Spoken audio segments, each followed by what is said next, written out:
You've been in the future for less than 3 minutes and are already forced to join the globally renowned art of simulation competition. Looking at these naive simulations, you smile. You decide to give this world a little taste of Warhammer 40k, shock, and awe. Without hesitation, you submit a human preservation. You shall embrace tyranny, implement ignorance, and purge dissent. Faced with rebellion, your proposal is Gene C modification and the decimation decree. Faced with faith, your choice is to burn the last church. Spreading the truth. Faced with Xenos, your fleet doesn't even bother opening columns, just executes exterminators. All are still planting trees, and mages are still casting fireballs. Your Thunder Warriors have already conquered the continent, while federations are still bickering and theocracies are still praying. Imperium's exterminator has already reached the entire galaxy. Then a cold, electronic, synthesized voice sounds in your ear for the first time. Mr. Yu Hang, this is the final reminder. If your Genesis declaration is not submitted before the countdown reaches 0, you'll be deemed to have forfeited, and will bear the corresponding breach of contract penalties. Fragments of memories, not your own, and a flood of knowledge rush in. Another unlucky soul, also named Yu Hang, a young man who gambled his entire life. Ultimately suffered cardiac arrest under minutes. Pressure just before start, and you, a scream right from another. Blue Planet, just minutes ago, took over this equally young body. All right, I get it. You wave impatiently, as if trying to shoo the words away. Rushing me, you pull a personal terminal from your worn backpack, connecting to the competition network. On the screen, the Simulation Project logo slowly rotates. The core rules are clear. Play the navigator. Submit the core philosophy and add digital simulation 0. The engine will simulate and generate stored footage based on ideas. Final scoring. Good simulation, survival, resilience, and serious. Great filters most heavily. Your gaze lingers on this last line for a long time. Your account information is pitifully simple. Contestant, Yu Hang. Initial Genesis points, 1,000. Current points, 0. Starting from scratch. Lose once, and it's over. You chuckle self-deprecatingly. You roll the official live stream, curious to see what kind of authors your peers are. On the massive holographic screen. Highlights from the most anticipated Gaia Creation Declaration Promotion Video. Life Grave Foundation. Gaia Community. Handsome elves. Dance with all beings in the forest. Series Capitals, Stellar Federation. Grand Interstellar Parliament, and shuttling fleets. Themes, each starting luxurious 2,000 points. Most themes revolve around love. Peace, ideals, ascension, aligning with this world's mainstream. Developmental strategies. You watch expressionlessly. Fingers swiping rapidly across the terminal. This competition isn't actually fair. Bonus points aren't just surplus, given just for participating. Why do these top teams get double? Simple reason. They paid. For competition clause 57, section 6. Participants can inject funds, though officially there's a 1,000 point cap, maximum 2,000 points total. But in early civilization development, having double the basic resources of others means they can develop faster and better. Top teams not only have large creator teams, but also direct guidance from their think tanks. This itself is the greatest unfairness. Though many participate, most individual contestants are just running alongside these big teams. Before, in the equipment zone, probably still are. Yet now this damn system demands you win in this game. That was unfair from the start. For your predecessor, high difficulty. For you, life or death. This world's conventional royal path. Resources crushed. Setup incomplete without resources. Might not survive first round. Points deducted. System uninstalled death. So take the unorthodox path, like creating a bacterial civilization. Might score high, early through originality, but when late game potential weight kicks in, instant collapse. Point 0, system uninstalled death. Meaning, I need something shocking enough early to earn explosive originality bonus points, yet possessing infinite. Potential and survival resilience later. Logic must be perfectly self-consistent. A flawless civilization forward. You close the live stream, lean against the cold wall. Close your eyes. Does such a thing exist? A thought flashes like lightning in darkness. It instantly cleared all his confusion. It's flickering in your eyes. It's just death in the end anyway. You're planning to do something big before you go. Paying Tech backend data monitoring center. Chief Analyst Chen Chong is currently processing massive amounts of data in an orderly manner, when suddenly an alert goes off in his private channel. Boss for player Chen 9527. His stream has knowledge. Supports voices. Trying to hint surprise confusion. Chen Chong immediately pulls up your data panel. This data model is completely different from everyone else. This optimization for at least 99% sociology and economics modules, and directed all computing power toward survival, the sole core tenet. For this competition, there's certainly no shortage of unconventional civilization strategies, but extreme strategy, this uncompromising, is rare. Specifically, he understands the specific structure of his life, but he can feel an overwhelming, undisguised malice rushing at him. Truth be told, not understanding doesn't really matter. Flag it as crimson observation, he ordered calmly. Right after his declaration is submitted, connect his work to the internal review channel for the head judges. As a top employee of the competition, all I need to do is pass the buck up. At 12 o'clock sharp, the Genesis declaration submission channel closes. All external connections are now gives. Information have been cut off. Please prepare to enter the first stage challenge. The screen before you goes dark. He has already turned his work. And in the head judge's review room that he can't see, a silent storm is brewing. The 3 head judges are retired Alliance Strategic Department Admiral Wu Yu, Association Chief Sociologist Suwon, and the champion of the last competition, and now special commentator Schleck. Same time, declaration marker observation possible. Please reverify permission to screen with marker observation. The screen is pitch black. White words emerge. Human survival act. Then a completely emotionless voiceover begins to read. The universe is not a merciful cradle, but a cold, dark forest. We will embrace tyranny. Fit with the highest efficiency. We will implement policy of keeping people educated, because it guarantees absolute stability. We will eliminate dissent, because it ensures the purity of our ideology. We will voluntarily ban so-called glory of humanity, because human nature is what we in the future will face when confronting the ultimate error of the universe, our deadliest weakness. Professor Suwon's face has gone from solemn to shocked, then to ashen. His who always has a calm smile on her face, also shows an expression of utter disbelief. Only Admiral Wu Yu leans slightly forward, his eyes sharp as knives, as if he is listening to a war report from the abyss.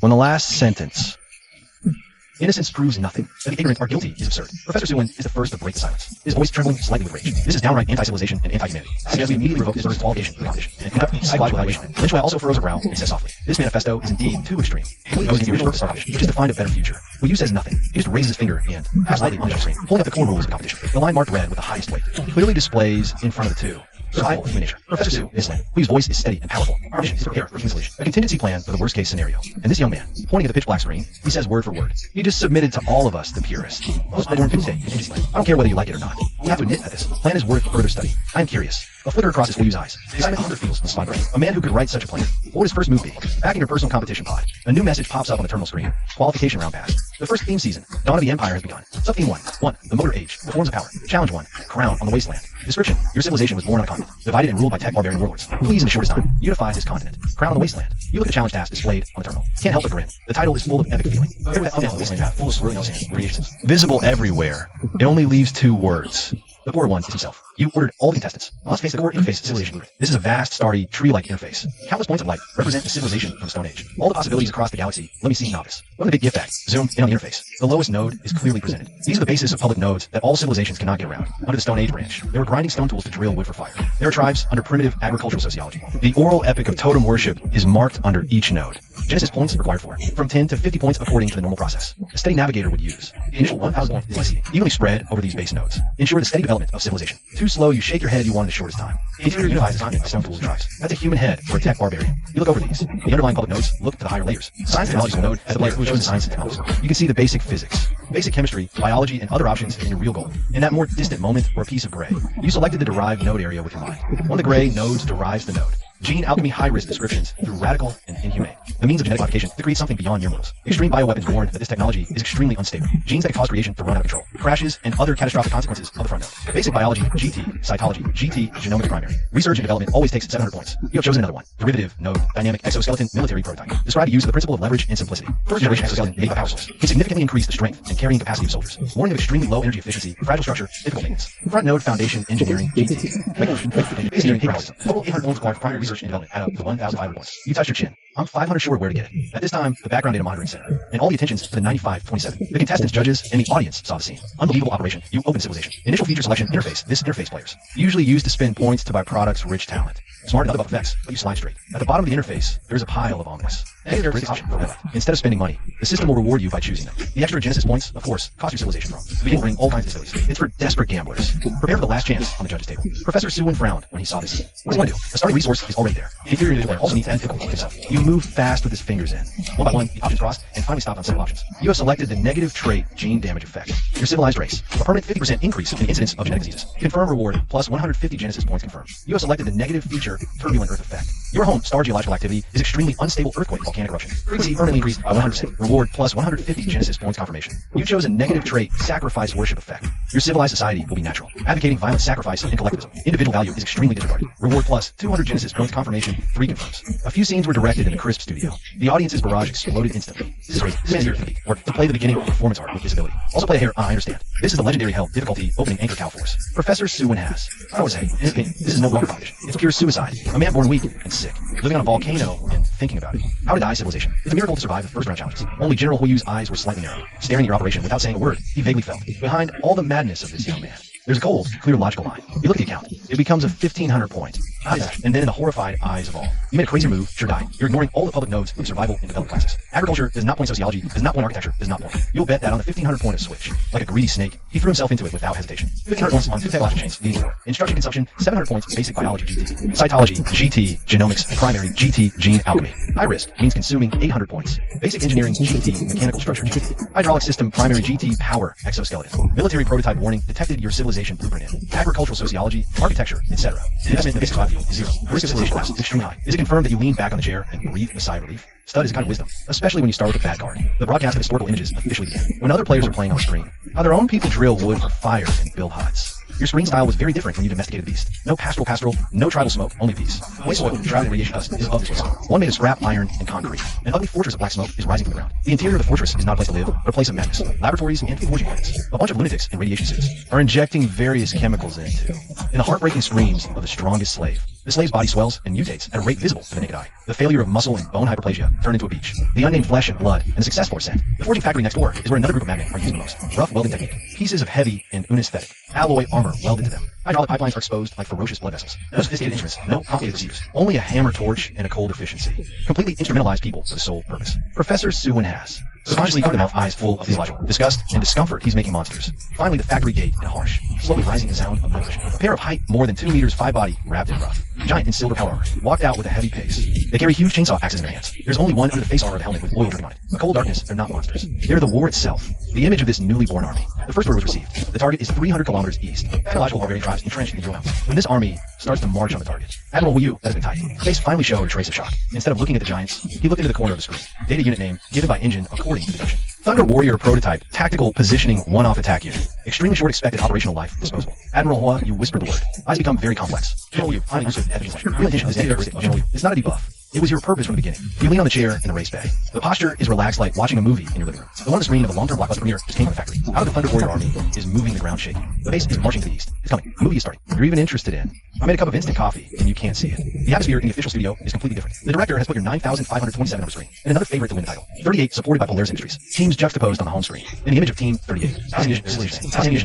A well-equipped alloy armor. Armed with a Gauss rifle army is. With a wasteland tribe. A textbook positional warfare comes and comes and comes. Tactical interspersed firepower to suppress, flank, outflank. Everything seems so professional. The barrage is also a piece of praise worthy of the Polaris industry. This tactical accomplishment is too strong. Steady and steady. This is the king's way. And on the other side of the screen, you have no tactics, no formations. Only a silent legion of steel that exudes ominous. The outline of the Ural Mountains in a straight line towards the target. A huge concrete fortress, the lair of the Iron Furnace tribe. The camera now switches to focus on the walls of the fortress. A body nearly 2 meters tall and half side was mechanical. The transformed barbarian leader is carrying a huge laser cannon. Looking through the telescope at the approaching army. Just a few people. He put down the telescope. A cruel smile on his face shouted at the pro guard around him. Not even a broken tank. Dare to mess with our Iron Furnace tribe head. They don't look quite right.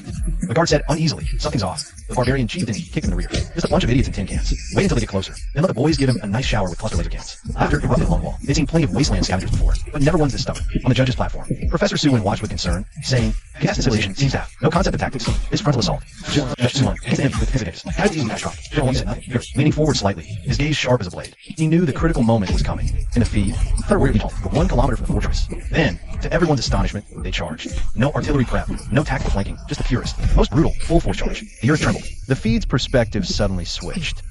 Viewers felt instantly thrust into a moving fortress of steel. All they could hear was one arm pounding like war and ragged breathing. Data streams flashed before their eyes. Locking on the tank field. Fire, fire. The barbarian chieftain's roar echoed on the ramparts. The next second, a dense barrage of laser beams were announced. The viewers saw only a sea of fire. Deafening explosions filled their ears. Their power armor surfaces were instantly scorched black and red, yet not a single one fell. Their pace didn't even falter. They just kept advancing, weathering fire that could melt steel. H, how is this possible? In a live stream, a guest military commentator cried out, what kind of armor is that? Even composite ceramic armor would have melted through under that sustained energy barrage. Mockery turned to dead silence. All were speechless, stunned by this defiance nonsense. Finally, the Legion reached the base of the wall. Then, they did something even crazier. The feed's main perspective. Thunder Warrior Squad Leader, designation Alpha 01. Faced the massive axe, 4 from alloy, bristling with defensive turrets. He didn't look for a weak spot. He just raised the chainsaw axe in his hand. The engine gave a harsh roar, and then he was all over.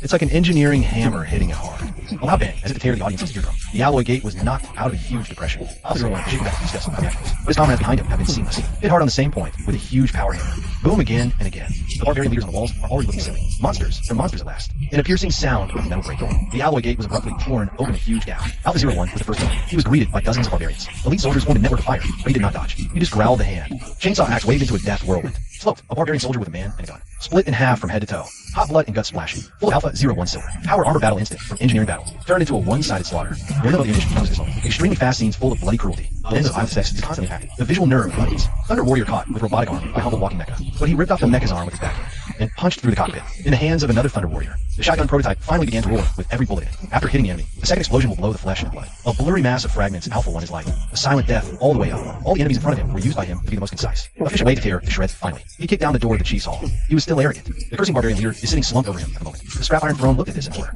The bloody steel giant knew. What the hell are you? Alpha 01 didn't answer. He just raised the hands of the chainsaw, axe, engine roar. The barbarian leader in his picture. The throne was split in two. The blood is red all over it. Battle. It's so fast that there's a dead silence in the studio. It took a long time for Admiral Yu to speak slowly. Hoarse voice, yet with a hint of barely suppressed excitement. This isn't war, it's species eradication. Your contestant's army and his enemies are no longer beings of the same dimension. He executed a perfect emission reduction strike using technology. Yet the footage did not end there. The camera slowly pans to a Thunder Warrior standing upon a mountain of corpses and a sea of blood. He slowly removes his helmet, revealing not a resolute face, one wrinkled and prematurely aged. From excessive genetic catalysis, his eyes hold no joy of victory, only a bone-deep weariness, and a trace of imperceptible confusion. He looks at his massive, blood-soaked hands, forged like steel, as if gazing at a strange monster. In the judge's booth, Professor Suwin keenly captures this moment. His expression turns unprecedentedly grave. General Hu, he whispers, voice trembling slightly, I think I understand why he chose. That negative vision scarred the genes. The final frame freezes on the prematurely aged, confused face of the Thunder Warrior. The entire main arena falls into an eerie silence, mingled with shock and discomfort. You lean back in your chair, finishing the last bitter sip of instant coffee. It tastes just like that warrior's gaze. The competition system's prompt chimes precisely on time. All Navigator historical footage playback complete. First round challenge. Starting on whistling. Scoring settlement begins now.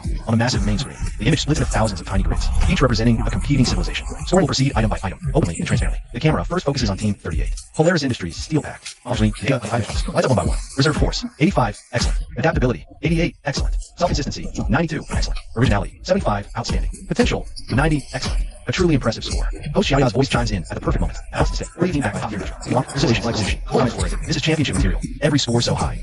Frighteningly stable. Almost no weaknesses. Immediately after, several top rankings. All exception. Although around Hexagon warriors with house scores and methods. Schadenfreude. Your scores are coming. The first to light up was Survival Resilience, a glaring red. Number popped up, Survival Resilience, 45 points. Danger rating. This civilization shows multiple high-risk traits of genetic search and criminal, etc. The basic survival environment is extremely harsh. There's a high risk of social structure collapse. The live stream chat instantly erupted in a burst of laughter. Haha, 45 points. I'm dying. This guy started with hell difficulty. Serves him right for trying to show off. We really messed up this time. On the judge's panel, Professor Suwin shook his head. A look of I knew it appeared on his face. Next, the second dimension lit up potential. Potential, 38 points. In danger rating. This civilization's development model is severely malformed. It has completely abandoned development in foundational areas of social culture. Its core military unit, the Thunder Warriors, suffers from serious genetic defects, judged as unsustainable development. Civilization has entered an evolutionary day. This time, even Xiao couldn't help but sigh. Potential score of 38 points. That's practically a death sentence. It means even if he can win the early game, civilization has almost no future to speak of. Yet, looking at these two absurdly low scores, your face showed no surprise. You even nodded with interest. Quite accurate. Just as everyone thought he was definitely done for.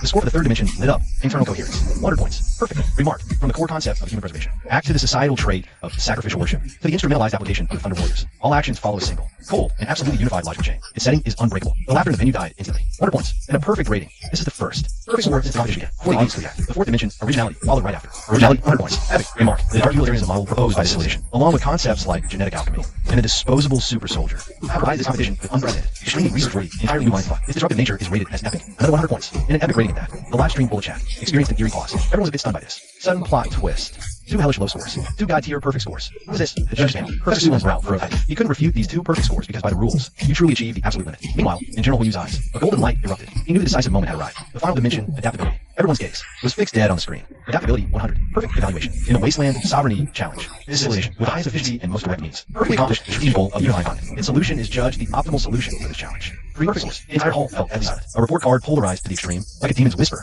was presented before everyone. How? How is this calculated? Host Xiaoya's voice even sounded a bit dry. General, will you pick up the microphone at this moment? His voice was steady and clear. In the rules of civilization's art, there is never a score for morality. What we judge is quality of solution. Facing the Wasteland unification problem, contestant number 38 submitted an excellent 88-point answer. As contestant number 95.7, MOU's gaze swept with us. Three glaring perfect scores. He submitted a perfect answer. Calculating this round's comprehensive score based on 5 dimensions. And current stage, weight adjustments. Weight correction applied. Novice support period. Originality weight x1. Potential value weight x0. Contestant number 95.7. Guhan. This round's comprehensive score, 95.8. Updating the round hero rankings. The massive leaderboard on the main screen began to scroll rapidly. Countless names flashed by. Finally, when the list stopped, everyone gasped in shock. Your name appeared prominently in the upper ranks of the list. Round hero rankings, no. 2333. Gu Heng, individual. Although it didn't rank in the top 1,000 room. Initial resource points, this ranking is already an undeniable miracle. According to the round hero rankings, other resource points are now introduced. Congratulations, Mr. Gu Heng. You have received 500 development resource points. You looked at your account. When the resource points changed from 0 to 500, your overall score leapt to 2333.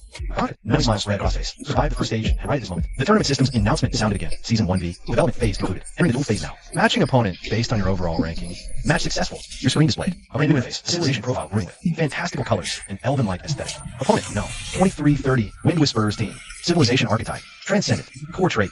Nature's harmony. Animism. Common tactics. Guerrilla warfare. Traps. Elemental magic. You looked at the opponent's profile on your terminal. Eyebrow raised. Wind Whisperers. You clicked with interest to view a clip from their last development phase. The footage revealed a world of serene, natural beauty, a race akin to mythical elves, with homes in colossal ancient trees, lived alongside earth and beast, heeding the wind's guidance. The clip showed a patrol of Ironheart, trance and swift, wind-like harpies, moving silently through the woods, effortlessly ambushing a hidden behemoth that strayed into their territory, showcasing flaws. Jungle synergy. A druid player, huh? You stroked your chin, a thoughtful smirk playing on your lips. Meanwhile, in the official live stream, as the director placed these two closely linked, opponents side by side on the main screen, the commentators and chats. Sentiment was overwhelmingly one-sided. Contestant 9,527 might have drawn the short straw this time. Host Xiaoya's tone held a note of sympathy. On the judges' panel, Professor Suwin nodded, beginning his analysis. Indeed, the The Wind Whisperer civilization is a classic transcendent archetype deeply tied to their environment. All their use gain massive home field advantage. Terrain, limited visibility, complex geography. These are fatal for heavy units. Contested Guhangs Thunder Warriors are typical heavy assault units, cumbersome and inflexible. In open fields, they reign supreme, but in dense forests, their armor becomes a burden, mobility crippled. They can be picked off one by one, whittled down. The chat was already. We're trying to offer premature impulses. Right handles, hello. It's night, right after off. Hilarious. Sending tin cans to fight a forced guerrilla war. That's just cruel. The Wind Whisperers are probably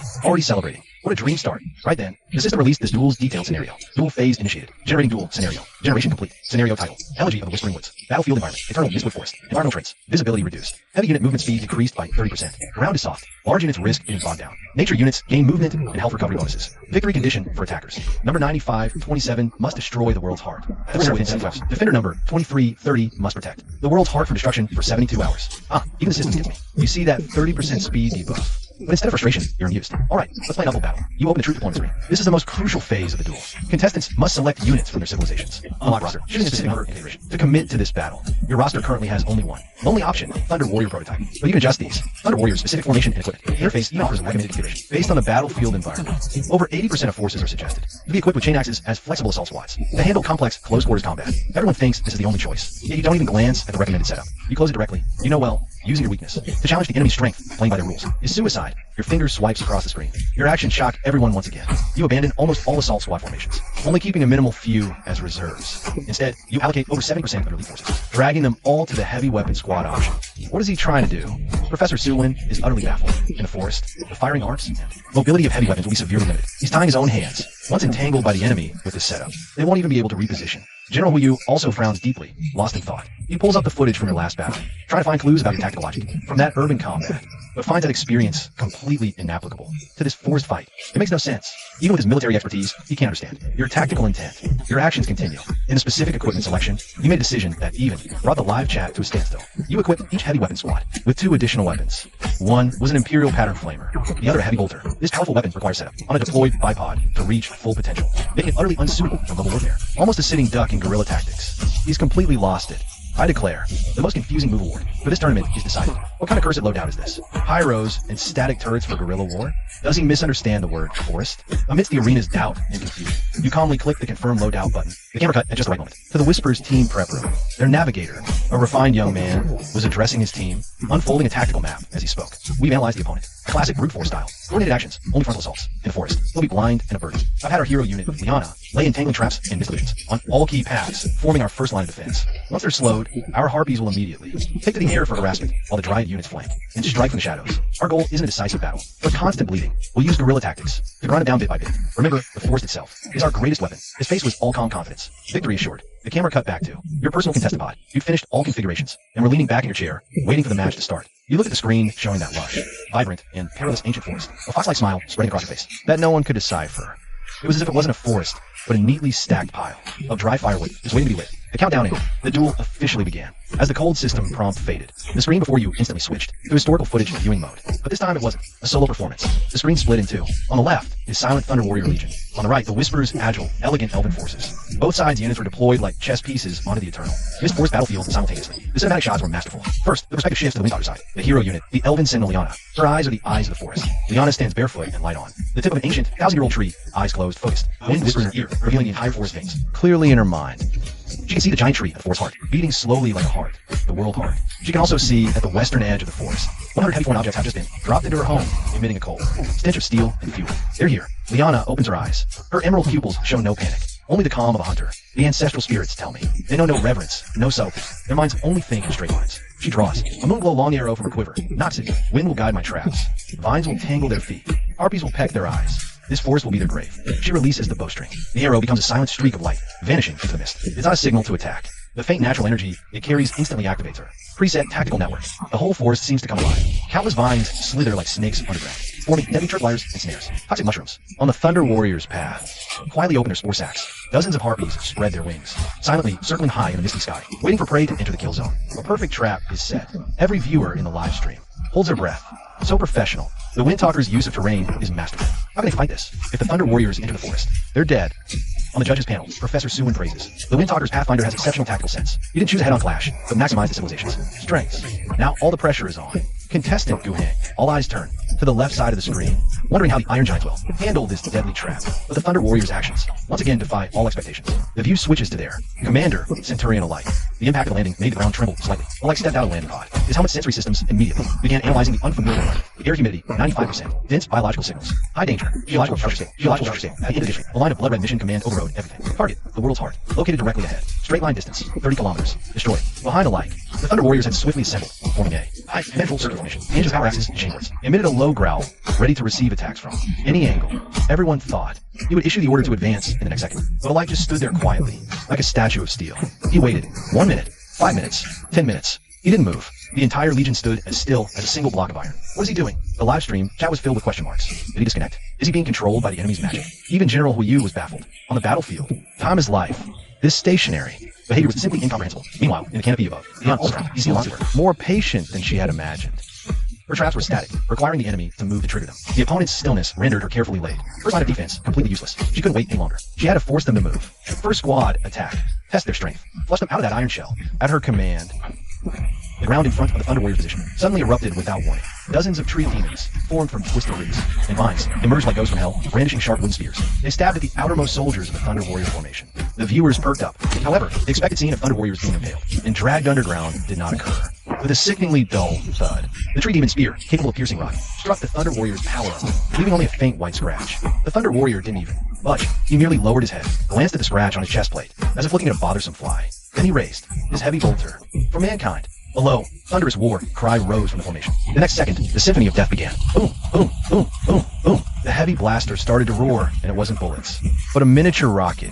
A tree demon just emerged from the ground. Before he could swing his spear, he was hit by an explosive bullet. Its body is first torn open by a huge kinetic energy. Immediately after the delay fuse inside the warhead is triggered. With a loud bang, the Ironheart tree demon blow up straight from the inside. One after another, burning green debris flying all over the sky. The front of the position instantly turned into a flesh and blood mill. A few of the tree demons who narrowly rushed to the front greeted them with another. A barrier of death decontaminates a squad of Thunder Warriors. Start the whale behind the flamethrower. Sticky gelatinous fuel with a pungent smell of sulfur. Instant coverage like angry dragon's breath. 30 meters ahead of the sector area. Those wooden driveways and especially designed for burning alien and can't hold even a second before the sacred fireborn of heresy. Distorted and struggling in the silent temperatures. Eventually turned into a black smoke of human-shaped coke. The first raid took place in less than 30 seconds. The wind at ringside was completely annihilated and ended up above camp. Liana's face went white for the first time. She's proud of the fragile forest warriors in front of each other. It's like paper dolls. No, we can't let them come any closer.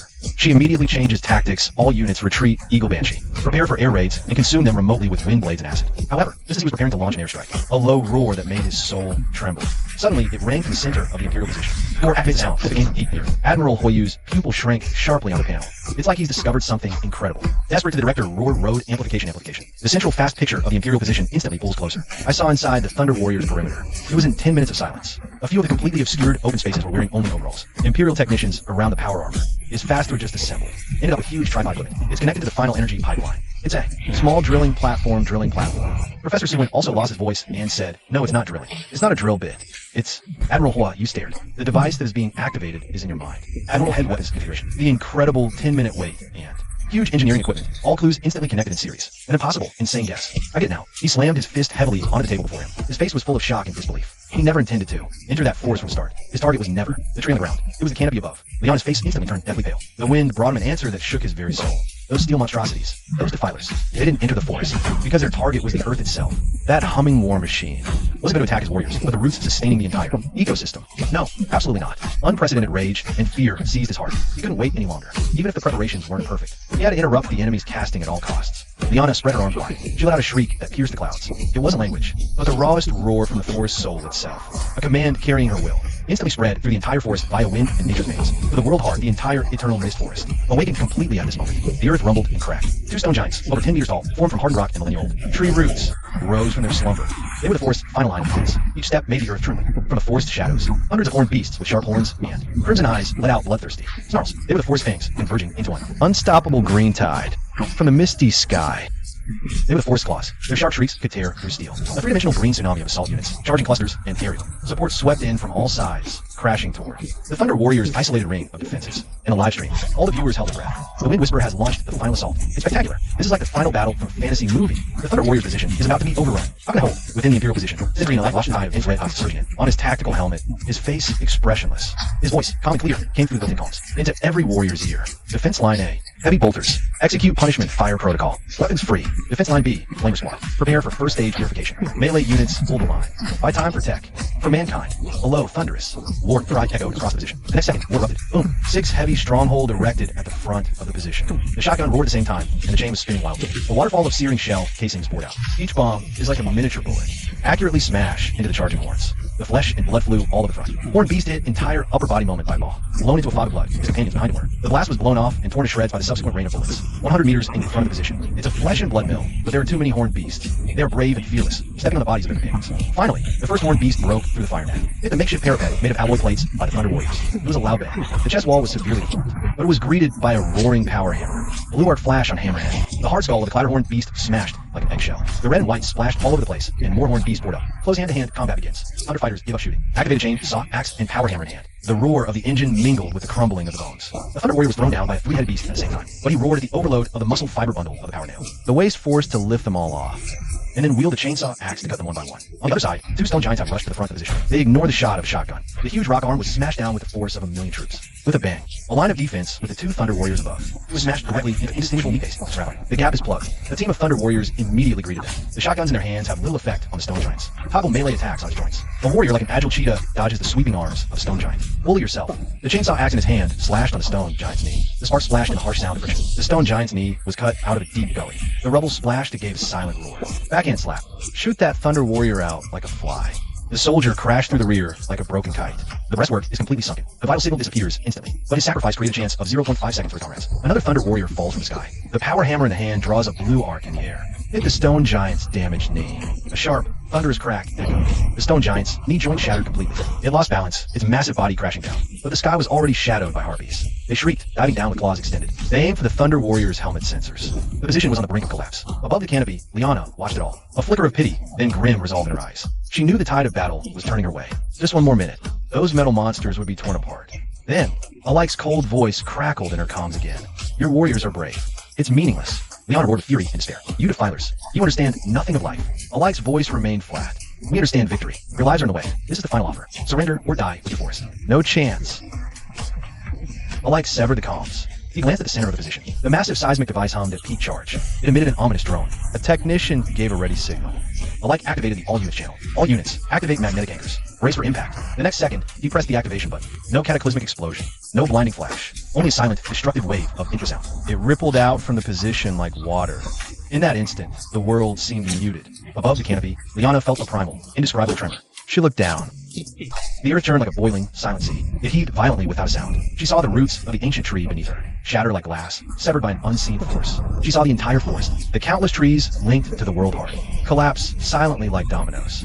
At the forest core, the world heart, the great tree that pulsed like a heart, supporting the world, let out a silent cry of agony and despair only she could hear.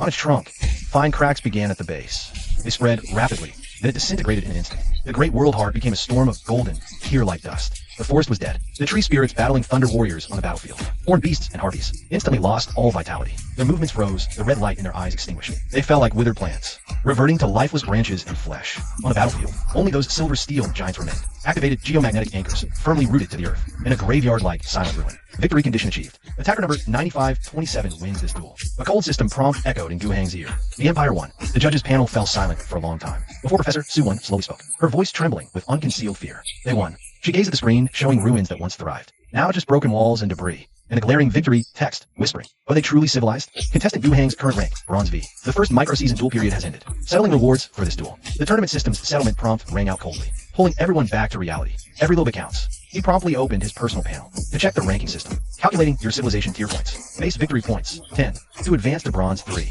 82 more points needed. You gained 18 civilization tier points. Gu Hang looked at the number and nodded. 100 points for rank up? So, I need at least 5 more wins to reach Bronze 4. He calculated. This pace wasn't fast, but realistic, considering this top-tier arena with hundreds of thousands of monsters. His gaze shifted to another leaderboard, the civilization leaderboard. Opponent rank bonus. Bronze 4 opponent, plus 8 points. At that moment, from the judges' panel, General Huiyu's voice broke the contemplation, directly addressing Professor Su Won's earlier question. Professor Su, your question is excellent. What defines civilization? Is it a codex filled with beautiful words, first to be torn apart? Or is it gold rules ensuring our species' continuity? Under the most extreme conditions.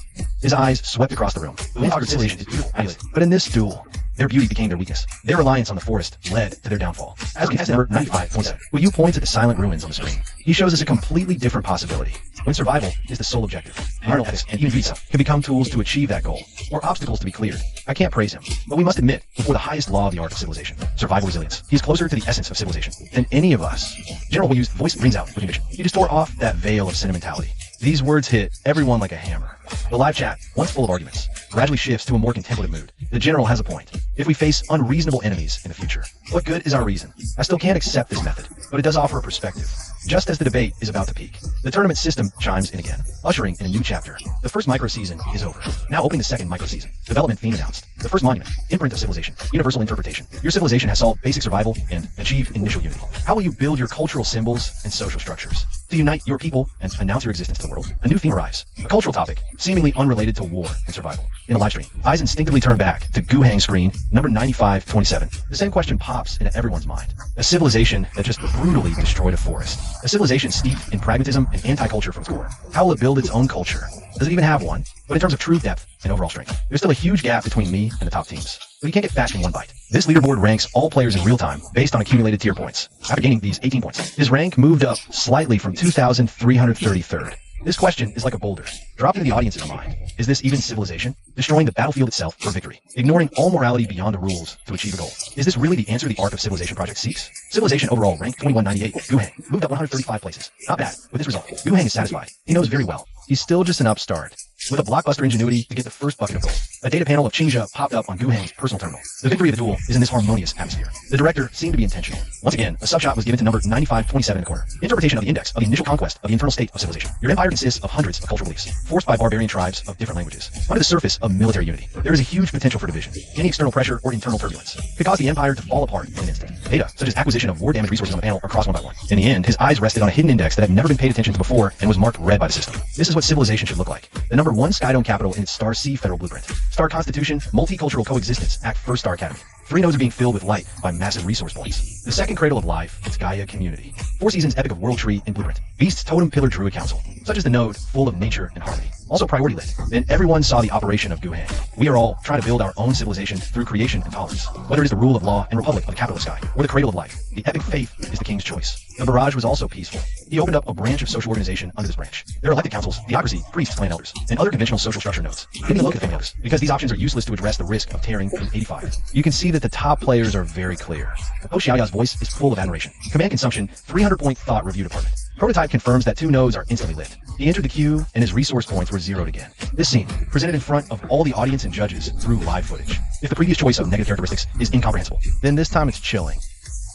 For the first time, Professor Suwin's face became more dignified than Admiral Wu's. I can't understand her voice with a hint of confusion and uneasiness. The theme of this round is to build a cultural imprint. This is an addition problem, is creation is fusion. It's to make civilization more colorful. And the Guhang player's operation is all subtraction. The purpose of forcing a unified language is to eliminate linguistic diversity. Thought review was created to stifle the spark of thought. What on earth does he want to do? Professor Suwin looked at his 2 companions beside him and posed a question that gripped the hearts of all viewers. Could it be that he wants to submit a blank answer sheet in this competition? The live chat exploded because of Professor Suwin's question. Holy cow, Professor Su just woke us all up. Yeah, everyone else is painting, but this guy just burned his canvas. At this moment, the ever-silent General Hu slowly spoke up. His voice was deep and powerful. Professor Su, you may not realize the severity of the situation. He pulled up Guhang's internal data panel and zoomed in. That blood-red 85-foot was clearly displayed for all to see. Look here. He pointed at the index labeled Cultural Centrifugal Force. After the last unification war, his empire was forcibly pieced together from hundreds of culturally diverse barbarian tribes. This is a staggering 85% risk index of cultural fragmentation. Other contestants don't have this problem because their unifications were gentle federations or assimilations. This was conquest. Hui's words left everyone stunned. The eyes of the special commentator, Lin Shui, always full of mirth, now flickered with a moment of clarity. She cut straight to the heart of the matter. So, General Hua, you mean for other contestants? This is a bonus question on cultural development. But for contestant Guhang, her voice paused, as if shocked by her own conclusion. This is a life or death question about whether his civilization will split again. He doesn't want to avoid building a culture. General Hu, lean back a chair, his tone complex. He simply can't. He must first use the most radical, most brutal means to eradicate all cultural pathogens that could split his empire. Only then can he create a truly unified culture of his own. All navigators, strategic deployment concluded. The second micro-season, historical simulation, begins now. On other contestant screens, scenes gradually appeared. Bards singing heroic epics. Grand temples rising from the ground, and philosophers in white robes debating fiercely in plazas. But Guhang's screen, 9527, once again fell into a somber silence. In the footage, a team entered a newly conquered tribe. This tribe had a long history of worshipping megalithic totems. The team consisted of imperial mortal soldiers and several inspectors. In black uniforms, their gaze sharp as knives. In the tribe's central plaza, all surviving residents were forcibly herded together. The chief inspector, a stern-faced, middle-aged man, ascended the makeshift platform. He simply picked up the megaphone. and in a tone devoid of emotion, like a verdict, announced the Empire's first cultural decree. Direct cost, 200 points. Research, Mandatory Common Language Promotion Act. His gaze fixed directly on two new nodes. Unlocked by completion of unification. The derivative node, Mandatory Common Language Promotion Act. Research required 200 points, but he didn't act immediately. Instead, he first opened his civilization's internal data panel. This was his routine post-war review. Description, through coercive means. Enforce the sole official language across the entire civilization. To eliminate cultural barriers. Strengthen central authority. Derivative node, thought inspection department. Research cost, 300 points. Description, create a secret, highly powerful agency. Responsible for inspecting and supervising, and eliminating all thought, culture, and belief. Detrimental to imperial unity. So that's it. Gu Heng understood. This was the real life or death question, hidden beneath the additional task of cultural construction. Meanwhile, the main screen's broadcast feed rapidly scanned the interfaces of top-ranked players, showcasing the top students' problem-solving approaches to the audience. Below was a sea of dark figures, a tribe freshly crushed under the iron hose of the Thunder Warriors. Their eyes held a mix of fear, numbness, and a flicker of unyielding fire hidden deep within. His crisp black uniform made him look dashing, but his eyes still held a glimmer of light. On his chest, he wore a brand new Eagle Wing badge, symbolizing the glorious mission of the Thought Inspection Department. His name was Kair, fresh from graduating with top honors from the Empire's newly established academy. His superior was a middle-aged man, with a vicious scar on his cheek and eyes like frozen earth. His purpose here was not to be an executioner, but to become a torchbearer. He was to educate these newly conquered brethren, to free them from their savage worship of the stone totem, and bathe them in the rational light of the Empire. Kair could feel those gazes prickling his back like needles. Harboring this ideal, he followed his superior onto a high platform, built hastily from weapon crates. Crew get authoritative military ordnance number. His superior clearly lacked his sentimentality. He picked up the tin megaphone, its voice distorted and shrill, like scraping metal, announcing the Empire's decree. First, from this day forward, all must learn and use the Imperial Common Tongue. 3 months hence, anyone using tribal dialect in public loses their tongue. He would become the first cornerstone of the Empire's new culture. He raised his hand in a light gesture for silence. The Imperial soldiers behind him raised their laser rifles skyward. They pulled the triggers. A series of sharp cracks rang out. Crimson beams swept over the crowd's heads, the air filled with the scent of scorched ozone. The crowd's unrest was brutally suppressed by this violence. But Kair saw in everyone's eyes the unyielding flame burning brighter. The following days settled into an eerie peace. The tribe chose obedience on the surface. They silently learned the harsh Imperial Common Tongue. With their own hands, toppled the ancient stone totems. Everything seemed to proceed smoothly. But Kair felt a deep, bone-chilling unease. He used the newly installed surveillance network to peer into every corner of the city in the dead of night. Then he saw the truth. In a dank, dark basement, the elders sat around a dim oil lamp, using the ancient, rhythmic tribal tongue, told wide-eyed children tales of their ancestors, hunting great beasts, conquering floods. In a sealed-off, abandoned mine shaft, young women were using ground-colored stones to carefully, secretly redraw on rough walls. Murals according to Dive's operation history. They weren't rebelling against the Empire. They just wanted to preserve their roots. Kair's heart was profoundly moved. He drafted a detailed report overnight, combining his findings with an idealistic proposal for a gentler assimilation strategy. Outlined how to adapt their ancestor tales into poems praising the Empire's leaders, how to reshape their totems into statues of imperial eagles. He believed this rafting, not uprooting approach, could preserve their cultural forms, while subtly implanting the Empire's core, ultimately achieving true cultural fusion. The next day, with trepidation and hope, he submitted the report through the censorship center head to his superior. The scar-faced man read it calmly. No anger, no praise, then looked up at Kair. Asked the question, Kair, do you know the Imperial Monument? Is it Moki's? Kair froze. Not a stone, not a steel. The scar-faced man stood up. Go to the window and look at the silent city below. It's a memory. It's a million memories of old times like that. Crushed, mixed, and poured into our mission. Not carved on their memories. His voice became cold and sharp. Is to uproot their memories, then replace the memory of our empire. He turned around and threw that report in front of Kair. I finished reading your report very attentively and naively. He pointed his finger at the report's titled Gentle Assimilation Strategy. Your so-called gentleness is the Empire's most intolerable impurity. You replace the protagonist of their heroic story with the Emperor. You will only make them feel that the great Emperor is the same as their ancestors. It is just another totem to be worshipped. You replace their stone totems with two-headed eagles. It will only make them bow down to the Empire sign. It's still their old gods. Your kindness is not strength, Kair. It's poison. It's a deadly corrosive agent that corrodes the foundations of the Empire. It will give these conquered people an illusion. Thought they could bargain with the Empire. Thought their roots could parasitize the Empire in another way. And any parasitism will eventually turn into rebellion. There was a flash in the eyes of the Scarface man that made Kair shudder. Looks like I need to teach you a lesson in person. Tell you what the culture of the Empire is. The Scarface man let out a sneer of disdain. Just with a tone of no doubt declared. Your memories are full of weakness, division, and superstition. It's not a root, it's a lesion. The Empire's mission is not to protect the lesion, it's to remove it. The second prohibition of all forms of megalithic totem worship. All totems must topple themselves within 3 days. They're guilty of the same crime as us. Third, all the rope murals that record the history of the tribe. All must be submitted to the examination department within 3 days. Private Tibetans to be sentenced to death for ideological pollution. The camera is not as expected to a grand building or a magnificent epic, but focused on the face of a young man. The crowd boiled over when the last 2 words fell. An old man with white hair was leaning on crutches made of giant leg bones. Out of the crowd, he's the great elder of the tribe. You can take our land, can kill our warriors. The old man's voice was hoarse yet powerful, but you cannot take our memories. You cannot take the voices of our ancestors. This was his first mission in his education at the Capital Academy. Imperial truth was a rational light that dispelled ignorance and superstition. The tribespeople were herded here once more. The fear and numbness from days past were gone from their eyes, replaced by fury suppressed to the extreme, like a volcano about to erupt. Kair could smell gunpowder in the air. You pity them. Who will pity the Imperial soldiers? Your so-called gentle assimilation would take 100 years, or even longer, to show a negligible effect. Your mercy stains your uniform. A grim atmosphere, thick as lead, weighed on everyone's heart. You pulled a heavy bolt pistol from the drawer and slammed it onto the table. The clash of metal on would made Kayer's heart lurch. He saw the rooftops of buildings surrounding the square. The dark muzzles of guns had been silently set up, forming a perfect crossfire network, a default slaughterhouse. Central Square, 3 p.m. His legs felt like lead. Each step was a struggle as he climbed the execution platform. He looked at the old man, tied to the post, who still stood tall, his eyes calm as an ancient well. The old man looked at him and actually smiled. Your hand is shaking. Central Square, 3 p.m. The great elder who led the resistance. You will carry out the execution personally. This is an order in your final lesson. For the ancestors, a roar of utter grief and rage erupted from the crowd. A young tribesman, eyes bloodshot, like a crazed beast, drew a rusted dagger from his robes. He charged the platform, heedless. The crowd ignited instantly. Fight them. Kill these imperial dogs. The riot erupted like a burst dam. Yet on the platform, the scar-faced man didn't even turn his head. He just drew his pistol with impossibly fast speed, backhanded. Bang! A crisp shot, startling out of place amidst the chaos. A charred hole appeared in the forehead of the young man leading the charge. His face frozen in eternal rage. His body fell stiffly backward. The scar-faced man didn't even glance at the corpse. He just raised his gun, spoke a single word into the built-in call. His voice colder than a Siberian wind. Perch. The next second, death descended. 6 heavy bolt guns deployed on high ground roared in unison. That wasn't gunfire. It was a roar of death. The ammo belt spun wildly. Huge caliber explosive rounds streaked with fire, slamming into the dense crowd like ice and lightning. The tribesmen who tried to fight back instantly vaporized into a red mist. The 3 or 4 people beside him were torn apart by the blast and shrapnel. The square became a meat grinder in under a second. Then came the fire. 2 heavy flamethrowers on the flanks spewed 30-meter-long streams of sticky fire. Wherever the gel, fuel swept. Wooden huts and human flesh alike instantly ignited. Piercing screams rose in the inferno, only to be swallowed by the crackling flames. No shootout, no tactics, no back and forth. Just a one-sided, efficient harvest of lives. Kayer stared, dumbstruck, watching people who were alive just yesterday turn into charred, mutilated corpses before him. His worldview, his ideals, everything he knew, was incinerated in that moment by flames and the stench of blood. The suppression lasted under 5 minutes. In the square, only Imperial troopers remained standing. The scar-faced man walked up to the catatonic Kayer. Wordless, he took the still-hot bolt pistol, shoved it back into Kayer's hand, and raised his arm, aiming at the high elder, who was also petrified by this hellscape, collapsed against the pillar, face white with terror. Now the man's voice was a devil's whisper in his ear. Your turn. Kayer slowly turned his head. His eyes were hollow. No, the last glimmer of something called humanity went out. He looked at the old man. Then, expressionless, he pulled the trigger. After the execution, the scar-faced man walked over and clapped his shoulder. A gesture that was both a comfort and a congratulation. Welcome to the Empire, kid. Now his gaze turned to the center of the square, to the piles of scriptures, not records and bone carvings, looted from the tribe.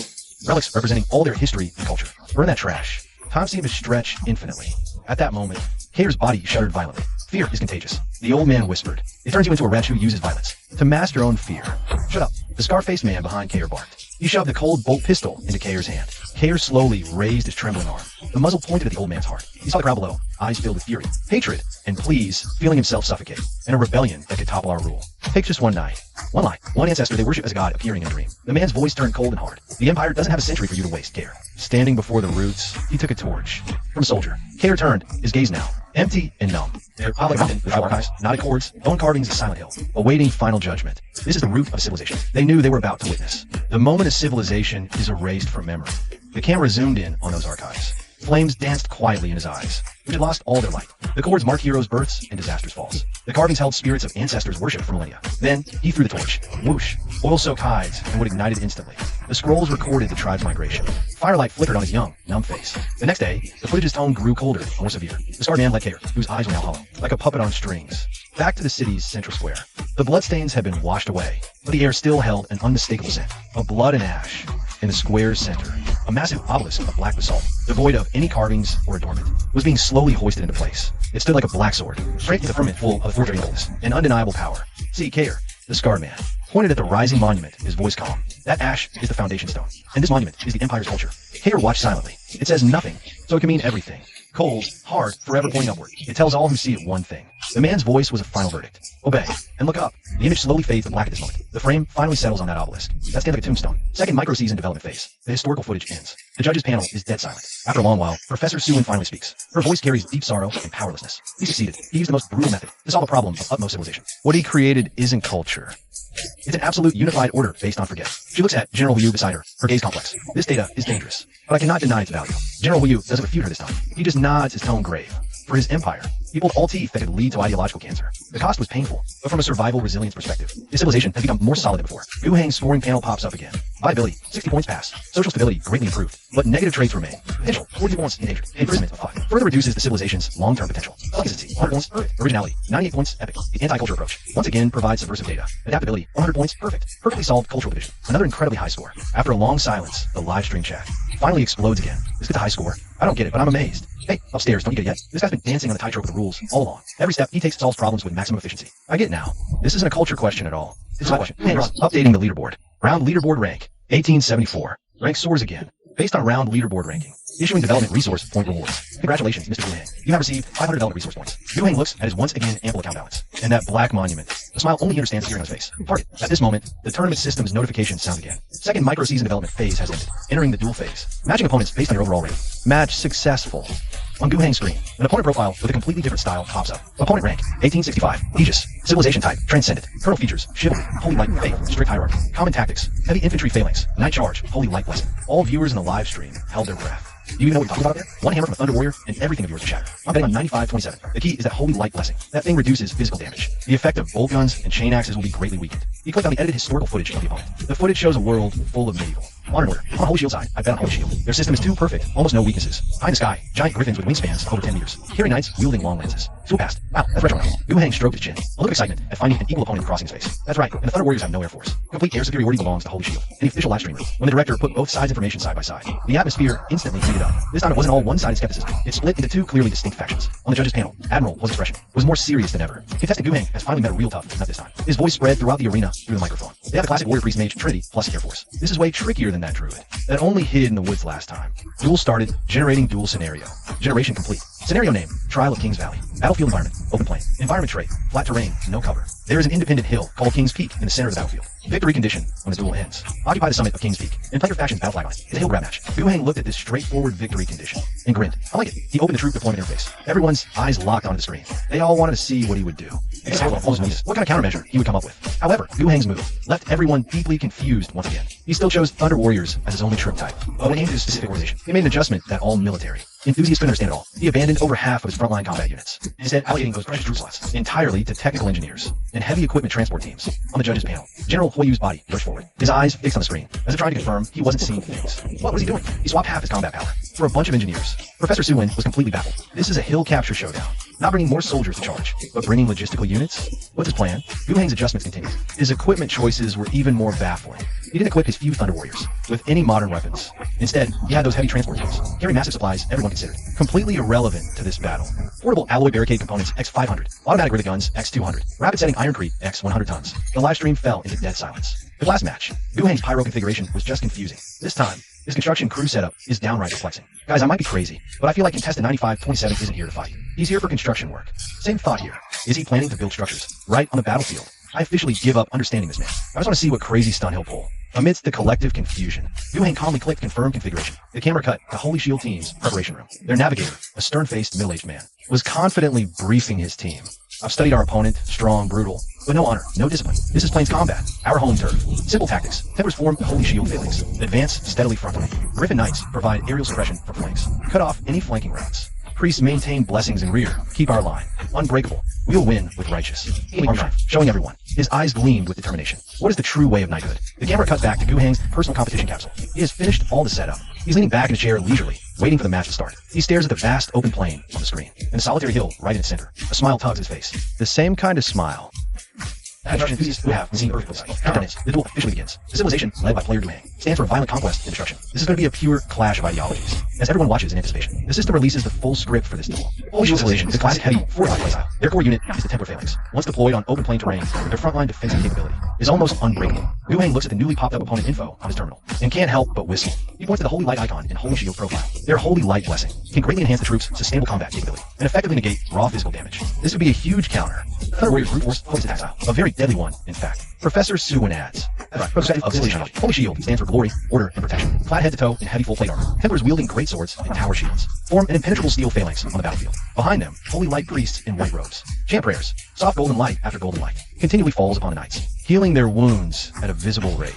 Holy Light blessing grants all units a 20% physical damage reduction and gradual health regeneration. Dozens of massive griffins soar and circle high in the sky, their shrill cries cutting through the clouds. In this combat zone, called Kings Valley, the two armies emerge like two chess pieces thrown by an invisible hand, appearing at opposite ends of the vast plain at the same time. The first thing that catches the eye is a rolling wave of golden light. The cold, emotionless system notification cuts through the last trace of calm. A visible golden glow spills out from the holy contract, spreading outward like ripples, layer after layer covering the entire phalanx. The aura flows, infusing tenacity and vitality into every warrior. For the eternal glory of Holy Light, for the honor of our people, all units advance. The command booms like thunder across the sky, amidst the unified roar of the entire army. The frontline Templars slammed their heavy tower shields into the ground. Like loyal aerial sentinels, they traced perfect arcs, monitoring everything around the formation. This shield wall slowly, firmly advanced, each step carrying unshakable might. Behind them, snow-robed priests of the Holy Light raised ancient tomes, chanting solemn prayers. This was a king's host, an army upholding majestic righteousness. They showed no haste, advancing with a pace that suffocated the foe, like a slowly moving golden mountain, pressing toward the king's peak at the battlefield's heart. The live chat exploded instantly. Comments like, "This is the Legion's true army," flooded the screen, overwhelming. The clash of steel and earth burned dully. They were no longer berserkers with bolt guns,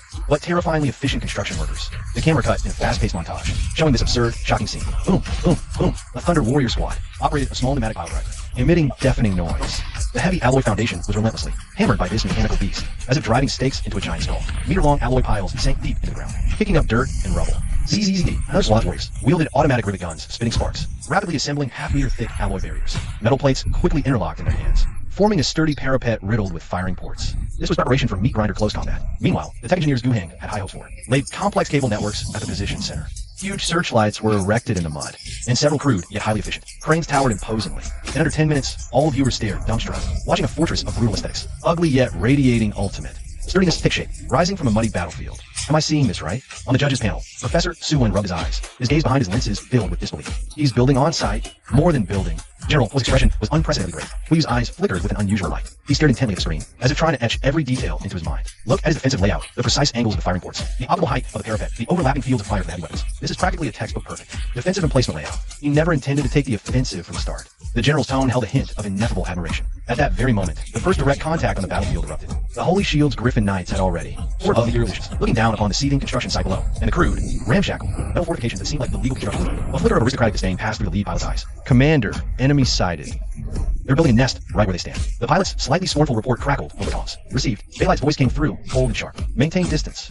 Initiate probing attacks. Use your lances to show those height in their hands, who truly owns the sky. For the holy light, several Griffin Knights let out deafening war cries, guiding their mighty beasts. They dove like golden lightning from the heights, their knightly lances blazing, with a blinding, holy radiance, aimed straight for the steel and concrete fortification below. But what awaited them was not the expected fear and chaos, but a prearranged waiting. Wall of death, a trap sprung for its prey. Anti-air fire teams, engage. Alight's voice was icy, devoid of any emotion, like tempered dark iron. 6 heavy bolters, their firing angles long set within the position, simultaneously raised their muzzles, roaring with fury. Muzzle flashes rumble. Boom, boom, boom, boom, boom. No need for prediction, nor for precise aim.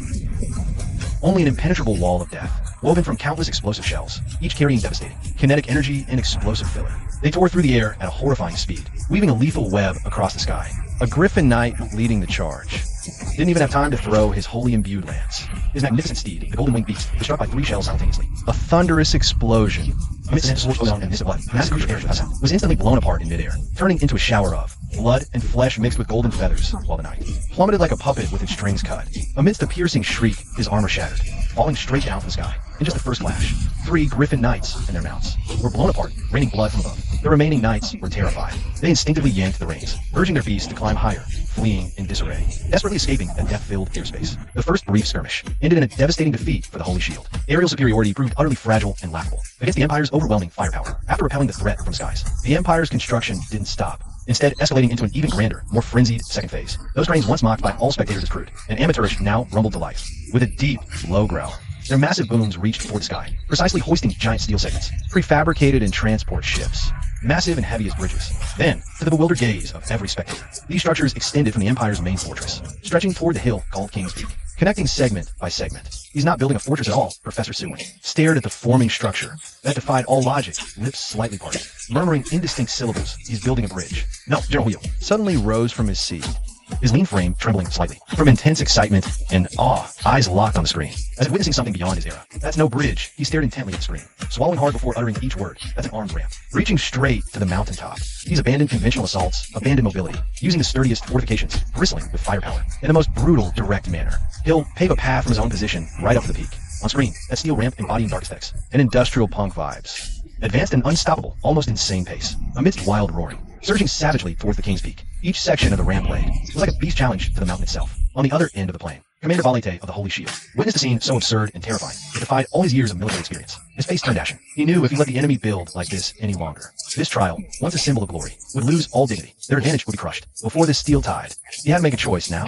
In the footage, The Holy Shield's commander, Valete, looked grim. He watched that ramp like a black beetle, extending section by section towards the king's peak's flank. Sweat ebbed his palms, his nails. A stinging sensation shot from his fingertips, jolting his nerves. This was shame. Utter humiliation. Valete was cornered, pushed to the brink by an unheard-of construction tactic. He foresaw, once that damned road reached the summit, this contest would devolve into an undignified siege. His knights would face a doomed slaughter. On that narrow, fire-power-dense steel corridor, a brief struggle raged in Baylight's heart. He drew his command sword. Its tip no longer pointed at the mountain, but swung around, aiming at the distant steel fortress, roaring with immense clamor. Steam rose, dust swirled, like a giant beast being forged. Knights Templar, all units, be my command, target, enemy position. Fight for the holy light. Charge for glory. With a war cry that shook the earth. That golden bulwark, which had been advancing slowly, erupted completely at this moment. All Templars dropped their heavy tower shields. They gripped their greatswords with both hands. Their formation shifted from an impenetrable shield wall to an aggressive wedge formation. The knights became a golden arrow ready to be loosed. Its tip aimed straight into the distance, amidst the near-frenzied chants of blessing from the holy light priests. This golden tide, forged of steel, driven by faith, and crowned with glory, began accelerating with astonishing violent speed. The earth trembled under their charge, as if struck by a giant hammer. In the live stream, every viewer's adrenaline spiked to the max. Full assault pending. The Holy Shield launches its all-out attack. Blood boils. This is a true knight's charge. Within the Imperial encampment, Centurion alike, through his powered helmet's sensory system, receives the real-time feed from the front. He watches the golden tide surging forth like a tsunami, his eyes betraying no ripple of emotion, calm as still water. He simply activates his internal calm, his voice low and steady, issuing a string of commands, word for word. All construction units continue operations. Do not stop. Defense line, heavy bolters switch to chastisement mode. Execute 3-stage suppression fire. Ensure continuous coverage. Defense line B, flamer squads, stand by. The moment the order is given, the war begins in earnest. Boom! The 6 heavy bolters deployed at the forefront begin their deafening roar with a chillingly precise rhythm. They no longer seek precision strikes. Instead, they unleash countless explosive shells, a storm of steel upon the Templars' charge path. Tearing open a 100-meter-long kill zone before the knights. Only explosions and shrapnel exist there. The Templars leading the charge are instantly swallowed by this hellish barrage. The holy aura surrounding one knight, after withstanding 3 consecutive bolter blasts, lets out a groan of strain, shattering like fragile glass. Immediately after, the next shell strikes his breastplate unimpeded. Boom! With an earth-shaking roar, his armor of adamantium, thick enough to stop blades, along with his body, once blessed by the light, is instantly blasted into scattered gore and shrapnel. Yet, their comrades behind show no hesitation. Trampling over the remains and scorched earth, they roar in fury, pressing the charge. Light's barrier. The light priests in the rear ranks begin chanting ancient hymns in unison. A massive, translucent barrier, glittering with golden crystal light, rises and stands firm before the knightly formation. Boom! Countless shells impact the barrier, exploding in brilliant flashes of light. But their force is completely blocked, unable to advance a single step further. Alike watches this scene, a predator's dangerous smile curling his lips. This is exactly the situation he anticipated. Sector B, execute purification. Whoosh! 2 30-meter-long streams of viscous fire, trailing waves of scorching heat, are precisely over the Imperial lines, like living tongues of flame, licked at the massive holy barrier. The fire itself couldn't breach its defense, but the tar-like gel fuel clung stubbornly to the barrier's surface. With a terrifying, frenzied intensity, it burned fiercely, sizzling, under the relentless energy onslaught. The holy barrier groaned under the strain, its surface glow visibly dimmed at an alarming rate, as if on the verge of total collapse. Witnessing this, Baylight's eyes burned with fury. He knew the barrier wouldn't hold much longer, but it was enough. His army had already closed within 50 meters of the Imperial lines. Just as everyone braced for a brutal melee, a sudden, critical change occurred. The armed ramp, long extended halfway up the mountainside, and largely ignored as mere scenery, emitted a sharp, mechanical clack. Dozens of black apertures sprang open on flank like the eyes of beasts. The next instant, devastating crossfire erupted from these side holes. Like sides of death, it poured mercilessly into the flank of the charging shield formation. Boom! This was no ordinary rifle fire. It was the roar of dozens of heavy bolters, hidden deep within the ramp structure, manned by Thunder Warrior heavy support squads. The formation focused entirely on the wall, had its vulnerable flank completely exposed to certain death. The shield formation's right wing was instantly shredded. Flesh and blood flew as their ranks dissolved in chaos. On the battlefield, Valete watched his army descend into chaos and collapse. His eyes were completely bloodshot. He had lost. The moment he chose a head-on charge, he had marched straight into the engineer's trap. But he still had one last card. He looked up towards the high sky, and with every ounce of strength, let out a roar of despair and madness. Griffin Knights, at any cost, destroy that damn bridge. Baylight's scream echoed, crashing and rebounding off the canyon walls of Kings Valley. It carried the weight of his doomed legion and shattered honor. High above, sparse golden specks. The last few dozen Griffin Knights remained. They heard the commander's desperate order. They gripped their cold lances tightly. Their mouths beneath them let out uneasy whinnies. But in the knight's eyes, there was no fear, no hesitation. Only a resolve to charge into the flames for the holy light. Golden trails tore across the sky as they wheeled their mounts. The great beast's wings screamed in the airstream. They turned with grim resolve toward that steel ramp that defiled the very name of war, and launched their final, desperate charge in the Imperial lines, on Centurion alike's tactical visor. Dozens of red dots, diving at breakneck speed, flashed urgent warnings. His voice betrayed no emotion, as if stating a simple fact. Anti-air teams switched to extermination mode. Fire. In that moment, every heavy bolter deployed on the ground bastions and armed ramps, their barrels glowing red-hot, ramped their rate of fire to the absolute limit. Boom!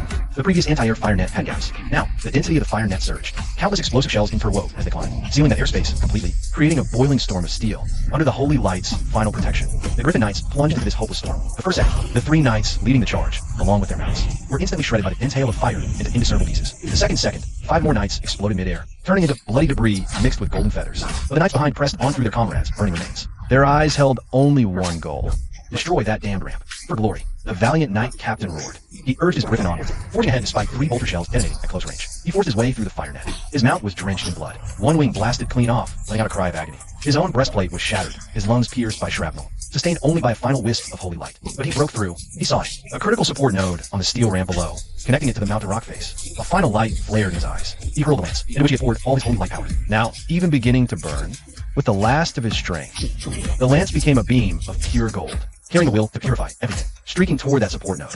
However, in the instant before the lance struck its target, a sudden change occurred. A faint, dangerous hum, a low, penetrating buzz on the pitch-black steel ramp's surface. Flickers of eerie blue electricity suddenly appeared.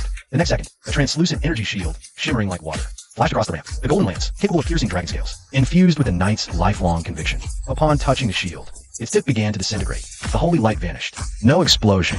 It was simply, silently, devoured by that strange, interdimensional shield. At the judge's table, General Huayu's slightly leaning form froze solid at it. He stared intently at the fading blue flicker.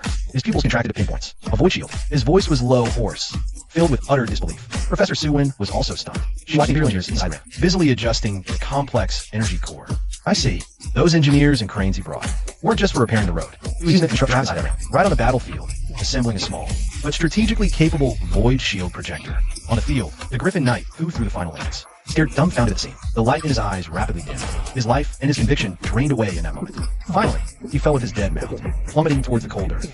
With the last Griffin Knight's fall, the sacred shield civilization lost, all units capable of threatening the armed ramp. Alite stood at the mountain's base. He looked up at the steel monstrosity that had now paved its way directly over his head. Slowly, he loosed his grip on the razor. The metal blade clattered to the ground. Behind him, the surviving Templars silently laid down their weapons. Their honor, their faith, their supposedly impregnable shield formation were utterly and senselessly crushed. The recording's final scene, the steel ramp, a fusion of brutal aesthetics and industrial punk, finally reached the summit of the King's Peak. A Thunder Warrior carried a massive black war banner, emblazoned with lightning and eagle wings. He planted the banner firmly into the ground, the flag whipping in the gale. The wind howls. The showdown ends. Inside the live stream room, the previously boiling bullet comments vanish. Hundreds of millions of viewers at this moment fall into silence, a historic moment, as if throats were choked. Words seem utterly pale.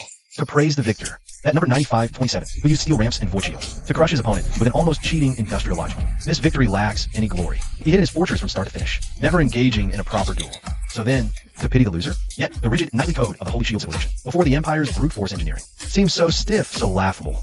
The second micro-season has concluded, initiating third micro-season. Development theme announced. The first voyage, the ocean's end, universal interpretation. When your civilization achieves continental unification, the vast ocean becomes the new frontier. How will you develop navigation technology? Explore and conquer other continents on your home planet. Completing the first step toward globalization, in the stream room, everyone's gaze instinctively refocused on Gu Hang's screen, number 9527. The same question arose in everyone's mind. Civilization obsessed with infrastructure, facing the boundless ocean.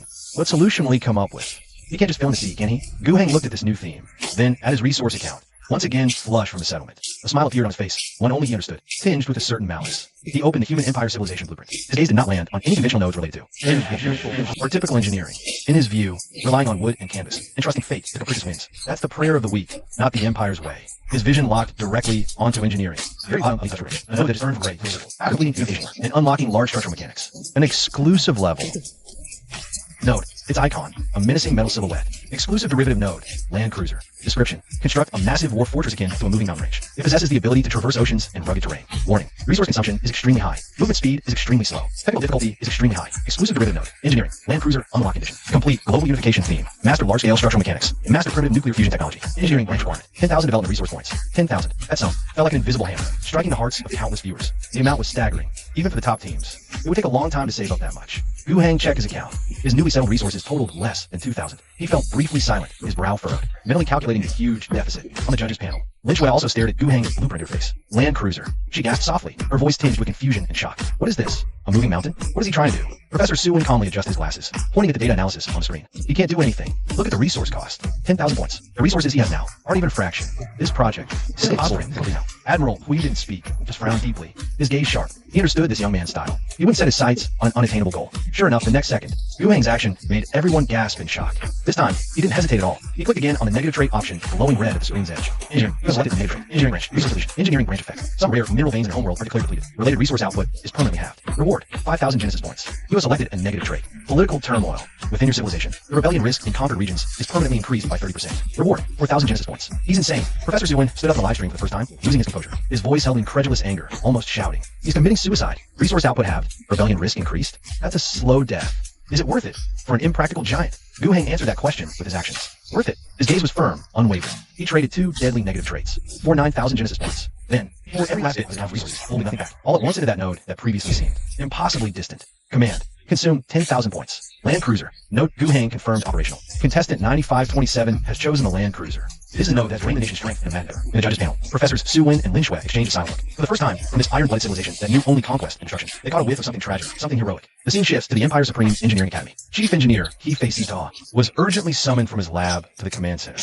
Irritation from his interrupted research lingered on his face. But when his eyes fell upon the complete blueprint of the land cruiser projected on the holographic screen, every expression froze on his face. It was neither a ship nor a tank.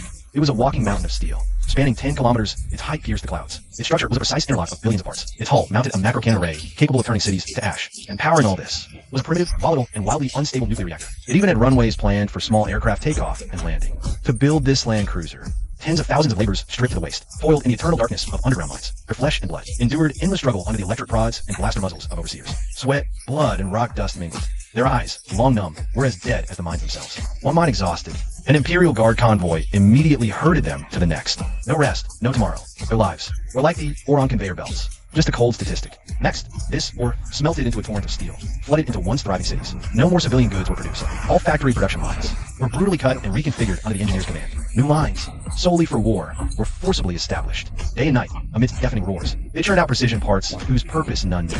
And the fuel driving this was the Empire's people. Conscription orders were issued. Millions were forced to bid farewell to their families, boarding massive transport vehicles. From above, they were a writhing gray flood from all corners of the Empire, converging on the colossal shipyard at the Continental Plate Junction. That would be their home and their grave. The entire empire has transformed into a furnace burning for a single purpose, forging an unprecedented, godlike titan of steel. On the judges' panel, Professor Sewin watches the hellish scene unfold, her face pale as paper. They're all insane. Every single person in this civilization. So complete that. Civilization so terrifying to treat, so blatantly treating human lives as expendable fuel. Can it truly survive? Extremism invites massive rebellion, causing the civilization to shatter completely into endless civil war. Such a civilization is almost always sentenced to death. When they pass the early stages without rule, she doesn't believe the human empire will be an exception. After countless catastrophic failures, heart-wrenching explosions, and innumerable worker sacrifices, the moment arrived on a gloomy morning. The first keel of the land cruiser, a massive component like a black mountain, was slowly hoisted by dozens of giant cranes, their roar deafening, and finally settled onto the dock foundation. Boom! The instant the colossal keel met the base, the entire earth trembled violently. Within the dock, millions of laborers looked up in unison at that moment, erupting in earth-shattering cheers mixed with fanaticism, joy, and even relief. But in the very next instant, long-suppressed resentment burst forth like a flood. Machines fell silent, a deathly stillness, heavy and suffocating same. All cranes stopped. Huge steel claws hung midair, motionless. Conveyor belts halted. Piles of steel plates and parts lay untouched. Tens of thousands of laborers in gray burlap dropped their heavy tools, hammers, rivet guns, wrenches clattering to the ground.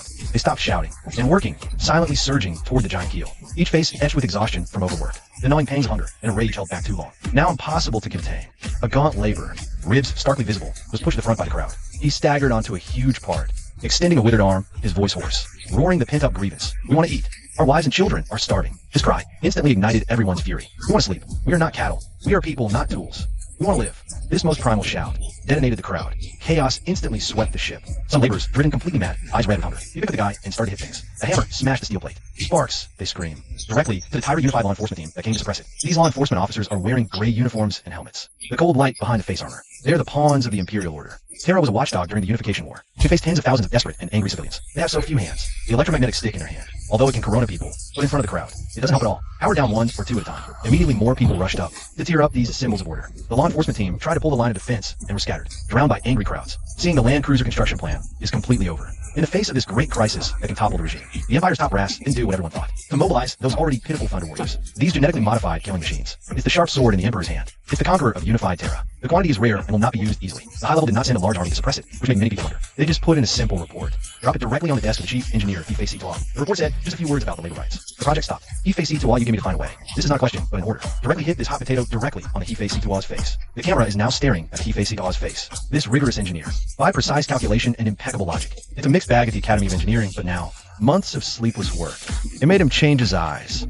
His eyes were bloodshot. He was exhausted. He has no more calculations in his eyes. There's no ethical concern. There's only one extreme thirst for efficiency, an almost insane paranoia. He looked at the lines of the report without anger or worry, as if looking at an ordinary technical parameters. He just calmly opens his workbench.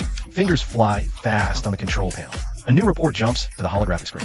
Ifeisi Tawa named it Labor Optimization Program. The root cause of riots is that these laborers have ideas. Thought brings tiredness, fear, and resistance. So to solve the problem thoroughly, what we need is not people who can think, but pure tools. The strike leader who was shouting earlier is now being held down by several enforcers, dragged away from the crowd. The crackdown came faster. And strange expected, a cloud of white smoke with a weirdly sweet smell silently enveloped the entire labor camp. As the smoke touched people, all rioters, including the leader, froze in place. The light left their eyes, their bodies swayed, and they fell silently to the ground. They piled into a silent, gray wall of bodies. All the laborers caught in the riot instantly lost consciousness, collapsing. All noise stopped. When he woke again, he found himself on a cold operating table. A surgical light cast a stark, white glow, leaving the room in dead silence. The air was thick with the stench of disinfectant and heavy oil. The place felt like a highly efficient slaughterhouse, suffused with the scent of death and steel. His limbs were locked in special, tough restraints. Several doctors in white robes stood around him. Red sensor lights glowed faintly on their faceplates. Their eyes were cold as ice, movements mechanical and precise. They radiated indifference. Beside them, various glowing mechanical arms and surgical tools were ready. He struggled to move, but his muscles were rigid,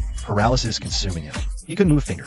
He tried to scream, but no sound came, his throat filled with lead. He was acutely aware, his mind still present, but powerless to control his body. His helplessness was worse than death. Then, he saw a power-cutting blade gleaming coldly, with a low hum and a slight tremor. It slowly descended toward his skull. The hum was bone-chilling. The blade's edge reflected the stark light. The scene showed no gore. It detailed the entire procedure, with an utterly clinical lens. It felt more like a technical manual than a horror film.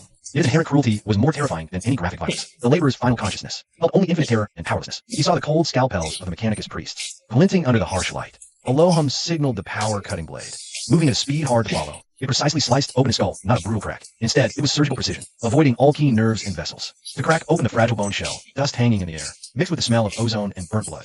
A tearing pain, but he couldn't scream.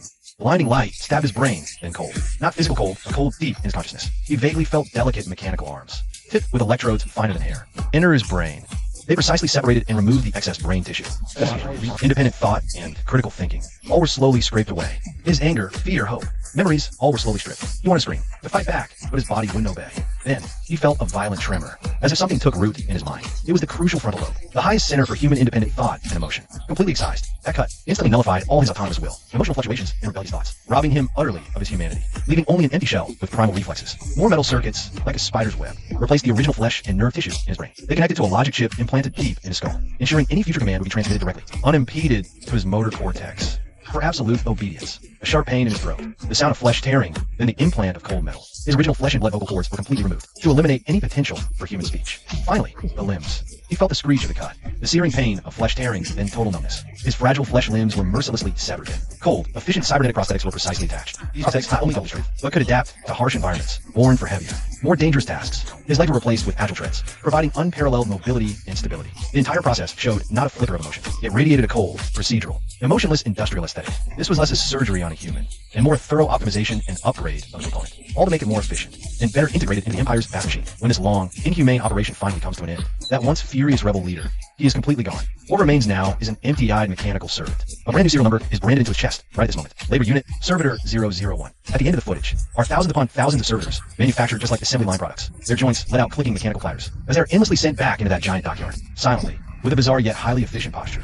They move their signposts. Their mechanical arms lift heavy loads with perfect precision. Their treads roll all around without sound. Work efficiency is 3 times higher than that. They work the hardest, most dangerous jobs nonstop for 14 hours straight. They never feel tired, they never feel fear, and they can never form any thoughts of their own. The entire construction site has returned to its usual bustling work scene. But this time, there are no cheers, there's no sweat, and not a single trace of the breath of living people. All that exists is a low rumble of meshing gears, and a shrill screech of metal objects colliding, echoing through the enormous dockyard, sending chills down one's spine. The Empire, this colossal war machine, at this very moment, with this dead, utter harmony and extraordinary efficiency, has reached the peak of its operation, up in the judge's gallery. Professor Sue stares fixedly at this scene. Her body shakes uncontrollably, every hair on her body standing on end. Her eyes are filled with terror. and an unimaginable pain. She tries to speak, but her throat feels like it's being crushed by an invisible hand. She cannot utter a single word. Her chest feels tight as her boulders press down. In the end, Admiral Ho breaks the silence. His voice is heavy, carrying a low resonance like it comes from deep underground. It has solved the problem indeed. In Hoyu's voice, there is an unprecedentedly complex emotion, hoarse and low. It holds approval for this efficiency, yet far more than that. It holds sorrow and disgust. The clouds over the dock gather and disperse. Rain and snow alternate. The years slip rapidly by. But that enormous construction site never stops working, not once. In the 40th millennium warhammer, human lives are just a spindle material. Only steel is eternal.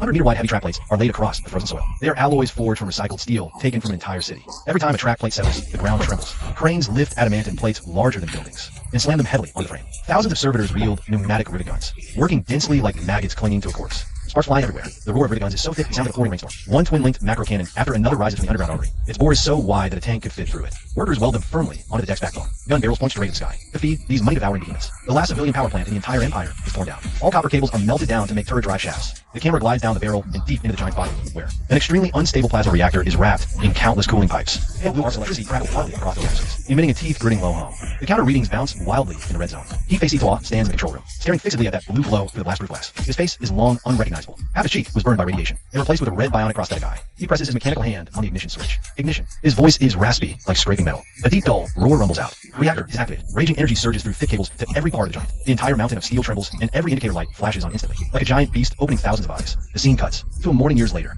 A blizzard still howls outside. The gates of that long-shuttered dry dock slowly open over an ear-splitting screech of grinding metal. A long, deep-horn blast blares out, tearing through the raging snowstorm. That colossus creeps out little by little from the darkness. It is not a ship, nor is it a vehicle. It is a crawling steel hive on the ground. The Mount Mover-class, super-heavy mobile fortress. Its tracks grind over the earth. Rocks shatter, ice splinters. Every step it takes forward makes the ground shake 3 times. The camera pulls back and locks on the bow, which rises steep as a cliff. And right at its feet, that dense crowd of servitors still toil away. None of them even look up at the monster they built with their own hands. Third micro-season development period, historical footage ends. Dead silence falls over the judge's panel. No one speaks. Everyone is stunned by that enormous machine. This brutal beauty, this extreme disregard for life, this pure, raw industrial power, shocks the nerves of every modern person. After a long while, Suwon finally speaks, her voice terribly hoarse. He did it. She stares at the screen, her expression complicated. With this method that no one dared even imagine, he actually built this thing. But what was the cost? To build this abomination. The Empire's average life expectancy dropped 15 years. Agriculture collapsed. Light industry was completely wiped out. He sacrificed all the people, only leaving parts behind. Yu says nothing this time. He just stares at that land battleship. There's something extra in his gaze. All others still feel out of ships across the sea. He directly created a moving piece of land. Strategically speaking, this move is brilliant. He doesn't need to adapt to the environment. He transforms currently calculated round 4 based on current favorites. Survivability, 35 points. On the brink of collapse. Potential, 30 points at a dead end. Self-consistency, 100 points, perfect. Originality, 100 points, epic. Adaptability, 100 points, perfect. After weight adjustment, this round's comprehensive score, 94.5 points. Another frighteningly high score. The live stream chat explodes. This works. Isn't this fascism? Upstairs, this is the wasteland. Survival is the hard truth. This big vehicle is too cool. I finally see it. 95-27 doesn't treat people as people. You treat them as resources. Third micro-season development phase ends. Entering the showdown phase. Matching opponent. Match found. New opponent's profile pops up on screen. The style shifts abruptly. A wave of damp, sticky aura hits you. The air seems to fill with the foul stench of seawater. Opponent. Rank 1518. Deep Sea Whisper. Civilization type. Heterogeneous supernatural. Core traits. Flesh mutation. Psionic control. Deep sea progeny. Common tactics. Water source pollution. Subspace corruption. Summon deep sea behemoths. No land in sight. Only a stretch of dead black water. Then, the camera captures things defined biological sense. Not normal sea creatures. Proliferating eyeballs and translucent mucus. They drift in the deep sea like clumps of flesh rotted in formaldehyde. Their nest. Lalai. A city built from living coral and behemoth bones. Its architecture shows a nauseating geometric form, like the dream of some mad deity. When encountering hostile aquatic civilizations, these progeny vibrate their vocal organs collectively, emitting a silent whisper transmitted through water. This infrasound penetrates eardrums, resonating with the brain. On screen, enemy crab warriors in heavy armor suddenly go berserk. In extreme terror, they tear off their own shells, dig out their comrades' hearts with claws, or undergo irreversible, horrific mutations. Flesh dissolves and reforms, becoming part of the deep sea whisper. Finally, a moving island-like, tentacle-covered giant sea monster rises from the trench depths. It lets out a roar. Even through the screen, its soul-shaking impact causes a moment of panic. Guhang strokes his chin, a cold smile curling his lips. Cthulhu style. Subspace corruption. This is way more fun than chopping up those tin cans. On the official livestream feed, the director displayed both sides profiled side by side. On the left, rivets, gears, and the industrial violence of multi-rivet steam iron. On the right, slime, tentacles, whispers, and the unspeakable dread of the deep sea. Two wildly different aesthetics collided on screen, creating a strong sense of physiological discovery. A system prompt chimed in timely. The dual phase has begun. Scenario generated. Lighthouse on the misty sea. Battlefield environment. The endless polluted sea. Environmental trait. Seawater contains high concentrations of warped psychic contamination energy. All non-native units must continuously pass willpower checks. Failures will fall into confusion, fear, or mutation. Victory condition. Capture and light the ancient lighthouse at the sea center within a time limit. Guhang glanced at the scenario. The cold amusement in his eyes deepened as he opened the force deployment interface. Everyone stared at the screen, wondering how he'd break the deadlock. Would he buy expensive psychic disruptors? Or equip his troops with disposable mind protection helmets? However, Guhang's next move once again ground common sense into the dirt. In his arsenal, besides Thunder Warriors, was a newly completed Mountain Mover land cruiser. But he only kept a minimal squad of Thunder Warriors as internal security, tasked with executing any servitors that might go mad. Forget psychic protection gear. He didn't even bring extra bolter rounds. Next, he ordered all the background, plus every resource squeezed from civilian labor in his account, all into one core module of the Mountain Mover. Engine room module modification, primitive nuclear reactor, forced overload mode, modification description, remove all safety valves, cooling limiters, and radiation shielding layers. Allow the reactor to run at 300% critical power for a short time. Thermal output reaches theoretical maximum. Warning, this operation constitutes severe tech heresy. The reactor core will suffer permanent thermal melt damage. Core meltdown probability, 99%. Modification complete. Propellant storage modification complete. Propellant storage, dedicated zero. Industrial grade, heavy, liquid nitrogen coolant. Thousands of tons of coolant were pumped into storage tanks, with pipes directly connected to the reactor's heat vents. The scene cut to Deep Sea Whisper's preparation room. Their navigator was a pale-faced, sunken-eyed young man. At this moment, he stared at the massive steel fortress on the tactical map, letting out a nervous chuckle. Send the thralls down.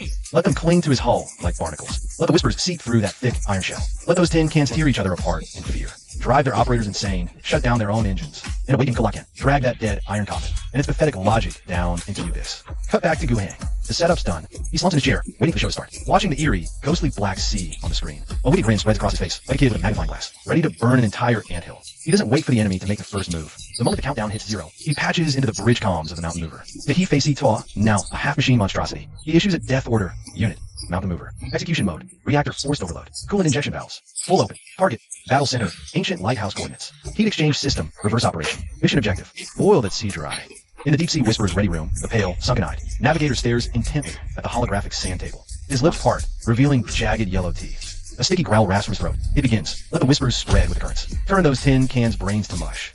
The sea of endless pollution. On screen, the black water, shrouded in eternal mist, begins to seethe and rise. This isn't a physical boil, but a psychic agitation. Invisible abyssal ripples, centered on the lighthouse, frantically spread outward. This is the Deep Sea Whisperer's racial trait, environmental corruption. They force a mind poison of maddening whispers into the water's molecular structure. The entire sea ceases to be water. It becomes a vast, liquid psychic prison. Any non-native creature stepping into these waters will hear the call of the abyss within seconds. Their sanity shattering, becoming mindless killers. The intensity of this psychic assault exceeds the limits of mortal will. Even elite stormtroopers with psychological training won't last 10 minutes in the sea without a psychic stabilizer. All eyes instantly snap to the coastline. The steel behemoth docked on the frozen earth, the Mountain Mover, lies as still as a dead volcano. On its cliff-like towering black hull, rivets glisten with frost and the biting wind. Its massive treads sink deep into the muck, seemingly rusted in place. Just as everyone expects it to act like a conventional warship, the engine starts, clumsily sliding into the sea, in order to find all naval warfare common sense, through Guhang's neural link, directly blasted into the battleship's logic core. Highest directive, Mountain Mover, execute protocol, target locked, ancient lighthouse coordinates at battlefield center, tactical maneuver, reactor forced overload, heat exchange system reversed, full power discharge, operation guidelines, heat the seawater in that area to boiling point. In the footage, Mountain Mover gives its answer. A roar deeper than any before. The terrifying boom explodes from deep within the beast's chest. It's the agonized scream of the primal fusion reactor. After all safety valves are forcibly removed, machine surgeries, no groans. The entire steel mountain begins violently trembling, as if ready to disintegrate at any moment. On both hull sides, 48 massive heat sink grills over 10 meters wide snap open simultaneously. Thick, magma-like high-temperature plasma exhaust gushes out, instantly turning the surrounding permafrost into glass, staining the fog an ominous blood red. Then, under everyone's stunned gaze, this moving continent doesn't enter the water. It simply adjusts its hydraulic suspension, lowering its cliff-like bow slightly. Beneath the bow, the massive emergency pressure release board, over 100 meters wide, designed for heat venting, aims directly at the sea ahead. There lies the Deep Sea Kin's densest ambush zone. Ignition, boom, an indescribably thick, blinding white light beyond the red spectrum shoots out. Not a laser, but pure plasma torrent.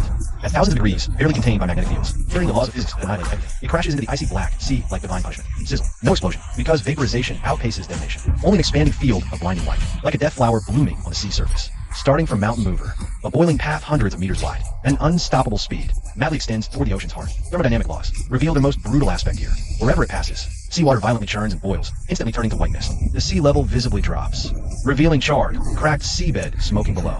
The deep sea can lurking in shallow waters, ready to ambush, face utter annihilation. Their prized biological force fields are meaningless before physical heat. Not even time to scream. Their bodies, made of mucus and soft tissue, were instantly boiled and carbonized. Tentacles curled in the boiling water. Snap. Eyeballs burst under the high temperature and pressure, spewing murky fluid. Their translucent bodies turned into dead gray, cooked meat, emitting a nauseating, fishy stench. More deadly was the psychic contamination dissolved in the water. This contamination needs a medium. On this battlefield, the medium was water. And now, the water is gone. In the face of this absolute violence of physical law, those eerie whispers didn't even create a ripple. They were utterly erased with the evaporation of the sea. Without skin, broken hair attached, in the ready room of the Deep Sea Whisperer, the navigator, who moments before wore a look of sickly confidence, now clutched the edge of the console with a death grip. He didn't even notice his nails breaking. On the holographic screen, the white path of death extending relentlessly towards his holy ground was reflected in his pupils, shrunk to pinpoints. Impossible. Trembling, he tried to re-establish the psychic link.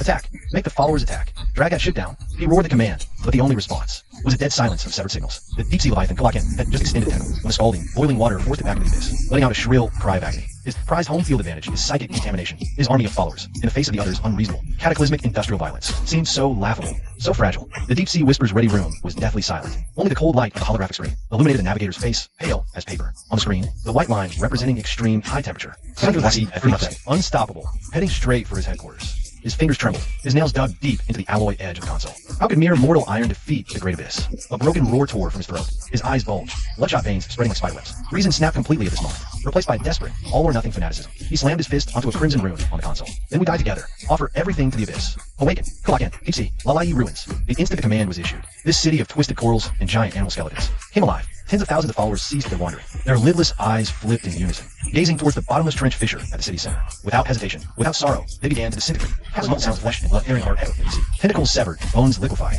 Tens of thousands of tons of biomass instantly turned into thick, foul-smelling, dark green slurry flowing with the ocean currents and pouring madly into that fissure. This was the purest flesh and blood sacrifice, a life for a life. Blood to summon a god. The sea surface battlefield. The calm sea suddenly exploded. Not waves. The seabed was rising. The island reef with the ancient lighthouse, the victory objective, stood. Amidst the grating sound of rock layers fracturing, began to surge upward frantically. Seawater cascaded like a waterfall from the black rock. Seismic wave anomaly on the judge's panel. Suin stared at the data screen, pupils constricting sharply. It's that island moving. Admiral Hoyu leaned forward, gaze sharp as an eagle's. That's no island. As the island reef fully surfaced, everyone saw the thing's true form. It was a head covered in barnacles, wrinkles, and countless tightly shut giant eyes. It was immense, so large that the exposed part alone blotted out half the sky. Then, the sea surface was completely torn apart. Boom! 8 thick, pillar-like tentacles burst from the water, madly slapping the sea surface. The suckers on each tentacle were larger than a tank.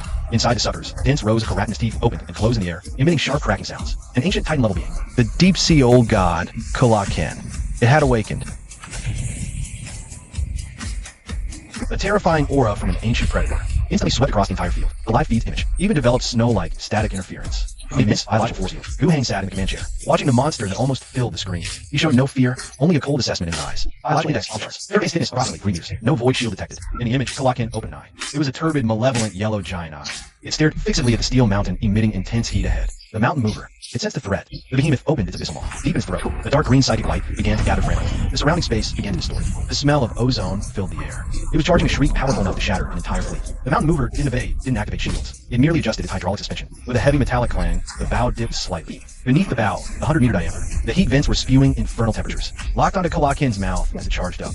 Range, 800 meters. Firing solution, locked. ZZZ. Boom. A blinding white light shot out, brighter than the sun. Not a laser, but a torrent of plasma exhaust. Temperatures reaching thousands of degrees Celsius. It carried the unstoppable fury of thermodynamics, pouring directly into Kulaken's throat. The psychic scream was choked off, replaced by a wet, sickening, and utterly horrifying crack. Superheated fluid raced down its esophagus, instantly burning through its fragile head. Body fluids boiled and vaporized instantly. Immense steam pressure built up with no escape. Kulaken's mountain-sized body suddenly swelled like an overinflated balloon. Veins bulged beneath its skin, glowing and eerie with it. Its internal organs were cooking from within. Its eyeballs exploded under the heat and pressure, spraying murky fluid. Superheated steam shot from every pore and wound, emitting piercing shrieks. Cooked from the inside, in just 3 seconds. This ancient god, newlywed, the last hope of the deep-sea whispers, couldn't even launch a proper attack. Its body went rigid. Its flailing tentacles went limp, crashing into the boiling sea, sending waves everywhere. The pungent smell of burnt protein seemed to fill the air, invading everyone's nostrils. It was dead, transformed into a massive, charred mountain of flesh, floating on the boiling sea. Combat ended. The massive bow of the mountain mover ruthlessly pushed aside ancient cosmos. Its treads crushed the soft tentacles, rumbling toward the now-grilled lighthouse. The hatch opened. A thunder warrior in power armor strode out. He stepped onto the scorched rock, plunging the black battle standard, emblazoned with a double-headed eagle, into the lighthouse base. Sparks flew as metal struck stone. Victory! Assistant Promchon. Gu Hang leaned back in his chair, allowed a long sigh, reaching for his coffee. But just as his fingers touched the cup, his personal terminal flashed a glaring crimson warning. Warning. Mountain Mover's original nuclear reactor detected. Heat exchange conduits experiencing large-scale meltdown. Reactor containment wall structural thermal damage assessment complete. Power system durability permanently reduced by 50%. Risk of total failure imminent. Gu Hang's hand froze midair. He stared at the alarming red text. The smile slowly faded from his face. Gu Hang fixed his eyes on the tactical terminal. Data streams flickered at an unnerving frequency. Red alert glow reflected on his weary face. No comical pop-ups, just cold, brutal damage reports. Warning. Reactor core critical. Magnetic containment field. Plasma leakage at 30%. Power core structural meltdown probability, 49%. The steel behemoth that moments ago raged like divine wrath now emitted agonizing metallic groans. The lament of thousands of tons of adamantium and ceramite quenching. Massive heat vents no longer spewed fury, but oozed viscous coolant instead. Gu Hang's voice turned hoarse. For those 3 minutes of physical transcendence, he exhausted 10 years of this land cruiser's lifespan. The mountain mover now lay as expensive scrap on the coastline, beyond a few still functional cannons. It couldn't move an inch, yet he felt no regret. In the Warhammer universe, victory is the only currency. Win, and scrap can be reforged. His fingers danced across the mechanical keyboard, inserting new commands into the logic engine's core protocols. Task: force cool reactor core. Priority: maximum. Note: sacrifice secondary conduits to preserve the core. Just then the closing bells of the arena came as expected. Third micro-season dual period concluded. Settlement complete. Base points 10. Tier advantage bonus 8. Win streak reward 4. Total acquired 22 civilization tier points. Guheng glanced at his profile. Current tier bronze 5. He switched to the global rankings. Finger scrolling through dense lists of IDs. Guheng rank 1655. Steady climb. The deep sea whisper he physically transcended. ID now faded to heavily gray. Such is Dark Forest law. Winner takes all. Losers leave no trace. He stared at the top ranks. Those monsters who, like him, were once bronze, now displayed glaring silver status markers. The vanguard already ascends to higher dimensions. Rumors even speak. Rank number 1, Celestial Vault Capital, has begun deploying a preliminary Dyson swarm within their star system. Admiral Hu gazed at the Dead Sea, still steaming, and littered with the charred corpses of ancient gods, delivering his final verdict. In the face of an absolute energy level disparity, fancy tactics are a joke. Before his words faded, the bell for the new season rang. A grand holographic projection unfolded in every contestant's cockpit. The 4th micro-season begins. New development theme. First gaze. The call to sky. Description. The continents are settled. The oceans are calm. Gravity is both a cradle and shackle. Please develop aerospace technology. Explore and conquer your home planet satellite. The live stream exploded instantly. Space race is here. This is way beyond the syllabus. We were just playing post-apocalyptic punk, and now we fast-forwarded straight to StarCraft. What about the guy with the Land Cruiser? That thing of his is broken down. Guheng looked at the new theme on the screen, then glanced out the window at the mountain mover billowing black smoke, like a lifeless corpse. Finally, his gaze fell on his own massive human empire tech tree. At the top of the genetic engineering branch was a gray node. Project Imitate, Astartes. Prerequisite: occupy the moon. Obtain lunar genetic core data. In the history of the unification wars on Holy Terra, it was by conquering the moon and subjugating the gene clans there that the Emperor obtained the key technology to mass-produce Astartes. Without the moon, without Imitate, there would be no Death Legion to sweep across the galaxy. He pulled up the mountain mover schematics, ignoring the reactor damage warning glowing red-black. His finger drew a circle in the center of the magnificent mobile city. He was planning a new module state. It wasn't a runway, not a landing pad, nor a conventional space launch center. He called up the power lines for the macro cannon array, forcibly cutting them. He called up the overload interface for the void shield generator, connecting it to the main keel. Finally, at the tail end of that blueprint, he added 12 sets of shockingly massive solid fuel boosters, originally intended for planetary scale mining demolition. Hu stared intently at the screen, his atoms apple bobbing. This general, accustomed to life and death, now felt a surge of absurd shock. He doesn't want to build a ship. His ship is too slow. What's turn out? That hundreds of thousands ton land cruiser, directly into a rocket aimed at the moon. The live chat explodes instantly, driving a mountain to the moon. That's not how orbital mechanics works. Hey buddy, you're trying to reason with a madman. He just boiled an old god in a soup using thermodynamics. Guheng can't hear the noise. He slumps in the command chair, his gaze piercing through the holographic screen. Out the window on the coastline, the mountain mover lies like a gutted leviathan, silent in the permafrost. Reactor offline. Heat vents no longer spew steam. Only a few black tendrils of smoke linger in the bitter wind. It's scrap metal. But to Guheng, scrap has its uses. He opens the human empire's vast, sprawling tech tree. His finger glides past aeronautics, orbital shuttles, life support systems. All standard aerospace nodes are locked and grayed out. His focus settles on the pinnacle of the genetic engineering branch, the Imitate project. Astartes. Core prerequisite: occupy the moon. Subjugate the Silenia gene clan. Acquire gene seed mass production tech. That's the key. Without the moon's genetic secrets, his Thunder Warriors are just flashing, disposable cannon fodder. Only by seizing it can the Empire's angels truly be born. A cold, mad smile touches Guheng's lips. Why build ships? Ships are too slow. His fingers fly across the tactical terminal. A project blueprint titled Operation Aquila is force loaded into the system. He ignores the mountain mover's crimson black damage reports. He severs all non-essential power lines. All energy is funneled into a single conduit. Then, on the mountain mover's grand spine, he designs a brutally simple module, not a delicate launch gantry, but a massive, vertical railgun welded from high-strength adamantium. Activating the orbital delivery platform is just step 1. His finger slides to a complementary subnode. Subnode, boarding torpedo. Tech description: a primitive suborbital assault vehicle. Power plant removed. Navigation and return system stripped. Only impact-absorbing gel and a single-use attitude for us to remain. Tactical use: gains initial velocity from external kinetic force, ramming into enemy vessels or planetary surfaces, injecting assault troops into the target zone. Crew survival rate: extremely low, only for units with Superman-level physiological tolerance. The live stream fell dead silent. If boiling the sea was tactical madness, then this boarding torpedo is an ethical crime against humanity. Stuffing people into torpedoes, packing soldiers into cans, and firing them out like shells. This is treating humans as less than human. Human space was distress, no hesitation, no mercy. We're confirmed. Proceed with. Factories at full capacity. Objective: complete retrofitting within 3 days. 4th micro-season. Historical simulation officially begins. Scene switch. No bustling construction, only grim preparations. This is the assembly plaza inside the mountain mover. The air reeked of machine oil, rust, and a faint stench of decay. 5,000 Thunder Warriors stood in formation. The camera zoomed in, sweeping over faces hidden behind helmets. Despite possessing rock-solid muscles, their skin was covered in age spots and necrotic black patches. Their hands trembled violently, uncontrollably. Some warriors even needed their power armor support to barely stand upright. Their breathing was heavy and labored. Status scan: genetic sequence collapsing. Estimated remaining lifespan: 30 Terra Standard days. They're dying. The enemy won't need to lift a finger. Their own genes will kill them. The camera focused on the front of the formation. The giant stood quiet. One Malawian Quacha, thunder power armor. His armor was scarred with bullet marks and burns, metal from the unification wars. Alike, Talan IC removed his helmet, revealing a face crisscrossed with scars. He looked at his brothers below, his eyes devoid of pity. Only a warrior's resolve. Brothers. His voice boomed through the armor's external speakers, crackling with static, hoarse yet deafening. Look at your hands. They shake. Can't even grip a bolter steady. Look at your bodies. They're like damn scrap metal. Our genes have betrayed us. Tom, that beast. Gnaws away at our glory, bite by bite. Shall we wait here to die? Alec swung his mechanical arm violently, pointing at the thick armor plating above, as if he could see the sky beyond. To become stinking rot on a sickbed, or gasp our last like cowards in med bay. 5,000 Thunder Warriors roared in unison, the sound wave making the armor plates hum, even as their bodies decay. The killing intent emanating from their bones still chills demons of the warp. The Emperor needs that land. Alec points to the pale, indifferent moon on the screen. There lies our hope for a cure, and the enemy we must conquer. We have no ships, no return tickets, only these tin cans. He gestures to the freshly produced torpedoes behind him. We'll pack ourselves in like furious shells, shot into the sky. We'll shatter the moon's rock. We'll deliver the Emperor's wrath, right onto the heads of those gene heretics. Alec puts his helmet back on. The lenses over his eyes glow with a crimson light. This is the final charge. Warriors. Death is not the end. Dying in battle is our only true destiny. He scans the room, his gaze sharp as a blade. For the Emperor. For unity. No ships. No return. We'll deliver the Emperor's wrath as shells. Onto the enemy's heads. The assembly square air is thick, with the sour smell of machine oil and sweat. Alec shows no fear, no hesitation. The response is the dull thud of 5,000 power-armored feet stomping the ground. The sound wave hits the dome, covering the scarred armor of the warriors. Scene change. Project codename Aquila. The camera pulls back to show the vast, plane-like back of Mount Hoover. It has been transformed into an industrial hell, defying physics and blaspheming engineering laws. Tens of thousands of lobotomized servers plug thick data cables into their skulls.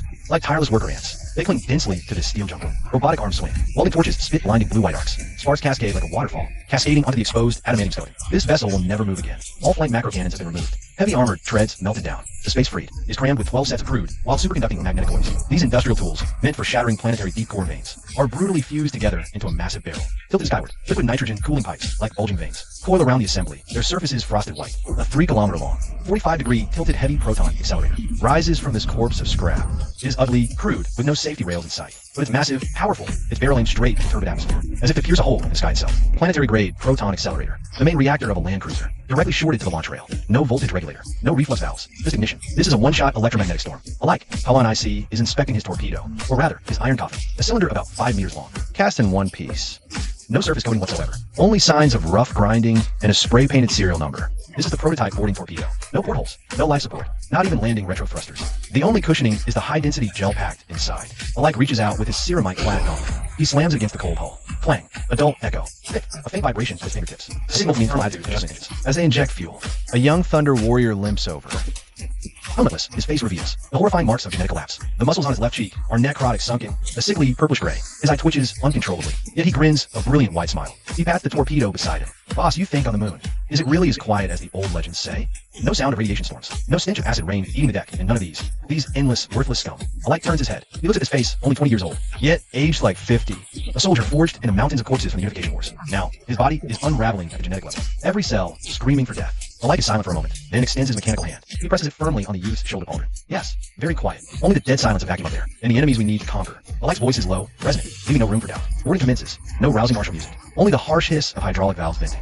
Hiss. 5,000 Thunder Warriors, marching in formation, flanking the path. Our comrades whose bodies have completely failed them, unable even to stand. They lie on stretchers, gazing greedily with clouded eyes at the marching column. They raise trembling fists, thump their chests. Thump. The marching warriors respond with heavy impacts. Dull thuds echo. A resonance of heartbeats. A farewell salute. One by one, like loading bullets, they cram into those narrow, claustrophobic steel cans reeking of machine oil. Alike is the last. Before stepping into his torpedo, he halts. He turns, his gaze piercing the launch bay's glass door. One last look at his scarred land, ravaged and broken. Wasteland everywhere, radioactive dust blotting out the sun. This is where he bled his whole life, in a graveyard that buried countless brothers. But he feels no nostalgia. His eyes are fixed only on the pitch-black stars above, and the relief of a mission soon complete. He turns, stepping into darkness. Clunk, the heavy airlock door. Slams shut the moment he enters. Light vanishes. Only the helmet visor's crimson glow remains, flickering in the dark. Launch sequence initiates. Mechanical arms screech with metal-on-metal friction, grabbing the heavy boarding torpedoes. They're loaded into Mountain Mover's massive electromagnetic rails. 12 rows, 5,000 in total, like rows of giant bullets awaiting firing. Hum. The massive capacitor banks begin charging. Air ionizes, broken down by the high voltage field. Blue arcs dance wildly, leaping between rails. Crackle, the ground trembles beneath their feet. The reactor is overloaded, draining the last life from this Leviathan. The camera slowly pulls back through thick radiation clouds. Perspective shifts to the Himalayan peak.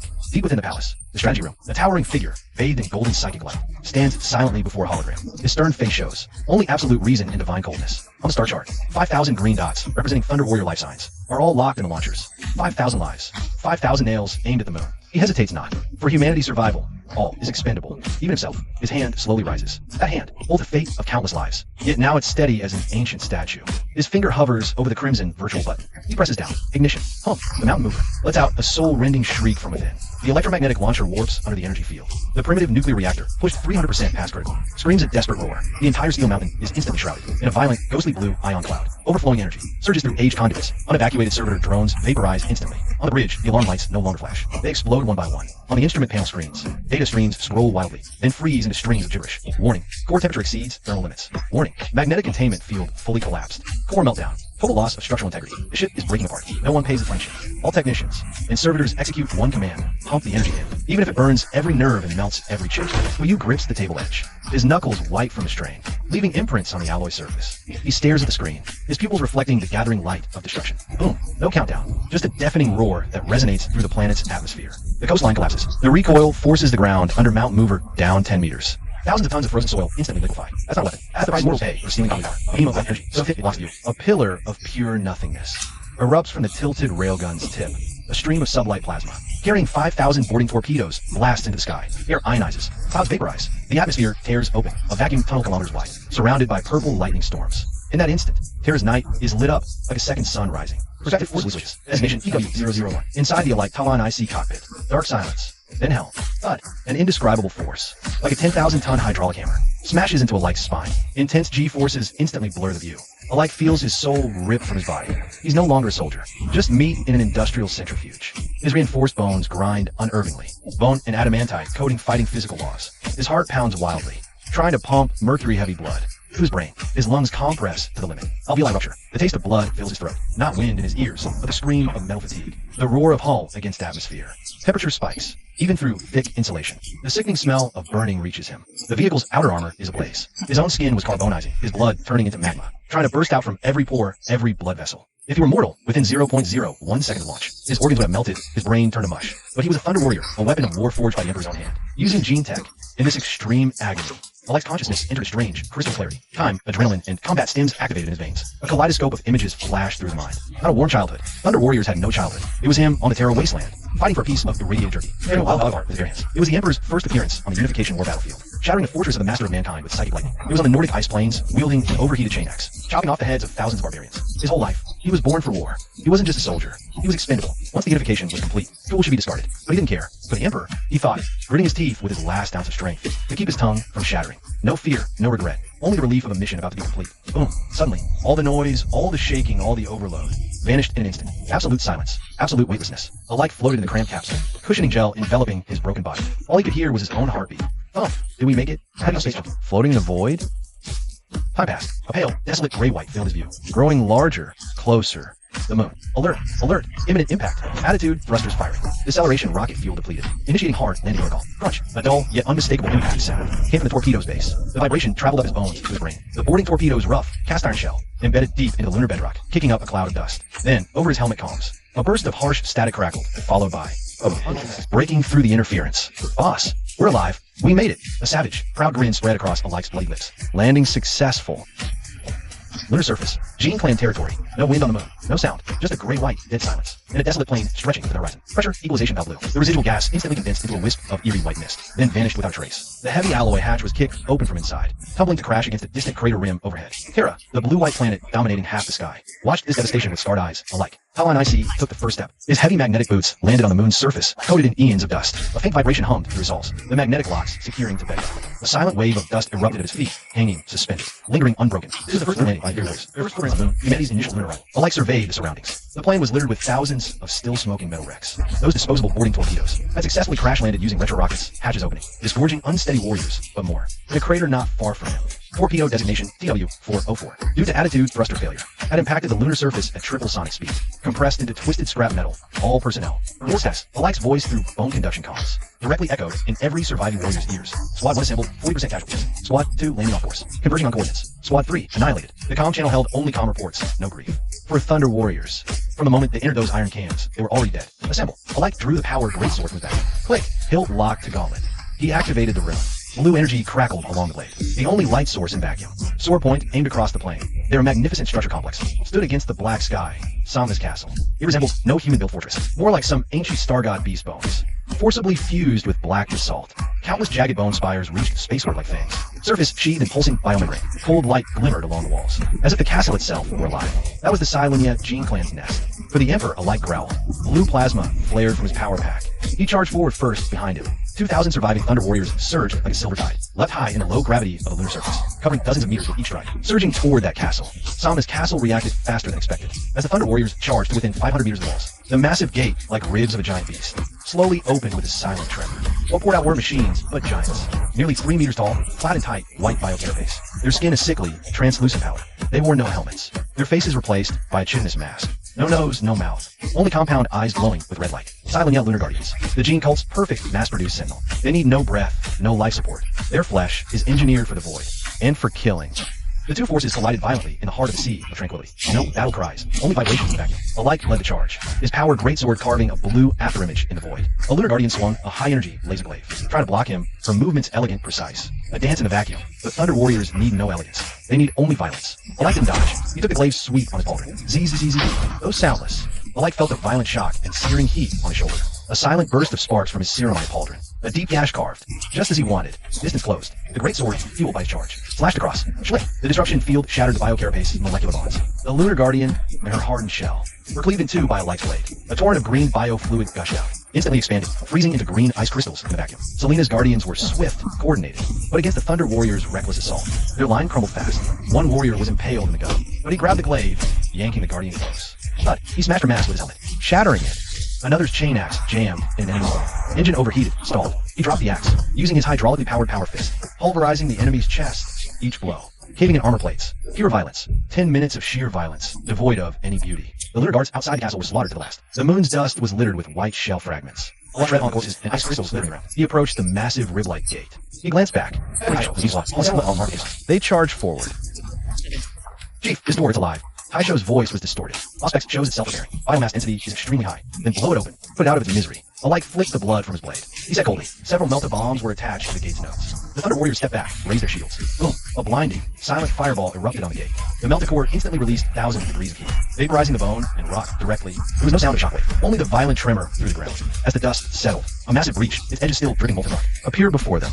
Inside was a deep, dark passage, lined with biotubes and fleshy walls, like a maw ready to devour everything. Assault squad guard. Take your team in. Secure a foothold. Whatever you see, kill it. No exceptions. Alike gave the order. Yes, came the excited voice of the young assault marine over the comms, accompanied by the whine of chain axe engines revving up. Alike watched as Gar led his team charging into the dust cloud. He looked up, gazing at the azure terra above.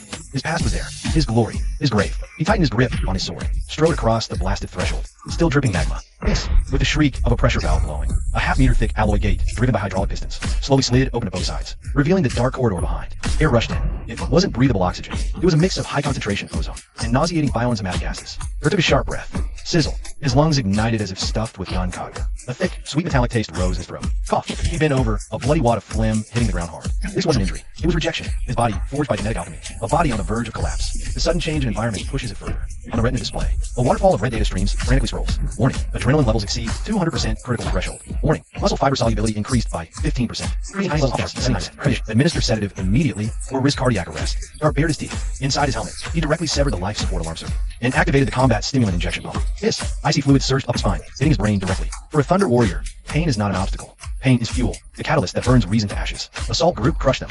Over the comms, Alike's voice was low. Gar tightened his grip on the chain axe. The anti-slip wrap on a haft, saturated in layer upon layer of dry blood crust, had become slick and hard. The gate was fully open. What lay before them was a bizarre, intestine-like corridor. The walls were not cold metal, but a dark red, slowly pulsing fleshy tissue, covered in bluish-purple veins. The floor wasn't rock, but a chitinous shell coated in mucus. This was the lair of the Silenia gene clan, and at the end of the intestine, dozens of pairs of glowing red electronic eyes flared to life in the darkness. Skin pale as porcelain, clad in form-fitting biochitin, their musculature sleek and lethal. In their hands, they held Volkit heat ray rifles, power building. Silenia immortals. The lead immortal captain's voice was clear, cold, devoid of any emotion. Eliminate the intruders. The instant the order was given, dozens of blinding, high-temperature orange rays instantly filled the entire corridor. Boon Volkit rays, an ancient and brutal weapon. It doesn't rely on kinetic force, but triggers molecular combustion within the target, detonating the enemy from the inside. The two Thunder Warriors at the front didn't even have time to raise their shields. The beam struck their chest plates. No explosion, no impact, just a chilling hiss.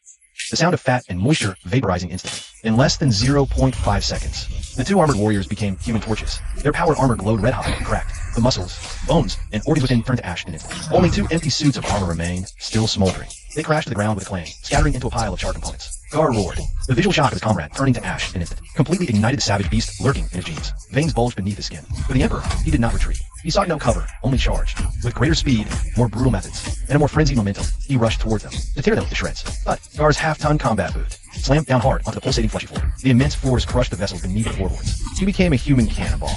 He plowed through the dense hail of rays. A beam grazed his shoulder guard. Ceramite pauldron instantly melted into molten slag. High temperatures seared his skin, emitting the smell of charred meat. Pain, excruciating pain, as if nerve endings were being torn by hot tongs. Yet this agony made Gar's mind clearer than ever before. The world seemed to shift in slow motion. 10 meters, 5 meters. He saw the immortal squad leader, a flicker of confusion in her eyes. She couldn't comprehend why this barbaric, primitive creature could maintain such terrifying momentum. After taking a direct hit from a Volkite ray, Gar bellowed. The engine of his chain axe roared with hunger. 3 meters. The immortal leader displayed incredible reflexes. She decisively dropped the still-cooling ray gun, drawing a high-frequency vibroblade from her hip. She attempted to evade Gar's head-on charge and sever the soft tubes at his neck. Gar ignored the blade thrusting at his throat. He simply tilted his head, taking the blow. On the thick side of his helmet, ZZRT, the vibroblade carved a deep, sparking gash in the helmet, severing the comms antenna, its edge lodging in the armor seam. With a screech of metal, and Gar's axe descended with thunderous force. Whack! The high-speed, rotating chain teeth bit deep into the immortal leader's ornate biocarapace, accompanied by the sickening crunch of shattering bone. That perfect genetic construct, so haughty moments before, was cleaved cleanly in two by Gar. He kicked aside the still twitching corpse. Using the axe's momentum, he spun halfway around. His massive, hydraulically driven power fist swung with crushing force, smashing into the second enemy charging towards him. Crunch! A dull thud. The immortal's head vanished instantly. Chaotic, close combat erupted fully in the narrow passageway. Timon's immortals moved with swift agility. Collisions. Their daggers targeted the weak points of the Thunder Warrior armor. Joints, necks, lenses. And these Thunder Warriors, they charged with their bodies, smashed with their fists. One Thunder Warrior's arm was severed. He didn't even grunt. Instead, he used his other hand to snap the opponent's neck. In a live stream, the barrage of comments discussing Volkite Ray tech vanished instantly. This was war in the Empire's early days. No glory, no mercy, no tactics, only lives thrown into the fray. Blood paving the way, corpses piling a path. An unknowable time passed. When the chain axe in Gar's hand stopped spinning before him, no enemies remained standing. The entire intestinal passage was guarded with forces. Silver Thunder Warrior wreckage, and more immortals. Gar gasped for breath in great heaves. His power armor was riddled with holes. His left eyelid shattered, revealing a weary eye. A broken half of a vibro dagger was lodged in his abdomen. He turned, looked behind him. Of the original 100-man assault team, less than 30 remained standing now. But in each of their eyes, the same madness burned. The same fire. Victor lives, vanquished dies. The world's truth is that simple. Gar pressed the comms unit on his helmet side. Voice source. Clearance complete. Gate zone controlled. Passage secured. Silence on the comms for a second then. Alight's voice came through. Well done, Gar. Hold position for 3 minutes. Follow-up forces are moving. Gar leaned against the fleshy wall, yanked the dagger from his abdomen, pulling out a stream of black blood. He casually injected himself with a potent coagulant. He stared into the passage depths, deeper, darker, as if leading to hell's very core. He stood, pulled the chain axe starter cord again. Virum. The engine roared once more, but his heavy ceramite boot slammed into the slick biological valve, emitting a dull, sickening crunch. The living gate couldn't withstand the thunder's wrath. Ripped bodily from its fleshy frame, crashing to the ground, nerves still twitching, alike, and Tawan IC strode through. This was no human recognizable base. It was the stomach sack of some colossal monster. The air reeked of high concentration formaldehyde, old blood, and the stench of rot. The heat is suffocating. The power armor's cooling fans are spinning wildly. The walls are covered in translucent pink flesh membranes. Thick blood vessels pulse like pythons behind them, pumping glowing, radioactive nutrient fluid overhead. Hundreds of translucent amniotic sacs hang down, like overripe, rotting grapes. Each sac holds a curled, blurry black shadow.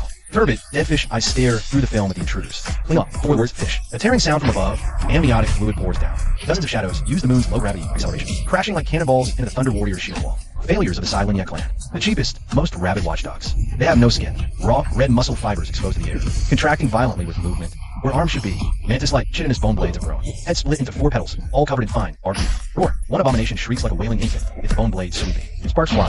The Thunder Warrior's 1 Malawian quatch of power armor is brutally torn open across the chest. The warrior fires back point blank.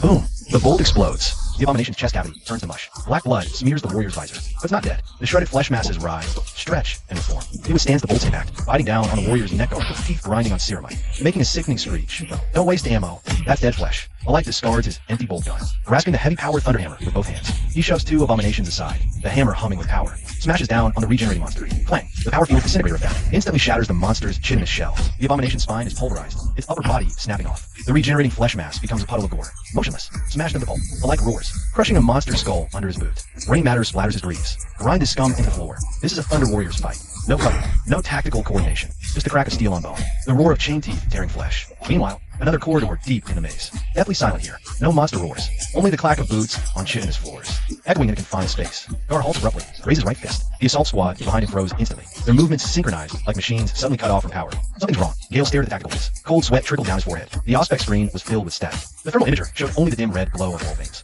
Too clean.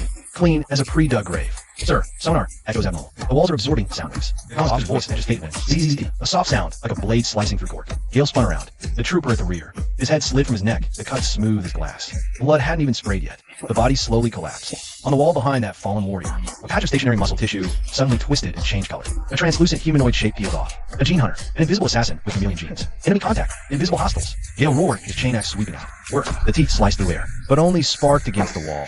The shadow vanished like a drop in the ocean, lost instantly in the complex biological textures. Act, a scream from the left. Another trooper's femoral artery severed, blood gushing. Can't see. In this maze of living tissue, thermals and bioscanners are useless. Panic spread, for Thunder warriors used to head-on clashes. Being toyed with like prey was worse than death.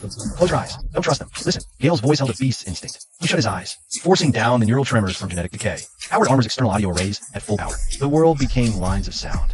The gurgle of wall veins. Distant gasps of comrades. And thump. Fast. Light. A heartbeat. Not human. Like a cold-blooded creature. 3 o'clock. 5 meters. 2 meters up. On the ceiling. Gale's eyes snapped open. His wings. He fired the heavy flamer mounted under his left arm. Whoosh. A yellow fire dragon roared forth, rushing toward the ceiling shadow. Hiss. An inhuman shriek erupted from the flames. A burning figure dropped from the ceiling, thrashing wildly. Its perfect camouflage peeled under the heat, revealing pale skin beneath. Gale stomped on the struggling assassin. The chain axe came down hard. All units switched to flammers. Gale wiped blood from his visor. Burn all. Burn through these damn guts. Let's see where they hide now. Deeper underground control hub. No bloody clashes here, only silent kill.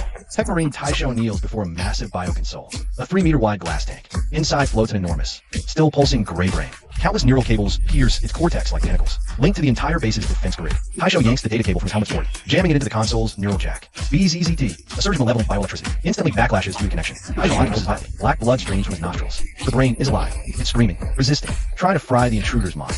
Warning. Neural system overload. Cerebral pressure critical. Servo skulls shriek a piercing alarm. Shut up. Taisho grits his teeth, eyes bloodshot. He sees in the data stream, the complex base schematic. So close. Just one final firewall. But the brain's counterattack intensifies. His consciousness blurs. Black spots edge his vision. Sir can't hold. Behind him, 2 Tech Marines managing data shot. Suddenly seize up. Blood mist behind their visors as they crumple. They sever their neural safeties. Use their own brains as fuel, taking the fatal psychic blast for Taisho. Brothers, a bestial growl rumbles in Taisho's throat. He doesn't look back. Doesn't pull the jack, using the half-second his brothers bought with their lives. You drive a logic virus deep into the brain's core. Zap, crack. The massive brain in the tank spasms violently. Veins bulging, then falls still. Data flows freely. A 3D holographic map unfolds on his retina. Fast. A crimson path. Points clearly to the deepest underground level. Easy, ivory. Taisho slumps to the floor, voice frail as a dying old man. Commander alike. Path is clear. But that which laid all cards on the table. Guarding the main lab, the Lunar Praetorians. 3,000 strong. Sama's castle. Core sector. Hall of evolution. A vast, open space. But now, it's become hell. Cover the left flank. Centurion, a Likes roar, erupts through the comms channel. His proud Thunder Warrior Legion is now pinned behind cover at the entrance, unable to advance. At the hall's far end, 300 Silenda immortals, in golden biocarapace wield halberds and heavy guns, forming an impenetrable phalanx. Zap! Orange rays streak toward the Thunder Warrior's position. A Thunder Warrior tries to peek and shoot, but a ray strikes his helmet. Instantly, the air, skin, and muscle inside heat to thousands of degrees. Act! His scream lasts half a second before a muffled blast. Red steam jets from the armor seams. Damn it! What the hell is this thing? Alike watches his brothers fall one by one. His eyes burning red. Their bolter rounds spark off the enemy's biocarapace, but fail to inflict lethal wounds. The enemy phalanx is a solid wall. No opening in sight. At the maintenance corridor's end, Taisho kneels before a glowing green data terminal. His mechanical left arm is wrecked, hanging limp. With a trembling right hand, he pulls the data probe, linked to his brain's neural network from his belt. The terminal port is right there. One insertion uploads the castle schematics and defense weak points to the entire army's tactical net. But his nervous system is at its limit. His tactical visor's warning now displays a black skull. Warning, neural overload 98%. Warning, reconnection risks brain death. Summoning his last strength, he grips the probe and slams it into the port. Boom! A massive data torrent, surging like a tsunami into his brain. Taisho's body arches violently. Blood gushes from his nose and mouth. The evolution hall, where alike is pinned down. Suddenly, he hears a beat in his helmet. A clear, 3-dimensional schematic instantly overlays his vision. It's the evolution hall's complete layout. And on the hall's ceiling, the hanging cultivation tanks, filled with the Silent Knot cult's green biosolution, meant as mere decoration, now flash as glaring red weak points. Shows the stage structure location has internal solution properties. Highly corrosive strong acid. Position directly above the enemy formation. Alike paused for a moment, then raised his head, looking up at the dome, gazing at the massive green vats hanging above the immortals' heads. The corner of his mouth slowly twisted into a smile filled with savagery. All units, orders. Target dome above, 12 o'clock. Those vats bring them down. Fire. From behind cover. Warriors pinned down by Volkite ray fire. In that instant, displayed astonishing tactical discipline and absolute obedience. Over 200 Thunder Warriors emerged from behind shattered stone pillars and overturned lab tables. all muzzles swung in unison, pointing toward the dome. At the 12 massive green glowing suspended cultivation bats, boom, 200 bolt guns roared simultaneously. A dense barrage screamed toward the dome, the other end of the hall. The commander of the Silent Guard, a tall, coldly beautiful immortal, watched contemptuously.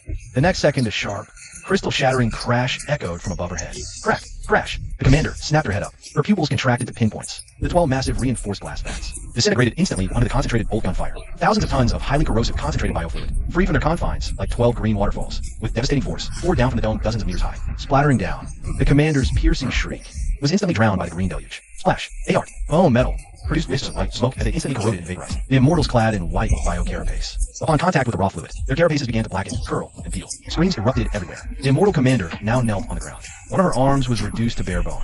Her Volkite halberd dropped into the acid, fizzing. Smoke rising. Alike watched the horrific scene ahead, without a shred of pity. For these witches who treat humans as lab specimens, this was their just deserts. All units, activate environmental seal mode. Charge. Click. All Thunder Warriors simultaneously pressed the sealing valves on their helmet sides. Power armor life support systems engaged at full power, sealing out the external poison gas and acid mist. Then, they charged forward with heavy steps, and charged into the curtain of green rain. Wired roared, the first to plunge into the acid mist. Green acid poured over his power armor, sizzling as it corroded. A layer of white foam bubbled on the ceramite surface. His eyes were fixed on one target, the Silent Commander. Kneeling, still trying to grab her weapon. For the Emperor, Wiregood leaped high. The chain axe in his hand roared to life. The chain axe met no resistance, slicing through a fragile neck vertebrae. A beautiful head, frozen in fear, flew off. It fell into the acid pool. The Silent Guard formation shattered completely, under the torment of acid and the Thunder Warriors' terror. Their prized discipline and elegance vanished. 10 minutes later, the evolution hall fell silent again. Only the hiss of acid eating the floor remained. Wiregood stood in the hall's center. His power armor was pitted and scarred by corrosion. The left leg plating was gone, yet he stood firm. Alike approached, he too bore many wounds. His gaze turned toward the hall's far end, to the immense golden door etched with intricate genetic helixes. That was Somnus Castle's deepest core, the primordial laboratory, the final refuge of Silent Knot, calls Matriarch. EDSA. He raised his power sword.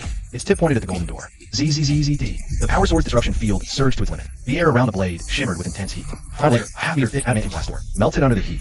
Molten metal flowed from the cut, dripping onto the white floor with a hiss of steam. Boom! Aelucatalisi lifted his foot and kicked hard. The warped metal door collapsed. A cloud of white dust billowed. He stepped inside, each stride, accompanied by the heavy clang of metal. Beneath his feet, they formed filthy, sullied footprints. These footprints were now stamped onto the laboratory floor. This was Herodotus Omega, the Moon Supreme's sanctum, the heart of the Silenia gene cult. The silence here was suffocating. The air, filtered to purity, maintained a constant chill. In the center of the vast circular hall, thousands of holographic data screens floated silently. On those pale blue light screens, complex genetic double helix diagrams fluttered. The laws of life spun and recombined in the air. At the hall's far end, upon a dais carved from white crystal, stood a woman. She wore an intricate, resplendent silver robe. Her face was as perfect as the statues in the Terra Museum. Her skin had an inhuman, translucent quality under the cold light, revealing faintly the vessels flowing with silver blood beneath. EDSA, matriarch of the Saleni sect, guardian of genetic technology. She held no weapon, just stood there, gazing down at the intruders with those faintly glowing, pupil-less eyes. Halt! Her voice was not loud, yet amplified by the hall's own conduction system. It resonated directly within every Thunder Warrior skull. Do not fight this lethal human ocean with your filthy feet. Alike halted, he raised his hand, and with the hiss of a pressure seal unlocking, removed his shattered helmet. Clang. The helmet was tossed aside. His face was a crisscross of scars, his skin a sickly gray from prolonged radiation exposure. He looked at the dais, at the woman, and behind her, hovering in midair, a black reliquary encased in layers of stasis fields. It was an ancient metal container from a bygone tech age, its surface etched with intricate double helix runes, exuding an ancient chill.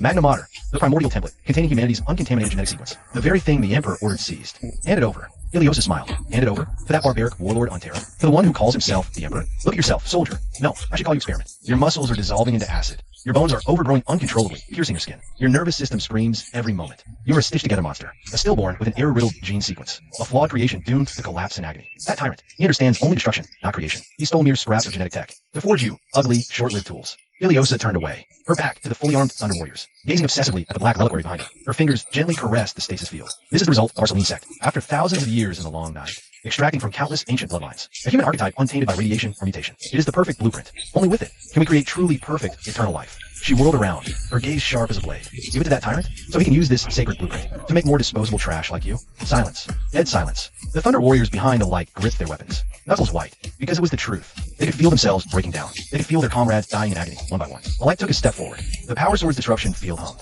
scorching a black line into the floor. He spoke slowly. So what? I'm garbage. My brothers are garbage. We're the stones that pave the road, the kindling for the fire, the corpses that fill the ditches. He looked up, meeting the eyes of the matriarch on high.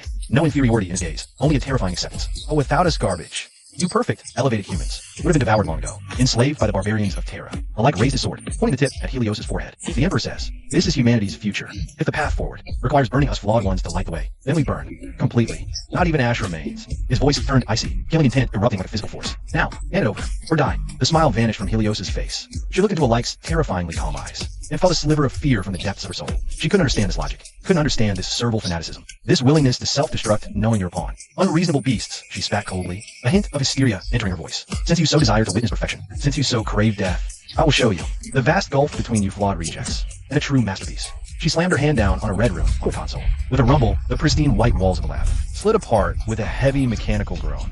10 massive, cylindrical life support pods filled with murky green nutrient fluid emerged from the darkness. Inside those pods, suspended 10 massive, muscle-bound giants. They stood a full head taller than Thunder Warriors. They wore no power armor. Instead, they were sheathed in black chitinous carapace. The carapace grew directly from their skin, fused with flesh and bone. Their faces were covered by respirator masks. Their bodies were riddled with tubes, pumping potent combat stimulants. These were the silent occult attempt to surpass the Emperor's super soldiers, using their mastery of gene tech to create replicas. Though grotesque, due to lacking the Emperor's key techniques, feral, they possessed power to crush mortals, and even overpower Thunder Warriors. Awaken. Helios' voice grew shrill and mad, echoing through the hall. Tear these old era scum apart. Crack. The reinforced glass of all 10 pods shattered simultaneously. Green nutrient fluid flooded out like a tidal wave, instantly swamping the floor. The 10 slumbering giants opened their eyes in unison. No pupils, no whites. Just pools of murky yellow, brimming with bloodlust. Roar. With a bestial howl, the 10 monsters snapped their tubes. They dropped to all fours, muscles bulging like caged beasts unleashed, radiating suffocating pressure as they charged towards Alike and his Thunder Warriors. Fire. Pull them back. Alike roared. Bold guns spat angry tongues of flame, but the black giants moved with fluid grace. They weaved through the hail of fire. Sparks occasionally flared on their black chitinous shells, doing nothing to slow their advance. The lead monster slammed into the Thunder Warrior shield wall. Danger! It thrust out hands sheathed in black keratin, grabbed 2 Thunder Warriors by their helmets, and smashed them together with brutal force. Crunch! 2 ceramite helm heads exploded from the impact. Without pause, it lunged for its next target. Jair discarded his empty bolt gun, drew a notched chain axe, and charged the monster coming at him. Die, you bastard! The chain axe engine screamed as he swung for its neck. The monster didn't dodge. It merely shifted its weight, letting the whirring teeth pass by a hair's breadth. Then it drove its knee up in a vicious strike, smashing it into Jair's abdomen. But the abdominal plating of Jair's power armor crumpled instantly. He was sent flying backward. It smashed hard against the clean white wall of the laboratory, leaving spiderweb-like cracks. Cough, cough. Jair coughed up a huge mouthful of black blood. Up on a high platform, Helios looked down at the slaughter unfolding beneath him. A cold smirk tugged at the corner of his mouth. You see that? Barbarians? This is the gap between genes. You are crude lumps of mud, but these things, they're exquisitely carved works of art. Your struggles are meaningless. Alike ignored her taunts. He drove back a monster, trying to sneak up on him with a single sword, leaned his back against the pillar, and gasped for breath.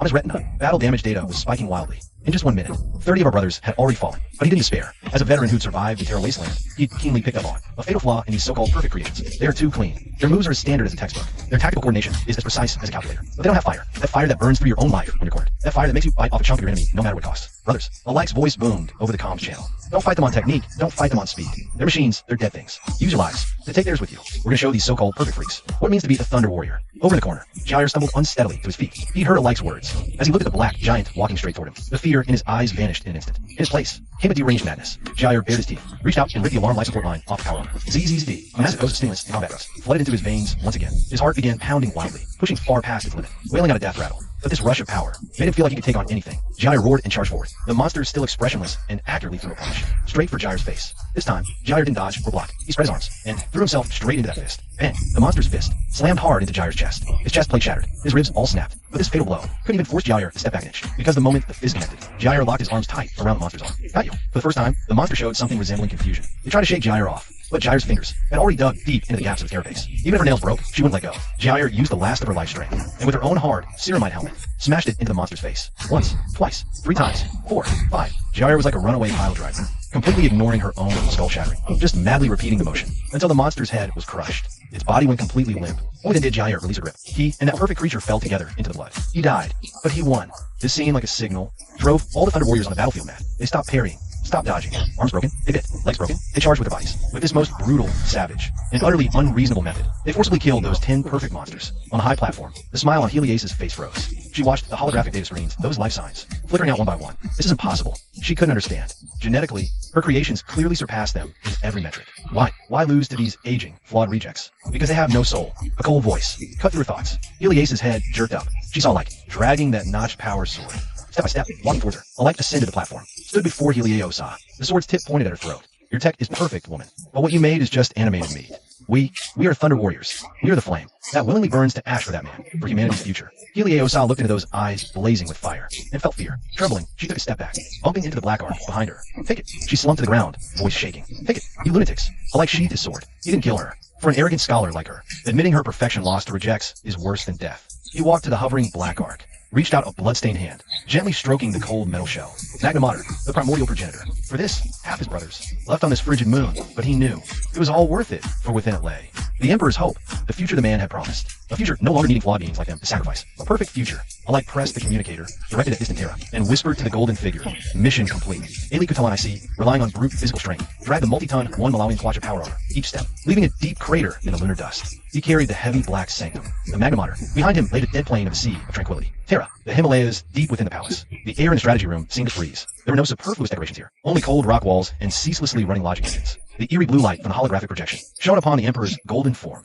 majestic, sacred, yet chillingly indifferent. He was gazing at the black sanctum in the cultivation tank, the primordial matrix. Within the viscous nutrient fluid, double helix gene chains were frantically reassembling, emitting a pressure targeting not just flesh, but the very soul. The survival of civilization requires no cheap mercy. It demands valuable sacrifice. At the foot of Mount Ararat, howling winds whipped up swirling ice crystals. This was a dead, uninhabited zone, a newly completed, massive, sealed white fortress. With a roar, a colossal transport craft slowly descended. Anti-gravity engines kicked up snow, obscuring vision. The hatch opened. Alike, Talon IC was the first to step out. He took a deep breath, looked back at his brothers behind him. These once unrivaled Thunder Warriors tank tourists now resembled pilgrims on final journey, or elders on their deathbeds. They supported each other. The excruciating pain of genetic collapse tormented their nerves every moment. Yet, in their eyes burned an unprecedented light. Hope. I heard this operation uses the divine artifact brought from the moon. Wu Xiaotao limped over to a like side. If we endure, we live. Not just live, we become stronger. Then, we'll be true perfect warriors. Then, we'll go take Mars. I hear the mechanic is there. Enough, Alike cut him off.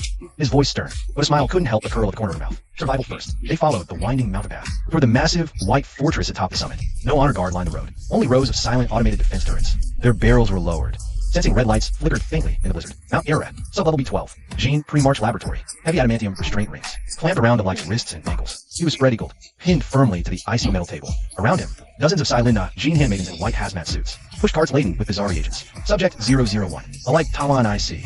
4th Legion Commander, Thunder Warriors. Heliace's voice came through the speakers. Cold as an autopsy report. Gene sequence. Highly unstable. Cell necrosis rate, 45%. Estimated survival time, 72 hours. Procedure plan, full reforging. Phase 1, skeletal remodeling. Over a dozen thick needles connected to high-pressure pumps. Pierce the Like's skin simultaneously, driving deep into his limbs, spine, and sternum. An indescribable acid-like sensation flooded his body through the marrow. Not pain. Alike felt his bones turning to mush. High concentration calcium solvent, forcibly softening his malformed, overgrown skeletal structure. His body seemed to lose its support, sagging under gravity. Then, the roar of robotic arms. Several massive arms extended, gripping his limbs with cold steel clamps, and pulled. Crack. Ligaments forcibly stretched. Joints forcibly dislocated. Old, healed wounds tearing open again. To fit acetates taller. More perfect, more golden ratio conforming frame.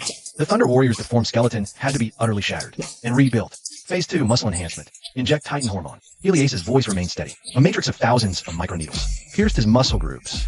Necrotic, atrophied muscles, stimulated by the drugs, began to rise and swell visibly, madly. Tearing, regenerating. This cellular-level hyperdivision consumed immense energy. Body temperature spiked instantly, 40 degrees Celsius. Sweat evaporated into a white mist that shrouded the operating table. Heart rate 300, blood pressure critical, body temperature overload. A handmaiden reported coldly, as if reading an irrelevant data. Continue.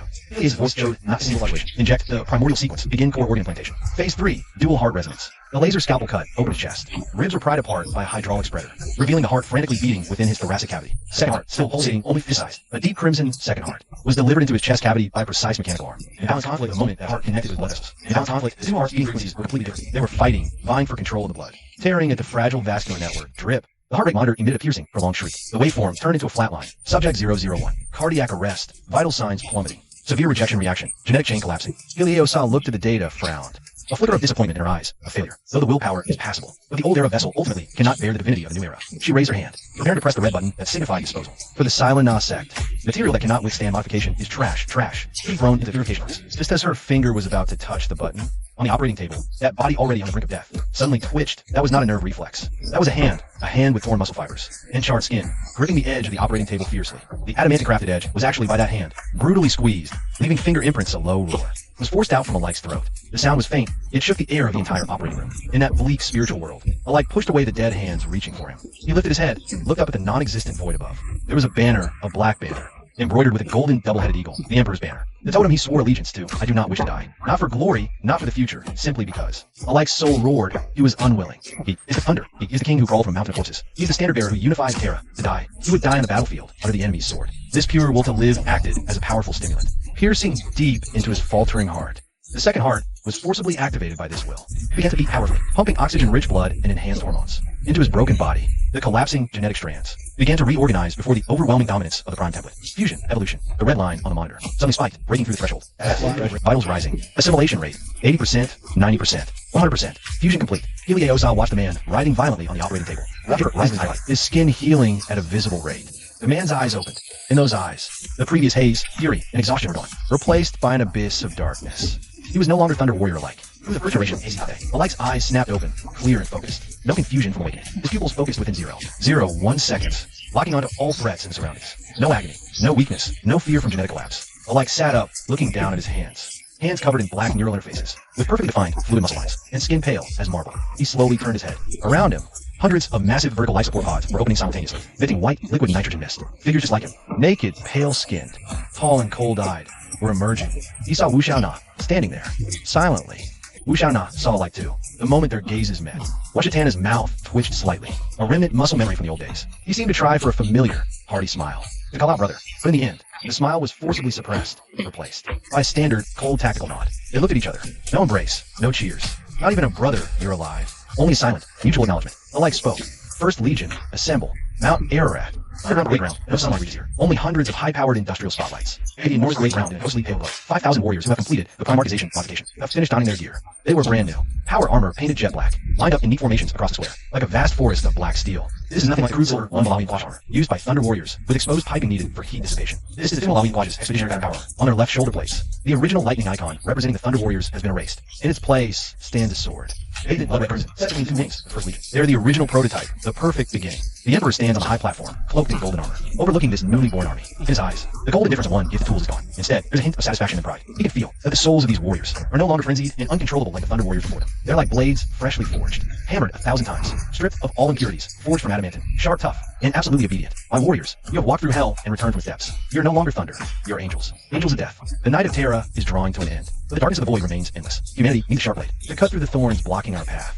The Emperor slowly raises his hand, his slashing gesture, pointing toward the heat ball to ceiling. For humanity, 5,000 warriors respond in unison. Their roar is no longer the feral snarl of beasts, or the uncoordinated painting of individual motion. It is the first breath of the great behemoth known as Legion. Imitate Project, First Legion, off-field perspective. 6th micro-season development phase has concluded. Calculating overall score for this round. Viability, 95 points. The largest gene recruit hidden danger has been resolved. Civilization stability has increased significantly. Army service term extended from months to centuries. Potential, 98 points, epic grade. Comment, the success of the Imitate Project. Our civilization has gained capability to conquer, subsea, and carry out long-distance void expeditions. Self-consistency, 100 points. Originality, 92 points. Adaptability, 95 points. Contested 95.7. Guheng. Overall score for this round. Total 96.0 points. Updating the round hero rating. Guheng ranked 866, based on round hero leaderboard ranking. Distributing development resource point rewards. Micro Season 6. Development phase ended. Entering dual phase. Calculating based on your overall ranking. And 866. Matching opponent.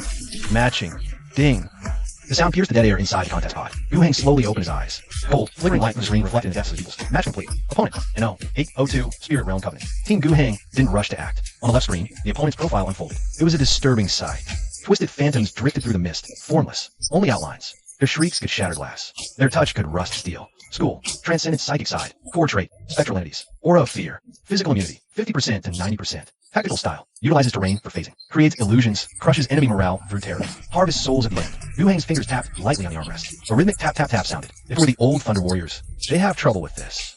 Fierce, yes, but essentially berserkers fueled by hormones and rage. Once caught in illusions, or finding their chain axes couldn't hit the enemy, they grow anxious, frenzied, ending in a tragic, self-destructive brawl. But now, he turned, glanced at the right side of the screen. There, the black card representing the First Legion, hovered silently.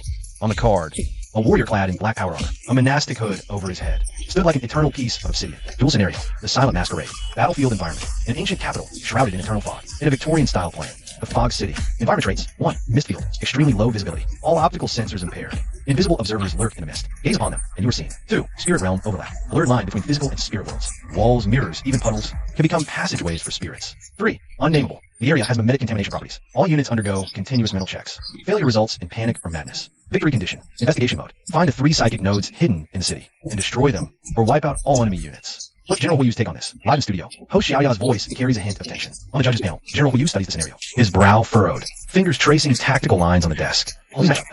Although Gu Heng's forces have been upgraded, they still rely on physical, bullet-based damage. Against spirits with physical damage immunity, the bolter's efficiency will be very low, unless Professor Suwon interjects, pushing upper classes. He can deploy anti-spirit magic weapons. But to my knowledge, that's not on his tech tree. He's not a supernatural civilization. No mages to banish spirits. Urban combat, fog, puzzles, spectral enemies. Gu Heng instantly extracts all the keywords. This is a mission mode extremely unfriendly, even malicious to the physical side. If his army would go in, forget about killing enemies. The pervasive fog and unkillable ghosts alone would drive the soldiers mad, and physical bullets passing through ghosts are like passing through smoke, greatly reduced in effect. However, from a combat perspective, the situation is similar for both sides, although the opponent shares the same system and civilization type as the scenario's world, seeming to have a significant home field advantage. In reality, aside from the second rule spirit realm overlap being a usable channel for them, their room to maneuver isn't much. Among these engineering rifles, the biggest point is the neutral wild monsters on the map, attacking enemies indiscriminately. It might seem insignificant at first glance, but a little thought reveals. When combined with the first and third rules, these transit channels clearly won't be unclaimed. In a sense, this is actually good for him. Gu Heng indeed lacks magic weapons, but he has alchemy, a science more brutal, more unreasonable than magic. He opens the pre-battle config interface. If physical damage is reduced, then switch the damage type. Gu Heng's fingers fly across the armory interface, leaving after images. Since you can't hit a solid entity, burn it with blanket chemical fire. Activate spirits are energy. Energy can be neutralized by more violent chemical reactions. Make the air burn. Make the psychic energy burn. You replace the standard explosive rounds with something far more dangerous. Alchemical tech branch, highly unconventional, marked as extreme risk. Configuration order, main weapon swap. Sacrifice rate of fire. All units, switch to large caliber scatter blast shotguns. Ammo, alchemical incendiaries. Tactical gear, frag grenades. Flashbangs. Equipment, phosphorus flares, 5,000 rounds. 3. Heavy fire support. Equipment, heavy industrial weaponry. Ammo, phosphorus reservoir tanks. Gu Heng stared at the terms fog field and unnameable. His gaze turned cold. In this scenario, the greatest danger isn't the enemy, but the unknown. Without finding the enemy, overwhelming firepower is useless. He opened the rules of engagement editor. Previously, orders for the Thunder Warriors were simple defaults. Extremely basic, kill all or occupy. The Thunder Warriors, though imperfect, possessed exceptional intelligence, coupled with the relatively low combat difficulty. No major problems had arisen, until now. Now, things were different. Protocol codename. 6-wing, Dreadwing, 4 logic, 1, Sorcerer's Advance. No search, no recon. If a wall blocks the path, if fog obscures or vision is impaired, use thermal explosives. No doors, no windows. Blast the maze into a straight line. 2, zero contact. Strictly prohibit communication with any non-friendly unit. Ignore all pleas, temptations, threats. All non-friendly signals are considered hostile interference. Apply physical silence. 3, information blackout. Any scenario native NPC witnessing our actions must be silenced. Failing that, treat as a latent threat. Eliminate. Reason. In a mimetic contamination environment, a witness is the infection vector. The chat exploded. Eliminate witnesses? Is this a rescue or a cover-up? General Huyu looked at the red line order. His furrowed brow relaxed instead. A sharp light gleamed in his eyes. No, he whispered, with admiration for extreme rationality. This is true special operations. In this scenario, filled with psychic pollution and mimetic viruses, any witness could already be contaminated, or become a vessel for the enemy. This isn't senseless killing. It's severing the transmission chain. Gu Heng entered the final line of code. He looked at the screen at the fully armed First Legion, wielding flamethrowers and alchemical ammo. He pressed the red begin simulation button. Deploying forces. Target. The Fog City East District slums. Duel. Commencing. The Fog City East District slums. Here are the festering wounds of this ancient city. It is the narrow junction of reason and madness. The wet roadway winds like a maze. The air smells of musty coal and smoke, and a sickening sweet smell. Detective Jia goes back against the block. The chest of the cold, smooth red brick wall undulates violently. The lungs are like in his revolver in a bellows. Only the last silver-plated bullet was left, but he knew. This bullet won't save him. 3 minutes ago, he saw his partner. That one weighs 200 pounds. A former boxer who can bend an iron bar with his bare hands. The vague shadow at the corner is like a cocoon. It's been pumped out a little bit from the pores. There's no blood, no body, leaving only a pile of empty clothes still warm, and a crunchy batten that fell to the ground. Damn it. Jieko tried to escape boots, stepped in the water. It splashed black mud spots, but he found that no matter how he ran, no matter how many turns he turns, will eventually return to this dead end space is folded. There seem to be countless greedy eyes watching him behind the curtains. The light of the street lamp is no longer warm gas lamp yellow. Instead, it turned to a dismal green-gray, hee-hee-hee, the sharp and finely broken laughter as if fingernails were scraping the glass. Once again coming from the depths of the fog and getting closer. The fog was surging and stretched out its tentacles like life. Jieko raises his gun in despair. Fingers trembling on the trigger, aimed at the fog at the alley. Just then, boom. A dull noise that does not belong to this strange world at all. Blast through the seemingly impenetrable wall on his side.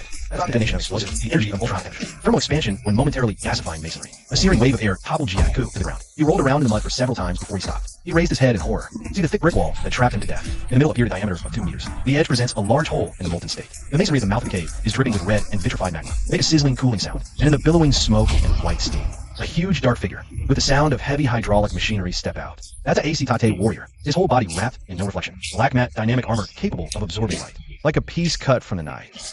Under the shadow of a monastic hood on his helmet, green tactical eyepiece pulls out 2 icy lanes in the fog. Straight track of light in his hands. With a handful still braving blue plasma flame. Scary caliber, shotgun, first core. Company commander alike. He didn't even look at Jieko shivering in the corner. In his eyes, This mortal is just an irrelevant background board. His tactical eyepiece is rapidly scanning this dead and full of subspace energetic reactions. The stream of data washed over his retina like a waterfall. Environmental analysis, non-Euclidean geometry, spatial readings. Overlapping cycle, deadlock, threat, judgment, high energy body ambush. Is this the maze? Alik's voice. It's kind of interesting to pass through the helmet's external speakers. But that's it. Another big toy. The voice in the fog sounded again, with a touch of banter and greed this time. It's not just a sound. Dozens of twisted, elongated shadows from the ground wall. Even Jieka's shadow came out. They have no entity, just a painfully distorted face. Open your big, empty mouth. Towards the black giant. Jeek wants to scream. It's like his throat is blocked, but he found out. The giant didn't even move. He didn't even lift the shotgun in his hand. Alik just calmly raised his left arm there. A device similar to a small flamethrower is installed. The ominous green light flashed at the spout to purify the breath. A red. A flame mixed with a special green chemical, instantly gushing out of the jutsu for alchemy combustion agent. It not only burns matter, the alchemy of it. It can ignite psionic power itself and burn the structure of the soul. The moment those dark shadows come into contact with the flame, uttered a shrill scream. It was the sound of soul being torn apart. They curl up in the air like lighted tissue paper. Burning disintegrates into black ashes. The voice hidden in the mist also let out a scream of pain, quickly receded. The roadway was quiet in an instant. Only the crackling sound of the alchemy flame to his left, and the pungent smell of sulfur and ozone in the air. A light drop arm. The spout was still dripping with burning liquid, and he turned around. Behind the hole, out of a dozen of the same silence. A giant as dark as death itself. A combat engineer carrying heavy breaching tools. Approached the light. His auspex is buzzing rapidly, sir. Spatial fold detected ahead. Conventional path is blocked. We're going in circles. Alik nodded. He glanced at the seemingly ordinary wall ahead, covered in moss. Tactical logic marked it as a dead end. In the First Legion's lexicon, there are no dead ends. If the path is blocked, we make one. Alik extended a finger clad in ceramite, pointing at the wall. Demolition team. Thermal breaching charge. Don't spare the explosives. Yes, 2 warriors stepped forward. Movements practiced and precise. They retrieved several disc-shaped thermal charges from their belts, attaching them to the wall's load-bearing points. 3, 2, boom. Another deafening blast. The entire wall, along with the spatial trap hidden behind it, was torn apart and shattered by the directed explosion. The twisted structure collapsed, revealing a straight, smoking passage that pierced through 3 buildings. Appeared before them. Alik strode in. The other warriors, maintaining standard tactical formation, filed in behind. Their boots crunched on broken bricks, making sharp, cracking sounds. They ignored the mortal detective who slumped on the ground. They ignored the rules of this bizarre world. They followed one principle. The shortest distance is a straight line. If there's a wall, we breach it. If there's a ghost, we burn it. If there's a god, we kill it. Jieku stared blankly as their figures vanished into the billowing dust. Trembling, he pushed himself up from the ground, leaning on the wall. His worldview shattered in that moment. He didn't know who these giants were, but he knew. This ever-hungry, arrogant mist that always devoured people had finally met its match today.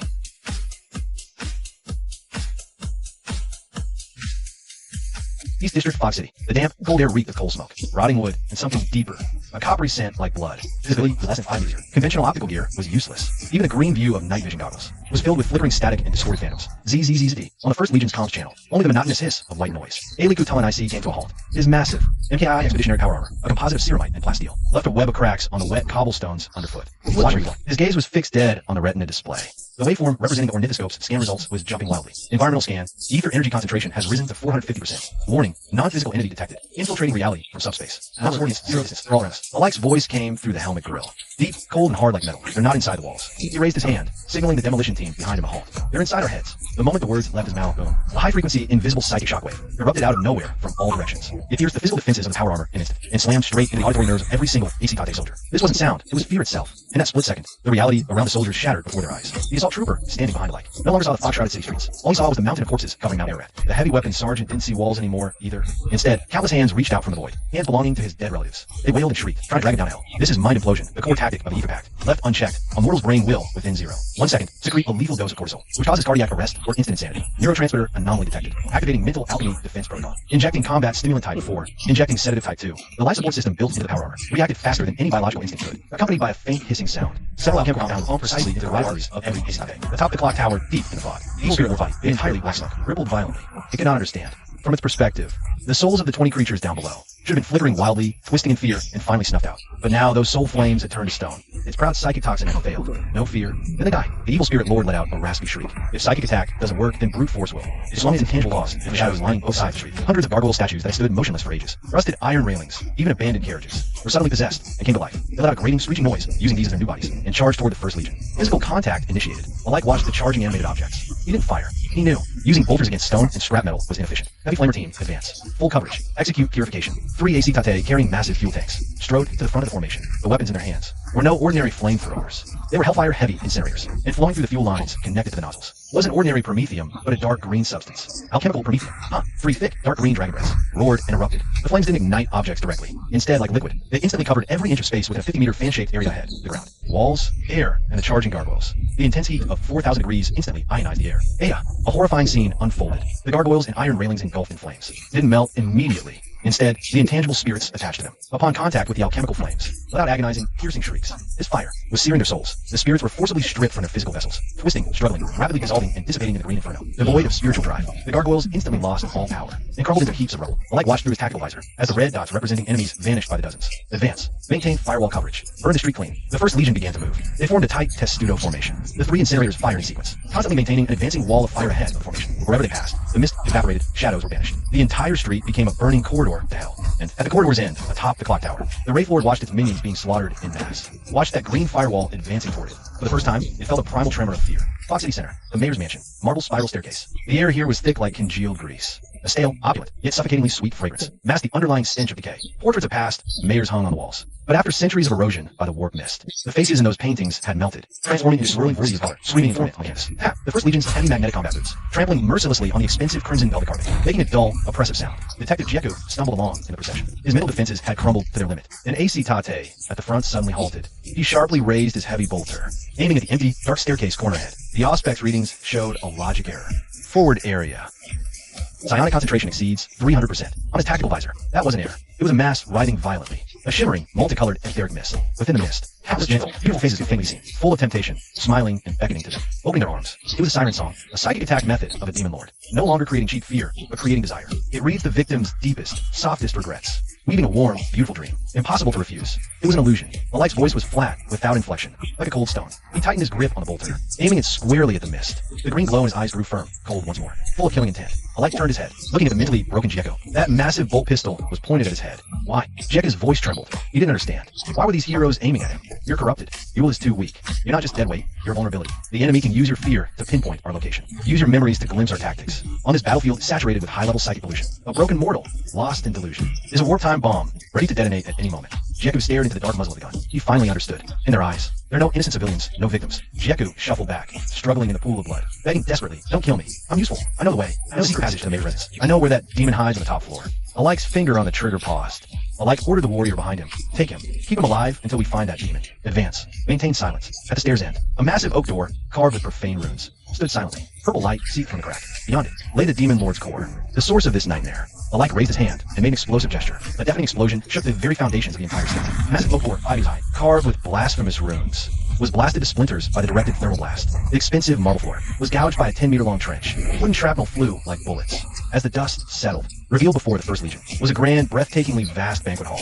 A huge crystal chandelier swayed overhead, tinkling softly. The long mahogany table was laden with rotten food. Patties swarmed in Isaki's most did. Silver goblets held congealed red wine. Withered flowers emitted a musty stench. Around the hall, where velvet curtains should have hung, now swirled a churning, black, living mist.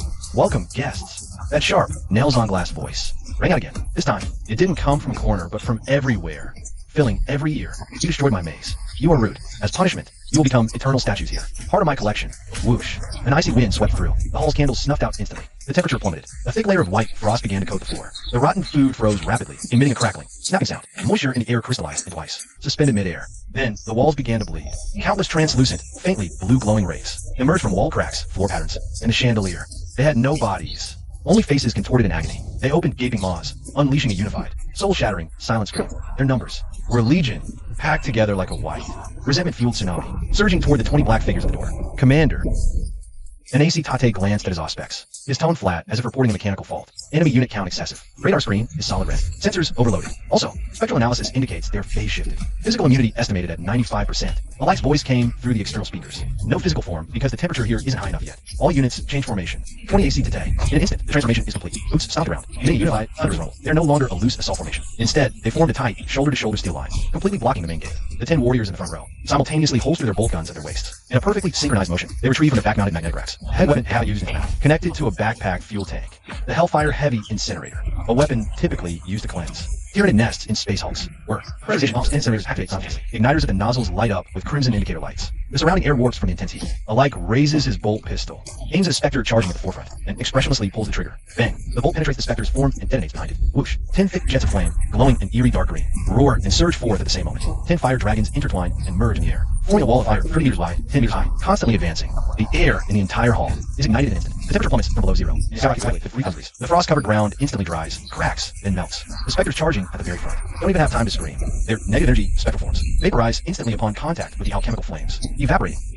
Piercing shrieks rend the sky. This fire travels along the psychic connections, burning directly into the depths of their souls. Alchemical toxins spread on the ethereal plane, slowly dismantling and neutralizing corrupt spiritual structures. How is this possible? The Wraith Lord's voice carries unmistakable terror for the first time. What kind of fire is this? Why it burns spectral forms? The acetate's wall of fire advances step by step. With each step, hundreds of specters are annihilated. The once opulent crystal chandeliers, unable to withstand the heat, shatter into countless fragments raining down. The expensive carpets instantly turn to ash. Rotting delicacies become black charcoal. The entire hall transforms into a massive incinerator. No, stop. The Wraith Lord finally breaks. It realizes these people aren't here to perform an exorcism at all. I surrender. I can leave this place. I can give this city back to you. The First Legion does not accept surrender. Alike raises his hand, makes a downward gesture, and the flames surge once more, even bursting through the roof. The entire mayor's mansion begins to crumble under this terrifying heat.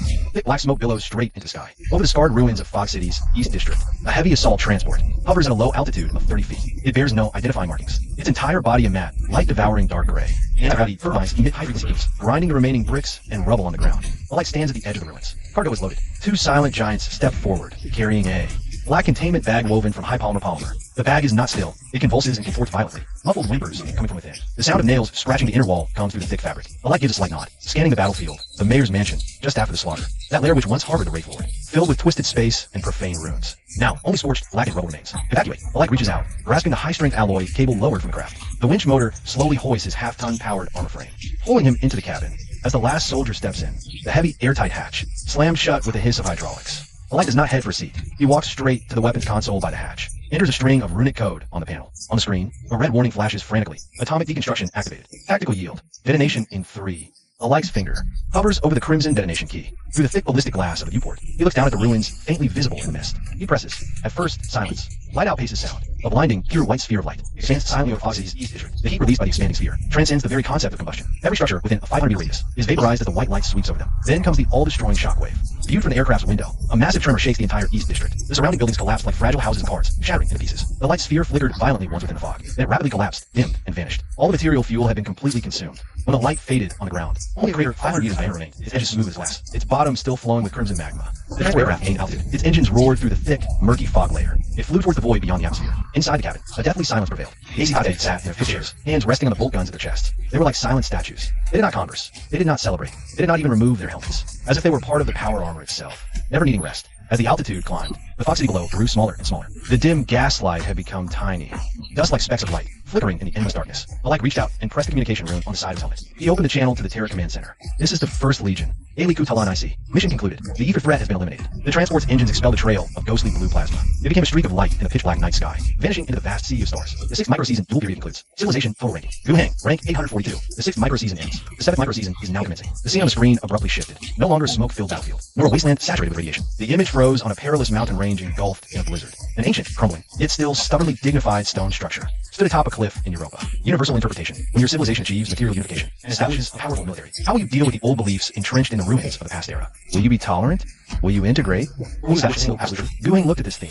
He opened the civilization blueprint for the human empire. Image, taste, social branch, turned to the deepest part of the sociological philosophy branch. There, a special node had always remained inactive. It was created by the Emperor End of Unification to thoroughly eradicate the breeding grounds of war corruption, to liberate humanity from dependence on deities. An ideological movement was initiated. The imperial truth. Physical unification is complete.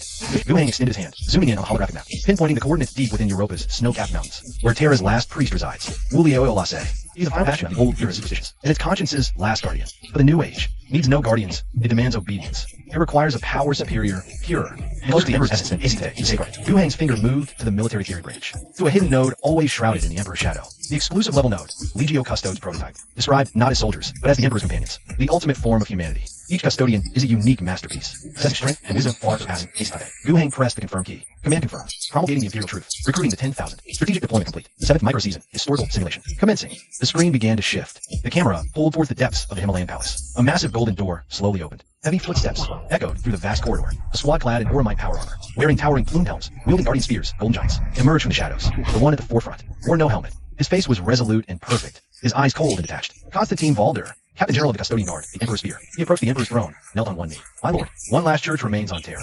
From the shadows, a towering figure slowly rose. He donned a simple, hooded robe of coarse cloth, yet the light in his eyes burned brighter than ever. Come, Valder. The Emperor's voice, carried the weight of history. Let us meet this last priest to tell him and all humanity, the age of gods is over. Europa, Caucasus wasteland. A blizzard howled. Stained glass windows rattled in their lead frames. This was the church of the lightning stone. Inside, the air was thick. Hundreds of refugees crammed between pews, bodies pressed together. No one dared breathe loudly. Hundreds of terrified eyes fixed on the heavy oak door. Father Julio Lasse sat on the stone steps below the altar, clutching a half-empty bottle of cheap anisette. Fondhu's once gilded priestly robes were now stained with grease. He tilted his head back and took a large gulp of strong liquor. The fiery liquid burned his way down his throat. Only this pain could suppress the spasms in his stomach. Father. From a corner, the girl Ayla, wrapped in a tattered woolen blanket, spoke up. Are they still out there? Yes. The old man's voice was hoarse and rough. Death doesn't need sleep. 3 days. That army has been camped at the foot of the mountain for 3 whole days. Julio pushed himself up, leaning on his knees, and walked to the window. With frostbitten hands, he wiped the frost from the glass. Below the snow line stood a black line of steel. Astartes in pitch-black power armor. These giants lit no fires, spoke no words, and did not move a single inch. Snow piled up on their pauldrons and bolt guns, like killing machines awaiting their command. Silence so thick suffocated. This absolute discipline was even more terrifying. And then, a low-frequency vibration pressed down. The ancient stone dome of the church began to tremble. Dust sifted down. The fire in the hearth was smothered by the pressure, instantly dimming. This was no wind. It was a roar of massive thrust engines tearing through the atmosphere. The clouds were violently ripped apart. A silver aircraft pierced the air with a shriek of its turbines. The Aquila land.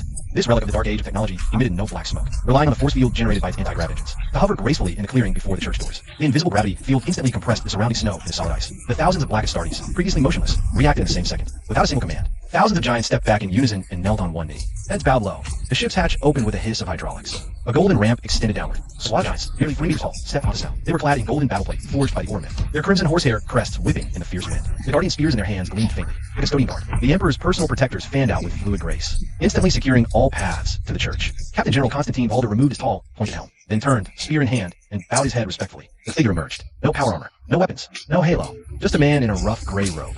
With a deep hood, he stood out against the backdrop of the Golden Giants and the Black Legion. Appearing utterly ordinary, the man tightened his cloak. He braved the blizzard toward the church door. Inside, dead silence reigned. A knock echoed. F.A. Father. Ayla's teeth chattered. Julio tossed the empty bottle aside, straightened his collar. Don't be afraid, he told the refugees behind him. But his own hands trembled. As long as the cross stands, this is God's domain. An old man stepped forward, drew back the heavy bolt. The door creaked open. Wind and snow rushed in, scattering embers from the hearth. In the doorway stood a tall figure, cloak dusted with snow. The man spoke. The storm outside is fierce. Mind if I come in for a drink, Father? The man pulled back his hood, revealing a stern, deep-set face. Long black hair fell over his shoulders, damp with melting snow. Julio instinctively took half a step back. Come in. Julio, step aside. Please enter. The man strode into the church. As he crossed the threshold, the refugees, crowding the aisle, instinctively parted to either side, ignoring the surrounding fear. He walked straight to the hearth. He sat in the priest's old wooden chair and stretched his hands toward the fire. The fire's nearly out. He took a log from the wood pile and tossed it onto the embers. A natural motion. The flames leaped back to life, illuminating his calm face. He turned to look at Julio, still standing by the door. The man drew a silver flask from his coat, placed it on the table. Your wine is gone. I brought something better. A vintage from before the 20-year unification war of Terra. Julio shut the great door, sealing out the blizzard and the monsters. He took a deep breath, walked back to the table, and sat opposite the man. I am Julio Eolase. This is the last church on Terra. I know, the man said, unscrewing the flask and pouring from them both. The man raised his glass, his gaze profound as abyss. That's why I'm here. I am called Revelation. He lifted his cup in salute. I came to accompany you on your final journey, and to put an end to this long, long night. The air inside the church was frigid. The last pine logs on the hearth crackled and popped. Julio stared at the man across the long table. This visitor, who called himself Revelation, possessed the perfect form defying the wasteland's logic. Clad in coarse linen, he sat there, his aura contained. Revelation raised the silver flask to the long night, and to the dawn that follows. Dawn. Julio set his cup down, his lip twisting. You call those Black Reapers dawn? They burn villages, topple totems. They turn those who won't kneel to ash, and those who will into slaves. They pass, only scorched earth remains. If this is dawn, I'd rather eternal night. Not insane. He swirled the amber liquid in his glass. His gaze was cold, objective. They're not death priests. They're monsters. They're scalpels. Removing a tumor always involves bleeding, pain, and scars. You can't call a scalpel evil because it hurts. Tumor. Julio shot up, knocking over the oak chair behind him. You call faith a tumor? The old man pointed at the shadowed idol, voice hoarse with rage. In this hell, when a Nadiku tyrant vaporized oceans with nukes, when gene thieves devoured the living in sewers, who gave refugees courage? God. Faith told them the soul is eternal. Faith kept them from becoming beasts before starvation took them. Without that idol, this place would be a cannibal slaughterhouse. Sit, Julio. You're a good man. You aid the poor in the wasteland, feed orphans with your last scraps. You'd face that army outside to protect them. But you've made a fatal mistake. You credit humanity's light to divine grace. You say faith restrains the beast, but history shows the opposite. I've seen holy wars in God's name turn hive cities to ash. Fanatics burning heretics, praising the Lord's mercy to their screams. Priest, look out the window. My soldiers kill on orders for Terra's unification. It's strategic. Their killing is a cold, controlled, industrial process. They're asitate, those believers. They kill from fanaticism, because they think they're doing God's work. That killing has no limits, no reason, no predictability. Religion isn't a cure. It's an anesthetic. It numbs humanity to pain, keeps them ignorant and complacent. Myth of science to change the fate. Enlightenment stood and walked to the fireplace. He watched the dying flames, his back to Julio. Humanity must wake up. We must conquer the stars, face the horrors in the galaxy's depths. On that battlefield, prayers are useless. God won't save us. The man turned, his eyes locking onto Liao's pale face. Only reason, only science, only iron can ensure humanity's survival as a species. Enlightenment glanced at the ancient mechanical clock on the wall. Rusted gears ground together with a clack, clack, clack. The hour in mid-hands met at 12. Dawn. The midnight bell tolled. Its heavy metal clang pierced the blizzard, echoing through the empty Caucasus Valley. Time's up, Willie-A-O. He straightened his hemp robe, turned, and walked toward the door. The oak door swung open wide, letting a blast of wind and snow. Two praetorian guards, each over 3 meters tall, stood at the church entrance. And in the background, beyond the swirling blizzard, the supergiant land battleship known as the Mountain Mover stood like a moving mountain of steel. This relic from the Pacific War era was never decommissioned. Its massive treads crushed rock, embedding themselves in the frozen ground. The composite armor plates of its hull blotted out half the sky. The twin-length macro cannon turret slowly rotated. Its black, gaping muzzle was locked dead on this tiny church. No surrender demands, no one-shots, just an overwhelming display of absolute force. Farewell, last priest. You and your god belong to the past. 1st Legion, Field Command Post, Caucasus Mountains, Sector N42. Severe blizzard. Low visibility. Company Commander Morian stood on a rocky outcrop. A thin frost covered his black ceramite armor. Inside his helmet, tactical data scrolled in a crimson waterfall in the lower left of his visor. At the center of his view, the Mountain Mover's black muzzle was locked dead on this tiny church. Execute verification. Incinerator teams advance. Target. 1 level structure ahead. Execute total clearance. 20 AC Tate units strode forward. They carried massive pressurized fuel tanks, thick hoses connecting to their heavy flommers. With a single, unified mechanical sound of lost engine. Safety valves opened. Ignition mechanisms activated. A ghostly blue pilot light flickered violently in their wind. The old man was struggling to push the heavy oak door shut. Open fire. 20 triggers pulled simultaneously. His high-pressure gas screamed. 20 crimson fire dragons roared forth. Promethium fuel, enhanced by alchemy, ignited the instant it left the nozzles. A viscous, highly adhesive liquid gel, burning at 3,000 degrees, surged toward the church. The extreme heat instantly vaporized the snow along its path, creating a thick white fog that swallowed the church door.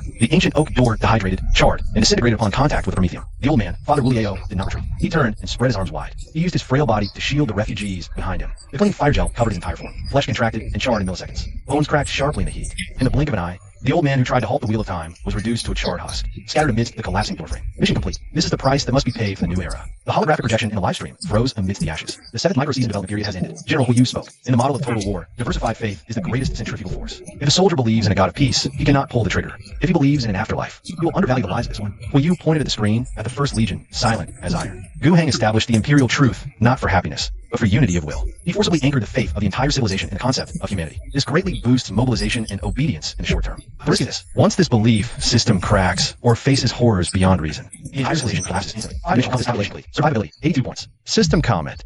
Civil war risk from religion reduced to 0. Stability under high pressure is fragile, yet efficient. Adaptability, 95 points. System comment. The imperial truth is more than ideology. It's a mental vaccine against supernatural threats. The civilization shows high resistance to unspeakable horrors. Self-consistency, 100 points. Perfect. System comment. From the Human Survival Act to burning churches, its actions consistently follow the axiom, survival above all. This round's composite score, 92.2 points. The 7th micro-season development phase has ended. Entering the confrontation phase. Matching an opponent based on your overall ranking. 842. The ring on the screen spun rapidly, countless civilization emblems flashing before Gu Heng. Seconds later, it stopped. A data card emitting blinding white light. With an emblem of a burning cross and scepter popped up. Match successful. Opponent, 815. Team, Holy See Theocracy. Civilization type, transcendent faith. Core traits, monotheistic, zealous faith, divine art system, divine descent. Description, a theocratic civilization where church and state are one. They believe they're the chosen people of the one true God, viewing all non-believers as heretics. Their military consists of temper knights and priests wielding divine arts, capable of summoning angels in battle. Gu Heng expressionlessly closed the resource interface. His gaze fell on the bottom right corner of the screen. There, a golden scale icon pulsed at a rate of once per second. Special mechanism, civilization wager. A high-risk protocol a player can initiate.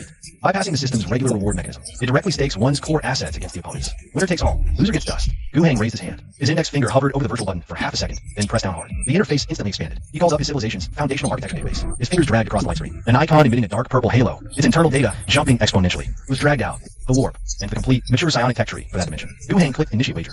Finally, he opened the clause editor and typed. Wager terms. If I lose, all unlocked psionic-related technologies on my tech tree, alongside the development environment for our unique psychic abilities in subspace, will be transferred to you entirely free of charge. In the real world's central live stream, the main screen suddenly switched. A massive envelope icon blazing with golden flames dominated the view of all viewers. Contestant 9527 has initiated a civilization wager protocol against contestant 815. The audience erupted into a massive uproar. The confrontation hasn't even begun. Their forces haven't met on the map yet. The wager is already on. This violates conventional probing engagement principles. Understand? Admiral, snaps out. Civilization wager. Attention, viewers. This is the first time since the tournament began that a contestant has actively triggered this mechanism. Let's recall the previous tournament's battle. The top seed then, the Star Sea Empire, signed a similar wager agreement when the situation was unclear. But you pointed at that plummeting curve. The result was catastrophic. The Star Sea Empire lost their core curvature engine technology. That civilization remains in the sublight speed era to this day, relegated to second-rate status. Contestant 9527 has staked the part of the civilization system with the highest energy readings. The old general gestured, his finger tracing through the air. He pulled the opponent's real-time resource curve, the sacred domain theocracy, to the center of the big screen. It was a dying curve. The blue line, representing energy reserves over time, had already dipped below the red warning threshold. Time is sliding towards zero. Look here, the sacred domain theocracy is a typical theocratic civilization. Their divine shields, angel summons, and societal functions all rely on faith energy. But in the resource-scarce early game, their production can't keep up with the consumption. Contestant 9547 has precisely targeted his strategic weakness. He possesses something of immense energy, and that something is exactly what his opponent desperately needs right now. He's betting on his opponent's greed. Sacred domain theocracy, navigator's pod. Lucio C sat in a control chair simulated as a golden throne. A golden light screen forcibly unfolded before him, incoming protocol from the opponent. The moment his eyes scanned the content, his pupils contracted violently. Energy density, S-class, infinite. Lucio C sat bolt upright and tapped open the detailed parameter panel. Luxy UC's breathing grew heavy. Energy of this magnitude could instantly awaken his slumbering god, or even trigger a full-scale evolution. Lucio C reached out and pressed his hand firmly onto the golden handprint icon on the screen. Accepted for the glory of the sacred domain. Hey, protocol established. The civilization wager is officially in effect. On the screen, the PvP scenario began generating. Guheng looked to the left side data panel. A massive, intangible data stream surged through the stellar network's underlying channels, stripping from his civilization's database and flooding towards the opponent's civilization port. The subspace. He hadn't lied to Lucio C. That place truly is infinite energy. Guheng watched the sky above the opponent's once holy, radiant white city. A hairline crack was splitting open in the heavens. The PvP scenario, Mask of Divine Grace, officially begins. PvP scenario, Mask of Divine Grace, is loaded. Two utterly disparate worlds collided violently within the dimensional rift. Hive Primus Prometheus, under Hive level 113, Imperial Capital. There is no sky here. Overhead is a 3 kilometer thick, rusting armor plate dripping with waste machine oil. The air recyclers wheezed like dying things, spewing a foul mix of metallic rust, chemical waste, and the sour sweat of billions. While the Luogo dragged a crippled leg through the muddy, sludge-like streets. That leg was crushed 3 years ago by a fallen macro cannon gear in the foundry. But in the Underhive, there's no medical insurance, only ration coupons docked for lost efficiency. 16-hour shift over. He pried a pale gray brick from the auto dispenser. Corpse starch, a hard block made from recycled dead citizens, executed convicts, and rotten fungi, processed under high pressure for dehydration and preservation. The wrapper bore the Imperial Aquila and fine print. Save protein for the Emperor. It had no taste. The texture was like chewing wax, the hardness rival brick. Luogo huddled in a corner shadow, gnawing desperately the brick with rotten teeth. The hard lump scraped his throat, triggering a violent dry heave. Piercing burst of static electricity shattered the eyes at the suns. Then the massive blast door, sealed for 2 whole centuries to the quarantine zone, slammed open without warning. No alarm, only song. A song, crisp, soft, sticky sweet, with a sickly sweetness that made the scalp crawl, utterly unlike the overseer's hoarse roars. White light poured from behind the door, piercing the perpetual, heavy metal smog. A procession clad in silken, white robes entered. In this world of grease and grime, of only gray and black, they were clean, an act of provocation. The woman leading them walked barefoot on the filth-covered ground. Her face was exquisitely beautiful, unnaturally so, skin glowing faintly from within. Beautiful. So beautiful. He forgot to breathe for a moment. Lost lambs. Her voice, amplified by an implanted vocal grill in her throat, created a strange resonance, echoing under the steel dome. Fear not. We bring divine grace and food. The attendants behind her unveiled a massive insulated container. A wave of heat rolled out. The aroma of baked wheat hit everyone's olfactory nerves like a sledgehammer. Real carbohydrates. Not unidentified biomass. Not synthetic chemical paste, but genuine. A luxury from the agri-worlds. Luogo's stomach convulsed violently. A primal, genetic hunger instantly overwhelmed all reason, even overwhelming the fear of the unknown. Someone rushed out first, shouting, "Food, give it to me." The crowd surged towards the gate like a swarm of roaches. For a bite of bread, they'd even trample those in front into the mud. Back off. Violators will be shot. A dull thud echoed. Not the expensive roar of a bolt gun, but the distinctive boom of a large-caliber riot shotgun. From the elevated walkways flanking the street, a squad of enforcers clad in black carapace armor appeared. They wore full-face respirator masks. As the cheapest and most efficient tool of violence in Hive City, the lead enforcer captain swung a live-riot baton, smashing it hard into the spine of the frontmost rider. Crack! Son of bone snapping was hitting. The man went limp like mud, but the frenzied crowd behind still pushed forward. This is an illegal assembly. This is contact with heresy. The captain roared, racking shotgun slide. A massive shell casing clattered to the ground. Muzzles were raised for a second volley. Wait! A woman named Anna pushed through the chaotic crowd. Ignoring the dark gun barrels, she walked straight to the rider with a broken spine. The enforcer captain's finger rested on the trigger, his eyes narrowing behind his tactical visor. He hesitated. Imperial law mandated execution for contact with heretics, but that woman held bread. He was hungry too. Ration vouchers had been delayed for 3 months. His armor was stuffed with unfulfilled IOUs. In that moment of hesitation, Anna knelt down. She pushed a soft piece of bread into the bloodied mouth of the injured man, and placed her hand on the broken spine. Eat, she said. God cannot bear to see his people suffer. Golden light erupted from her palm. Luogo watched clearly from just 2 meters away. It wasn't just light. It was like a living, gelatinous substance. It wormed into the victim's flesh, forcibly pulling the shattered bones back into place. Click! Muscles writhed violently beneath the skin, making wet tearing and bone-grinding sounds. This was clearly not natural healing, but cells proliferating madly under catalytic energy. The cost was a tumorous mass of growth tissue forming over the healed wound. But in the end, the spine was reconnected. 3 seconds. The previously paralyzed man suddenly jerked upright. He frantically felt his own back, then swallowed the bread in his mouth like a madman. It's healed. It's really healed. The man knelt on the ground, snot, tears, and breadcrumbs streaming down his face. Sorcery. The enforcer captain took half a step back, his voice trembling. But the next second, his stomach growled. Anna smiled, stood up, and pushed a basket of steaming hot bread towards the enforcers. God also loves the children who bear swords. The captain stared at the golden crust, smelling the intoxicating aroma that drove him mad. His Adam's apple pop. He lowered his gun. Upper District Tactical Command Room. A holographic screen projected the entire scene in midair. Departmental Unitorum Quester Wakasi watched the screen, a cheap, burnt-out cigarette between his fingers. He blew out a smoke ring, his eyes cold as iron. Using biomass repair to perform miracles. Using high-sugar, high-calorie food to break their will. A textbook infiltration tactic. He stared at the loyalty reading plummeting on the screen. Then looked at the enforcers who had dropped their batons, kneeling to devour bread. This is an overt scheme. They're betting the Empire won't fire on its own civilians, or that its resources are depleted, unable to sustain high-pressure rule. But does the Empire care? No. Wakashi crushed his cigarette and activated the encrypted comm to the governor's mansion. Report this up the chain, and archive this footage. Title it, Cheap Loyalty. At the same moment, the Holy See Supreme Sanctum, a sea of light, streets paved with spotless white jade. crystal fountains flowing with mead. No stench of engine oil, only intoxicating floral scents in the air. Imperial Intelligence Officer Yajanasi walked the pilgrim's path. He wore no conspicuous uniform, just a heavy lead-lined coat. His breath mask connected to an isolated life support system on his back, sealing him off. Readings on his retinal aspects were spiking wildly. Warning, environmental anomalous energy concentration exceeds 300%. Warning, trace warp radiation detected. Your Excellency, Yajanasi. The receiving Inquisitor, Colossi, didn't notice his guests on knees. He gestured to the citizens around them, faces beaming with blissful smiles. Such is the might of our Lord. No hunger, no disease, no suffering. Compared to your world of steel and ash, is this not paradise? Yajanasi said nothing. He observed. Tactical lenses switched to thermal imaging. The so-called blissful citizens' body temperatures were alarmingly high. Anyone with imperial education could see it with a moment's thought. Their nervous systems were clearly in a state of extreme excitation, and their dopamine secretion levels were naturally several times the norm. What is that over there? Yajanasi pointed to the Colosseum at the Plaza Center. The Knight orders morning drills. Colossi puffed his chest with pride. Templars are known for temperance and honor. Yajanasi adjusted his focus. He wasn't lying. It was indeed a drill. Two knights were bludgeoning each other with practice swords. One knight's forearm was shattered by the blunt force, white bone piercing the skin. A normal man would have passed out from the pain. That knight was laughing. He cackled, grabbing his opponent's blade with a broken hand, then smashed his helmet into his opponent's face. Once, twice, thrice, until the opponent's visor caved in. The spectators didn't scream. They erupted in near-maniacal cheers. Their expressions twisted and frenzied, eyes glazed with delirium. Yajanasi turned to Colossi. Colossi's smile faltered for a second. He wiped cold sweat from his brow with a handkerchief. The divine grace is overwhelming. The warrior's zeal can run a bit high. It's a testament to their faith in our Lord. Yajanasi didn't argue back. He silently activated the black box recorder on his waist. This way, please, Lord Yajanasi. Colossi quickly changed the subject, leading him towards the towering cathedral. Tonight is the divine grace ceremony. He will witness our Lord's miracle firsthand. Yajanasi looked up. Atop the cathedral, a massive amethyst crystal pulsed. In the eyes of ordinary people, that is a sacred light. I look forward to it. Yajanasi said calmly. His finger, hidden in his sleeve, gently pressed the detonator of the microthermite bomb. Prometheus Hive, sublevel 113, Sector C, habitation unit. Drip. A drop of highly corrosive industrial condensate seeped from a crack in the ventilation duct. The droplet fell under gravity, striking the already mottled, galvanized floor. White smoke rose. A tiny pit was etched into the floor surface by the strong acid. This was the only sound in Unit C-409. Luoga stood at the unit door. His hands were clutched tightly against the chest. There was a coarse paper package soaked in grease. His body heat through his coveralls made the package scalding hot. The grease volatilized in the heat, emitting a burnt, carbohydrate-like aroma.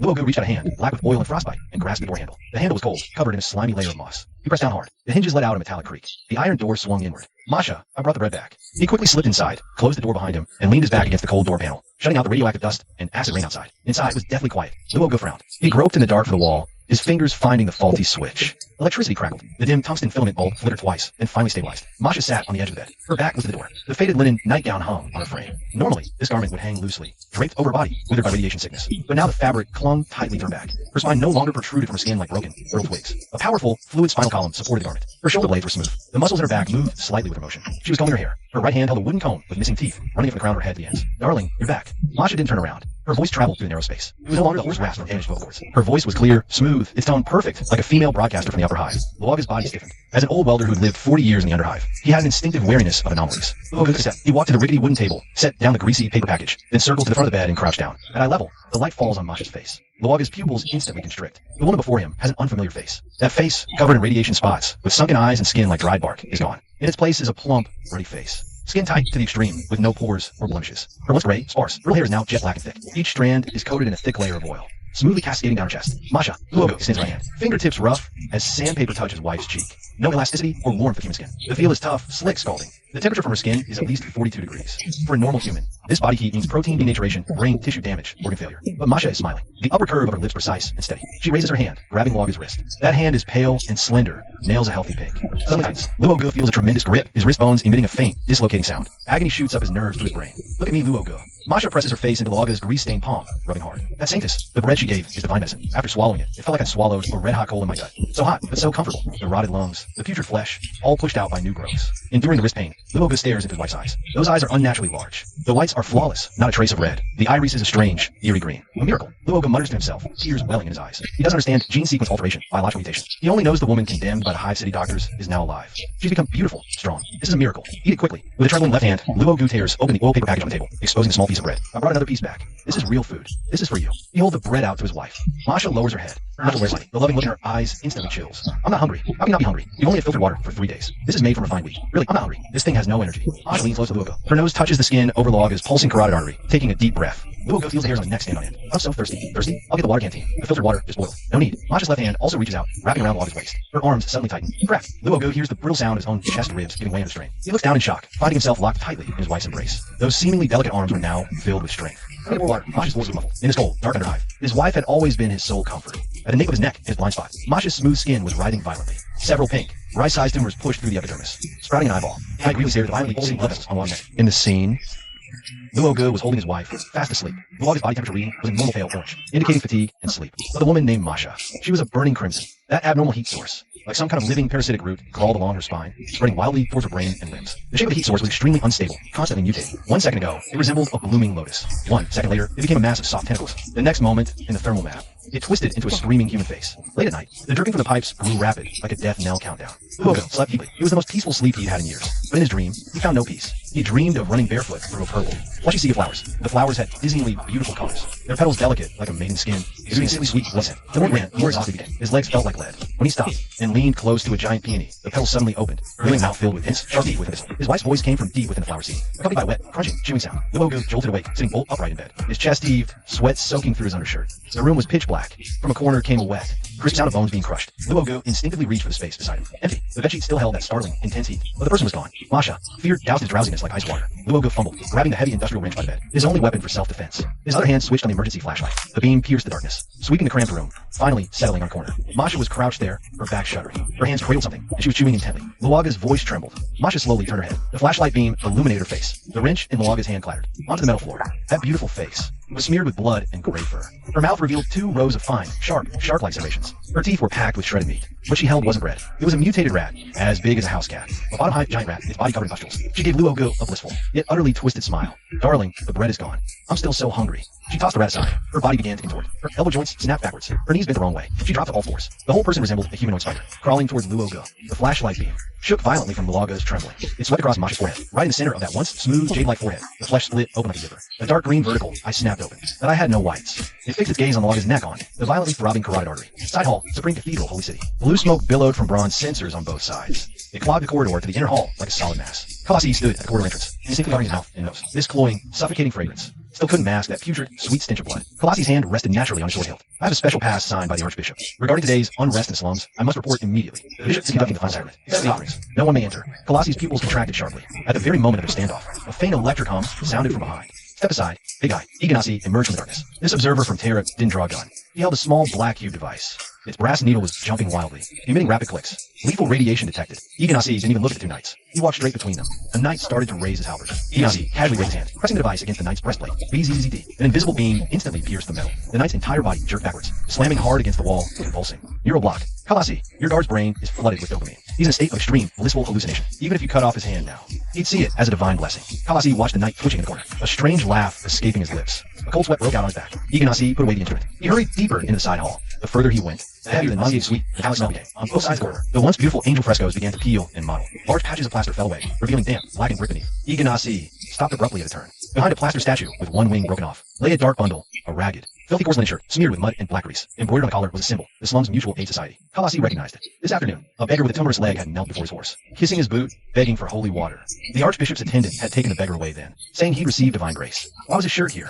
It was intact. No bloodstains. Iganasi crouched down, wiping a finger across the floor beside the fabric. His black tactical glove came away coated in a clear, sticky, gelatinous liquid. It reeked of formaldehyde. Iganasi pointed ahead. Look at the floor, inquisitor. The trail of slime on the ground led all the way to the pantry door at the corridor's end. The cathedral cellar pantry passage. The heat here was unnatural, not the searing heat of flame, but a damp biological warmth like inside the cavity. With every breath, their lungs felt like they were inhaling thick soup. Kalasi felt his boots slipping. The slime on the floor grew thicker, squelching with each step, pushing open the heavy oak pantry door. They found the room unlit, save for a few thick red candles burning in the corners. Their dim flames cast long, twisted, monstrous shadows. In the room's center stood an operating table, carved from a single block of white jade. It was covered in gleaming silver utensils, each polished spotless. But on those silver platters, there was no solid food.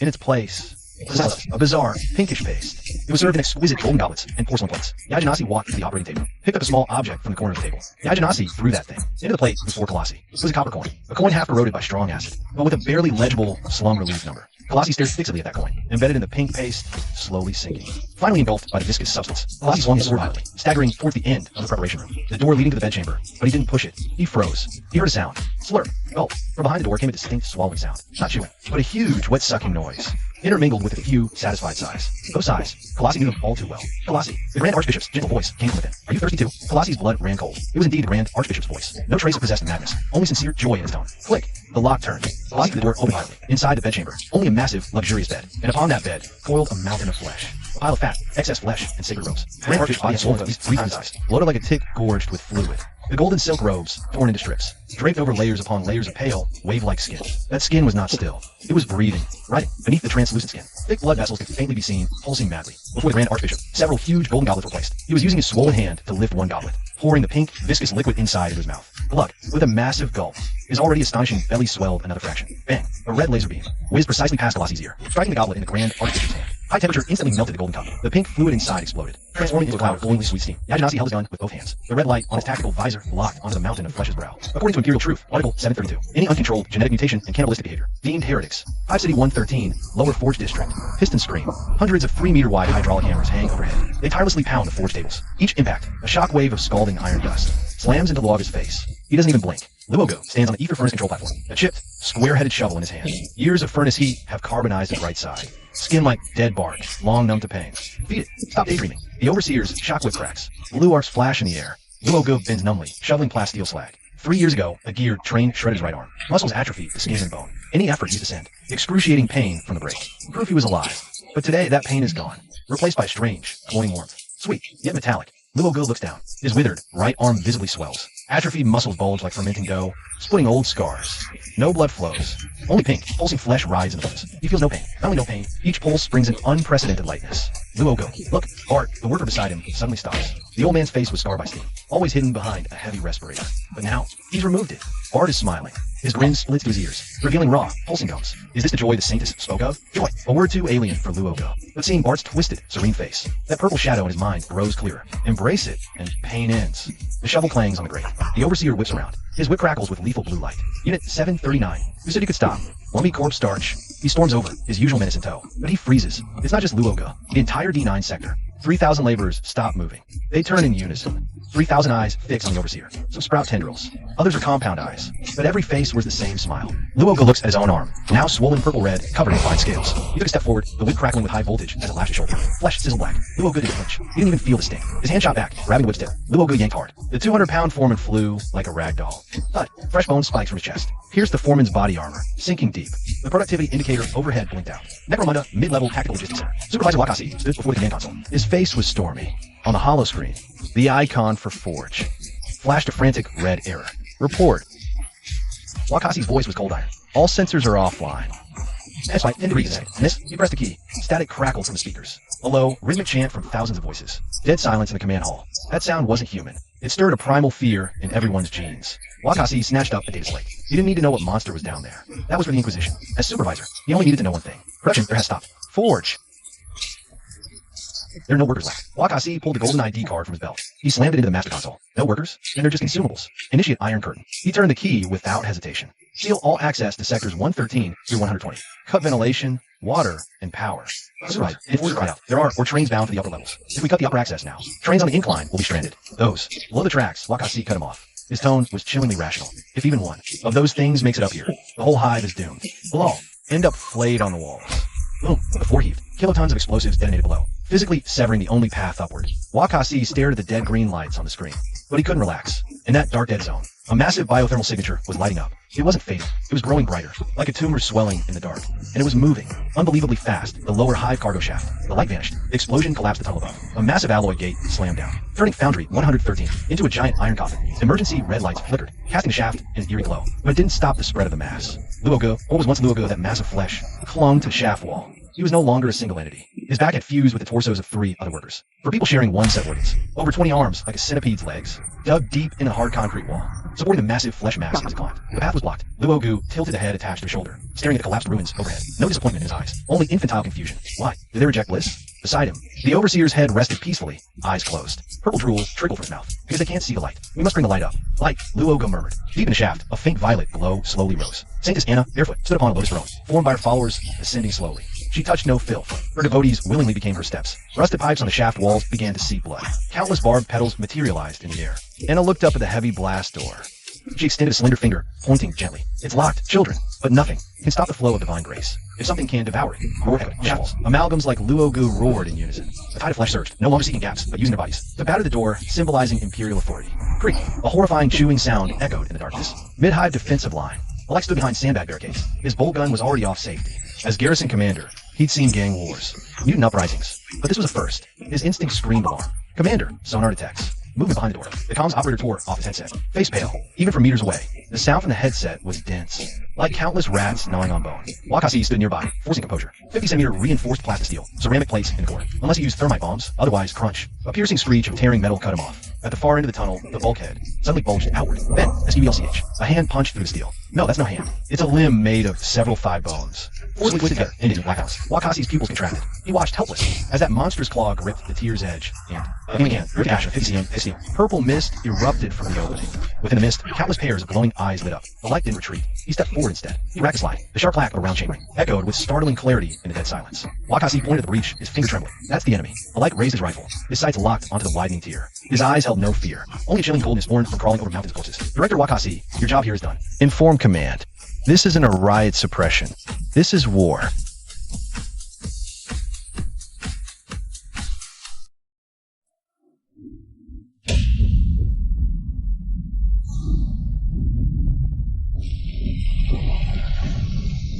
Ah, let us in. Let us out. Ah.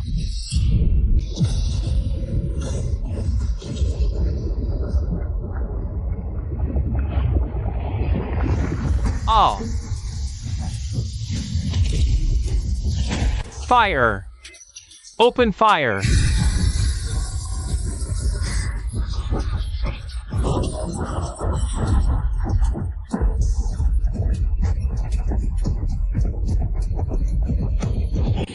Oh.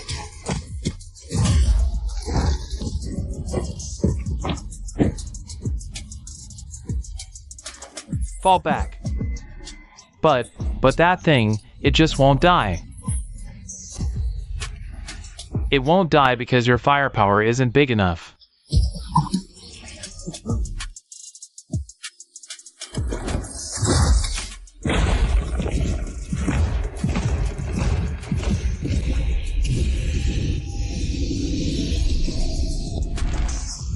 Purge.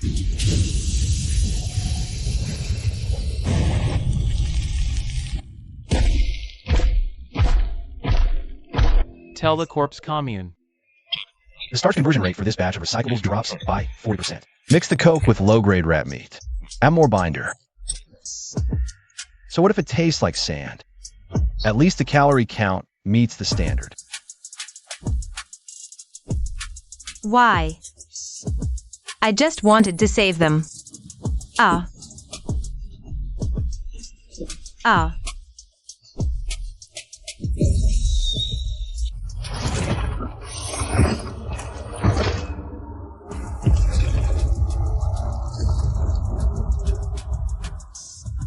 Are you here to process me?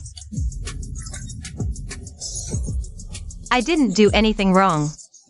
I just wanted to give them some bread. A little hope. Tactical logs confirm your subjective intent wasn't malicious. But in this godforsaken universe, rampant kindness is a virulent poison. The world is wrong. Your kindness caused irreversible genetic mutation in 32,416 people. Your hope made them endure cellular restructuring and flesh fusion. More agonizing than hell itself before they died. Thank you. So it's time to end this.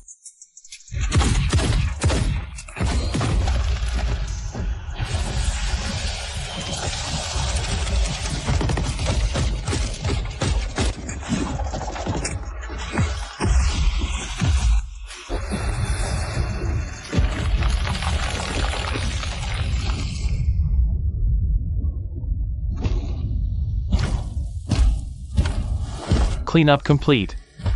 The contamination source has been physically cut off. Was it worth it? Just to wipe out one virus sample? You burned up half the labor force of Hive City. It was worth it. If we didn't burn it, the entire Terra would become a breeding ground for those monsters.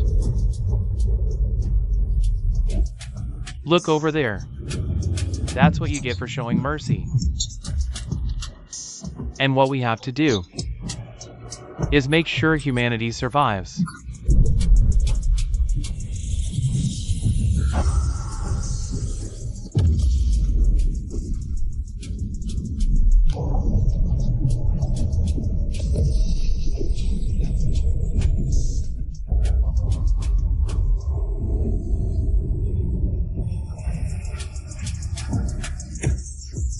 It's over.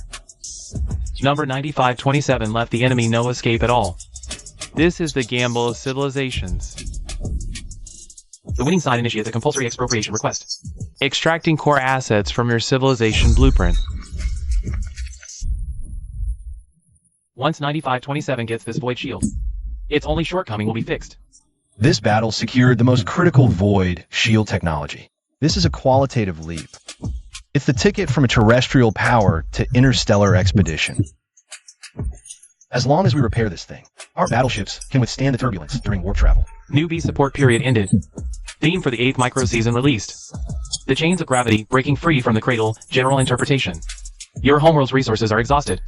For survival, your civilization must take that step and break through the atmosphere. This is the place. Found it. The holy site of the Adeptus Mechanicus. It holds the legacy from the dark age of technology, including the prototype of a short-range warp jump engine. Strategic objective set. Expedition to Mars. Expedition to Mars. Guhang stared at this theme, then looked at the dead Ishan-class ship. To fix it, or even just get it off the ground, would take an astronomical amount of fuel. But all fossil fuels on Terra have long been drained. Nuclear fuel reserves are also almost gone. We're out of fuel. Guhang's gaze wandered across the screen when suddenly, a red pop-up window appeared. The Imperial prison has over 20,000 captured psycho prisoners. Guhang's gaze shifted back and forth between the crippled ship and the overcrowded prison. 20,000 living units with high-energy psychic fluctuations. Desperately needs high-energy fuel to start. A crazy, Dark inspiration that could only be born in the Warhammer universe took shape in his mind. He thought a line from psychic theory, psychic energy, is essentially the physical projection of warp energy in the material dimension. If it's energy, it can burn. Guhang sat up straight, without hesitation. Unique level node, Psi engine. Description: quick engine that no longer relies on physical fuel, but instead extracts focus, burning the psychic power of high-side creatures to generate immense thrust. Then, he spent 500 more points to unlock the supporting facility. Suppression sarcophagus. Description: used to restrain psychers and connect them as batteries to the power network.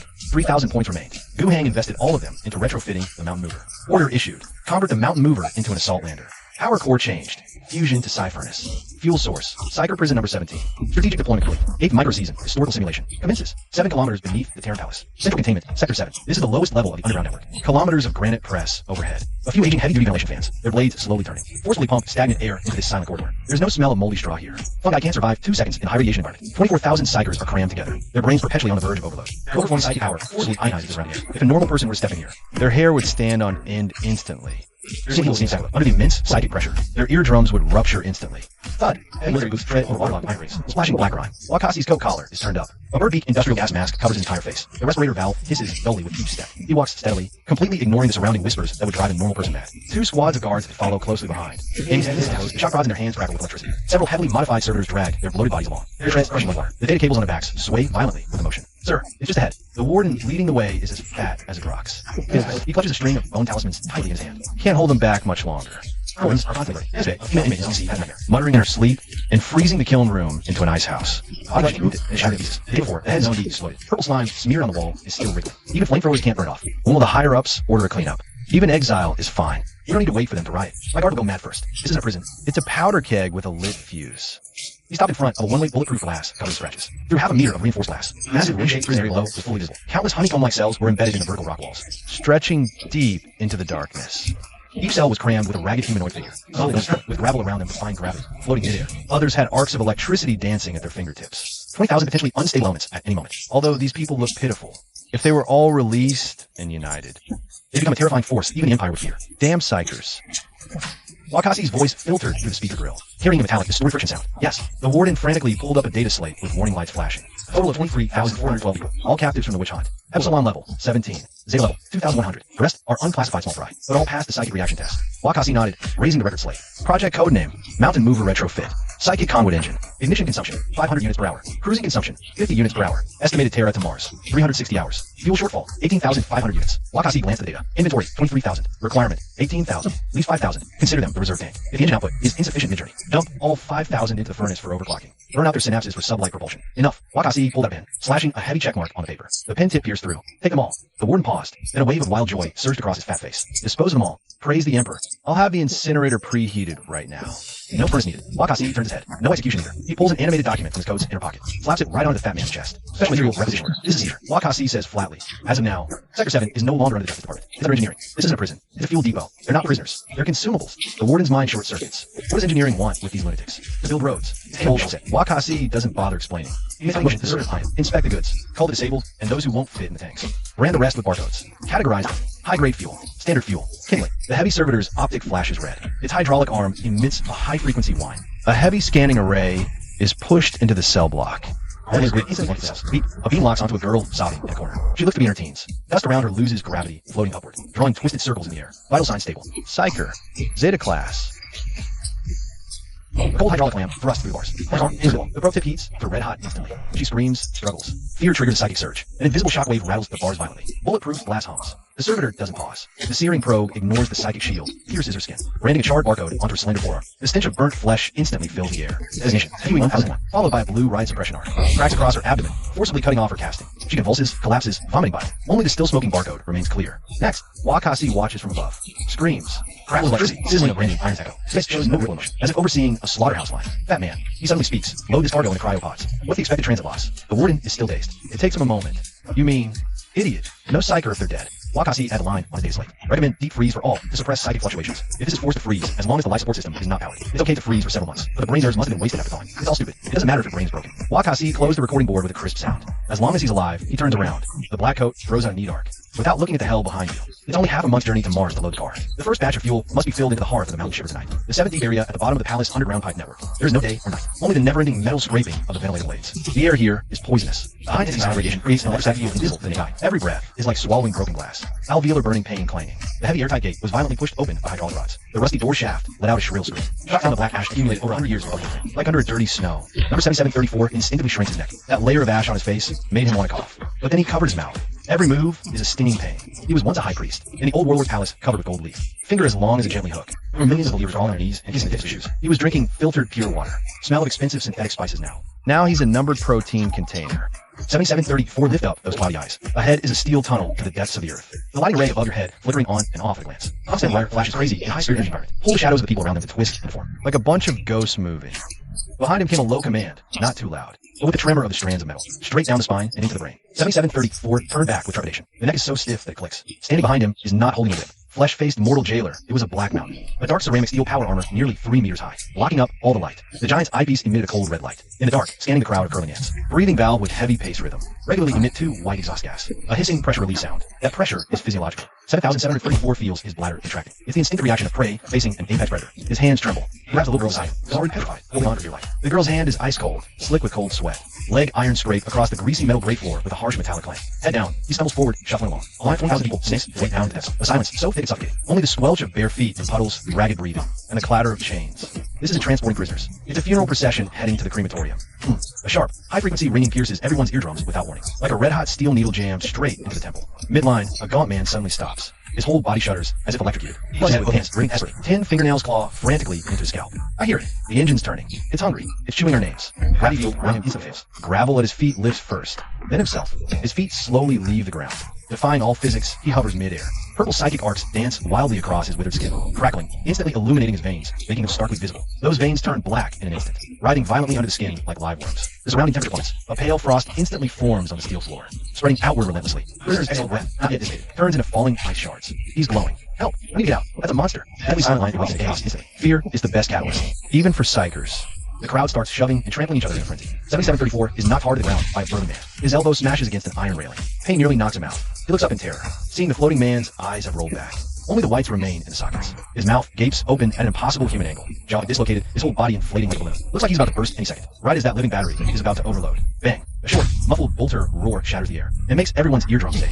No words, no warning, no wasted movement. The figure hovering in midair was struck as if by a battering ram. The moment the 75mm mass reactive shell pierced the skull, its delayed fuse triggered. The swollen head shattered completely under the immense pressure differential. The purple arcs vanished instantly. The white frost ceased spreading. Only the corpse remained on the ground. White nerve bundles twitching in the neck cavity, and a thick scent of cordite hanging in the air. The crowd's screams were choked back by the deafening blast. A deathly silence once again enveloped the corridor. 7734 lay on the ground, gasping for air. His heart felt like it would leap from his throat. He saw the black-armored giant lower the bolt gun. A wisp of smoke still curled from the barrel. The giant didn't roar for silence. He didn't brandish a chained word in threat. He simply strode forward with heavy steps. His ceramite boot crushed the corpse's chest cavity. A brutal crunch of ribs. The giant bent down. The power armor's hydraulics groaned dully. He reached out a hand, grasped the neck of another prisoner, limp with fear on the ground, like lifting a dead chicken. He hauled him roughly back in a line, straightened him, and continued. Voice filtered down the grill. No gender, no age. Only a cold, metallic timbre. To the First Legion, this wasn't even an incident. Just a broken part on the assembly line. Kick aside. Production resumes. As long as the attrition rate stays within semblance, it warrants no emotional response. It is absolute rationality, treating human life as mere numbers. Terrified 7,734 more than the earlier month. The chill went straight to the bone. He scrambled to his feet, ignoring his scraped knees, clutching the little girl's cold hand tightly. He kept his head down, forcing himself forward. Don't think. Don't listen. As long as you stay rational. As long as you're a compliant piece of cargo, you survive. The line ended at a vast underground hangar. No transport buses for prisoners here. Only rows of heavy, fully enclosed armored transports like steel coffins. Their engines idled. Thick exhaust pipes rhythmically belched black smoke. The ground trembled faintly. The air reeked of unburned diesel. Wakasi, in a crisp black military greatcoat, wearing pristine dress gloves, even the grime 7 kilometers underground. His collar is still as flat as a blade. He's holding a tactical data board, and he's looking through it. Dispatch loss rate Wakasi head also does not lift. The gold-plated pen in the hand hovers 3 over the parchment. The brain pressure overloads. An attempt to detach from the queue is executed. Company commander of the First Army, who in charge of the escort, stood before him. That company commander didn't even take off his helmet. The voice of the report is simple and simply does not have any emotional color, as if talking about a few scrap screws in line with expectations. Wakasi wrist micro-movement hit a black hook in the expected loss column. He raised his head.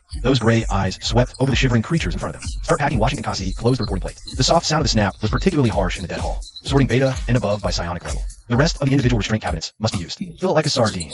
He paused until he was stuffed without dying. Tone with the rigor of the engineer debugging machine. Had a 5-fold increase in the total dose of nerve blocker. I don't want them dreaming on the road. Those messy brain waves can interfere with the engine's firing program. What I want is the physical stability of this fuel. Do you understand? A few armed servants carrying a medicine cabinet came forward stiffly. The head was replaced with brass gears and sensors. Holding a large pneumatic injection gun in his hand, the needle was scary. His 7734 watching the people in front fall down one by one. The servants skillfully dragged the unconscious bodies, pressed one by one like stacking bricks. It was his turn to force it into a narrow metal container. The cold hydraulic mechanical palms of the servant clasped his arm. The force was so strong, it almost crushed his bones. 7734 didn't struggle for the moment when the needle stuck in the neck. Cold vivid medicine instantly propels blood vessels. It's like a tube of ice water. The effect is very fast. 7734 feel the tongue instantly numb. Want to shout, but can't make a sound vision edge quickly black. It's like there's a black tide coming up and consciousness is beginning to dissipate. The lid lock falling to the sea. In the last second before the complete darkness, he heard Wakasi's voice echoing through the empty hall. Cold as the final verdict. Fill the fuel into the 7th floor of the bottom compartment of the hearth. Core energy array, this is the heart of the entire giant ship. The base used to house the nuclear fusion reactor has been completely hollowed out, leaving a bottomless dark abyss 300 meters in diameter. To isolate the radiation that distorts reality, the walls are lined with 3 layers of insulating lead plates, each a meter thick. The surface of the panels is covered with rough scratches and etched silver diversion circuits. He-Face Itaw stands at the end of a suspended metal grating corridor. His hands rest on the rust-covered railing. The flesh of this tech priest has been almost entirely replaced. The left side of his head is the casing of a logic processor cast from brass. Where his left eye once was, a multispectral tactical augmented eye is now embedded. Its lens motor emits a faint hum, the aperture rapidly contracting. Zooming in, it greedily scans the connection thresholds of every conduit in the reaction grid. He has no hands. From the elbows down are 12 precise, specialized mechanical tendrils. These tendrils are plugged directly into the console's data boards. They move so fast that he don't blur. A torrent of binary instructions becomes an invisible data stream, racing down the cables into the terminal at the bottom of the abyss. This is the furnace. It finds the ore of humanity directly in the minerals. At the abyss's bottom, 3,000 servitors perform the final assembly. These lobotomized, semi-mechanical slave laborers, containing only basic motor functions, wear rubber aprons stained with black grease. Barefoot, they shuffle mechanically on slippery scaffolding. They do not communicate. Only the sound of heavy breathing and the clatter of tools. They carry heavy black iron restraint pods, coffins forged from high-density alloy. Their surface is covered in heat station roofs. Servers slide the pods precisely into slots on reaction chambers in the wall. Clunk. The locking bolts engage. Hiss. The pressure valve seal. Layer upon layer. Interlocking rings. The black coffins densely cover the wall, forming a vast, oppressive metal honeycomb. From the base of each pod trails a translucent corrugated conduit, thick as a wrist. Tens of thousands of these conduits climb the walls like stripped vascular bundles, converging, all ultimately feeding into the 30-meter tall crystal array in the chamber center. The psionic focus prism. This sanity-devouring machine needs no deuterium, no enriched uranium. It thirsts for only one fuel: bioelectricity, pain, and 24,000 cycles. Rumble. From above, the groan of a heavy chain winched straining under load. Fuel position. The quartermaster's voice comes through a thick respirator mask, muffled and weary. He raises a hand clad in a thick rubber glove, pointing upward at the massive shadow, slowly descending. It's a heavy-duty industrial lift platform. Gray metal containers are stacked neatly on the platform. Each container is sprayed with a red skull, symbol marking extreme biochemical hazard. Between the gaps of the containers, the liquid nitrogen cooling system is hissing, spitting out cold white mist, which instantly forms a layer of frost on the floor. Inside are 100 standard units of biobatteries. Frozen at ultra-low temperature, they are in absolute hibernation. He-Face Itawa spins around sharply. His prosthetic eye locks onto the containers instantly. The flashing frequency of its red indicator light spikes to the limit. Load immediately. Hold on. Wakasi steps sideways. His bulky hazmat suit steps between the tech priest and the control console. I need to confirm the safety threshold one last time. Wakasi lifts his data tablet. Blinding red alerts flicker across the screen. According to the simulation we just ran, the moment the core array activates, the peak energy will exceed 200% of the physical constant. If the containment field suffers structural collapse. He-Face Itawa's vocal unit vibrates violently,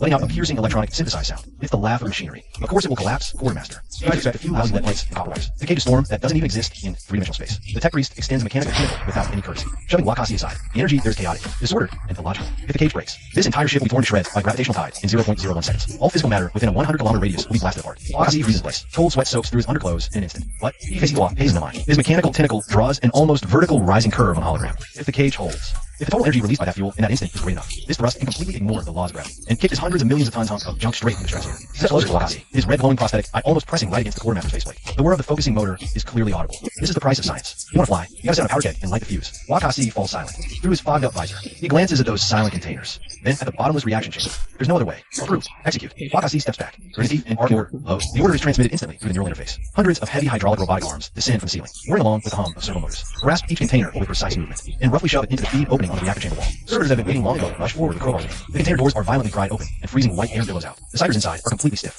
Thick layers of frost cover their eyebrows and hair. They look just like ice statues, but the servitors don't care at all. Their well-stained big hands grab the ciders by the ankles directly, drag them out of the containers just like dragging dead pigs. This is exactly how you shovel coal into a boiler. The ciders are shoved into the black iron restraint pods. Flick. Titanium alloy restraint pods snap out violently, locking down their wrists, ankles, and necks and hips. Bones let out a creaking, groaning whine under the high-pressure pumps. Hiss. Right after that, a 20-centimeter long neural probe covered in barbs ejects from the backrest of the restraint pod. It pierces straight into the spinal cord center with precise cruelty. The stiff, dormant body instinctively twitches violently. Its back arches backward and is slammed right back into place. Neural connection established. Circuit closed. Bioelectrical impedance zero. The indicator lights on the console start flashing like crazy. And on the originally pitch black monitor screen, countless green dots indicate vital signs are instantly across it. Then they quickly turn blood red, the color that indicates overload. Energy readings are skyrocketing. Hephaestus stares dead at the screen. 10 mechanical tentacles twitch in the air. Look at these readings. What a pure bioelectric surge. We haven't even ignited yet. And the physical environment inside the core chamber is already starting to break down. The Geiger counter inside the hazmat suit starts clicking frantically. A faint buzzing hums deep inside the eardrums. This is the precursor to reality distortion caused by high concentration radiation. Ignition. Hephaestus' metal tentacle hovers right above the red physical start button. Without the slightest hesitation, inject neural sensitizer. 300% concentration sensitizer. Wakasi's eyes go wide. This will kill them. Fuel has to burn thoroughly. Hephaestus explains coldly. Completely black, no bridge. This compound boosts the conduction efficiency of pain nerves by 10 times instantly, only under the stimulation of extreme agony. Will these shoddy cerebral cortices operate at overclock to squeeze out the maximum power from psychic pulse? It's also for stability. High-pressure pneumatic injectors move in perfect unison. Inside all 24,000 restraint pods. 24,000 needles push the dark red liquid into the carotid artery at the exact same time. Those dormant fuels snap their eyes open sharply. The fuels dilate the absolute maximum and instant. Bloodshot eyes instantly cover the surface of their eyeballs. They open their mouths wide. A silent scream erupted from their throats. Veins bulge on their necks. Every muscle spasmed to the extreme.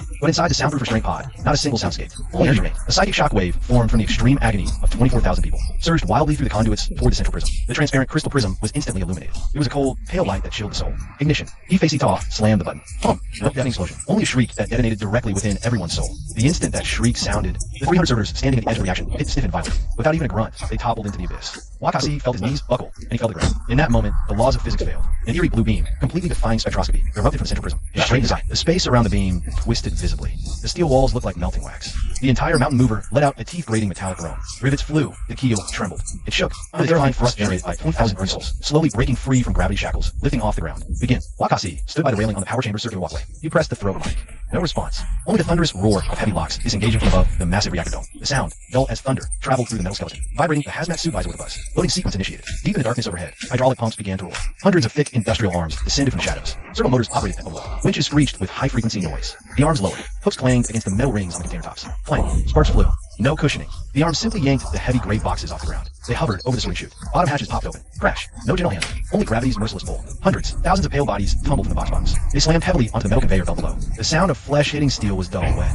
It made your teeth ache. These were goods processed by deep cryogenic freezing. Naked, stiff as stones, thick frost covering their bodies. Slow servers clothing. These lobotomized laborers wore greasy rubber aprons. Movement stiff, precise. Their modified hydraulic claw hands grabbed the bodies from the conveyor belt, like picking up discarded railroad ties, dragging them. Heels scraping against the grating floor, making a chilling sound. Shoved into the wall. Dense lead restraint pods were already open. Servitors roughly jammed the fuel into the chambers, then kicked the exposed ankles, shoving them completely inside. This was just an assembly line feeding organic matter into a high-pressure boiler. Subject 7734 woke up amidst violent jolts. The potent sedative's effects were fading, but the bone-chilling cold grew heavier. He tried to move, limbs heavy as if filled with lead, eyelids frozen shut. He struggled to open a slit, vision blurred, only seeing the oppressive black iron dome above. It was cramped, claustrophobic. The air reeked of a nauseating metallic odor, mixed with the acidic scent of high-concentration preservatives. Before his brain could process this information, the surrounding metal panels violently contracted. Crash! The hydraulic restraint rings snapped up simultaneously. Wrists, ankles were firmly clamped. Then the neck. A cold alloy collar bit into flesh, crushing the Adam's apple, almost cutting off the carotid artery's blood supply. 7734 opened his mouth to scream, vocal cords already paralyzed, only managing a wheezing hiss from deep in his throat. Can't move. This was an upright coffin. A hidden match and preheating sound suddenly came to my ear. ZZZ, without warning. A 20-centimeter spinal puncture probe shot out from his back, powered by the sheer brute force of industrial hydraulics. The thick metal needle instantly pierced the nape of his neck, shattering brittle cartilage with an agonizing grinding sound, precisely stabbing into the spinal column. A silent scream exploded inside his skull. 7734's body arched violently, his back slamming against the pod wall, eyes bulging outward in extreme pain. Capillaries burst instantly, vision turning blood red. The probe didn't stop. Its barbed metal tip spun frantically in cerebrospinal fluid, churning, seeking the vulnerable nerve bundle nodes. Heart connection established. No data influx, only traction. As if a high power pump was attached to his brain. His soul was violently ripped from his body. All sensory signals forcibly converted into electrical impulses, violently siphoned away through the spinal conduit. Data projections flickered wildly on his retina. Biological unit 7734. Grid integrated calibration complete. Skin impedance test. Skin normal. Skin status. Skin standby. The excruciating pain after a momentary beat became complete nothingness. 7734 slumped in the restraint pod. Darkness enveloped everything once more. Dark despair. 7734 closed his eyes. Tears of blood from cracked tear ducts streamed down his cheeks. Guard had lied. This truly was the final destination. Loading complete. Above the console, the red dot matrix on the holographic screen began turning green in patches. Keith Azichuo's multispectral cybernetic eye was fixed on the readings. The aperture contracted to a pinpoint. His 10 mechanical tentacles flew across the control panel, calibrating the output power of each restraint pod. Circuit closure rate 100%. All fuel cells online. The tech priest's voice carried a hint of electrical static. It was the tremor from an overheating core processor. Wakasi stood behind him. He glanced at the unnerving green dots and slowly nodded. Proceed with ignition. Keith Azichuo took a deep breath of the foul air. This wasn't just an ignition.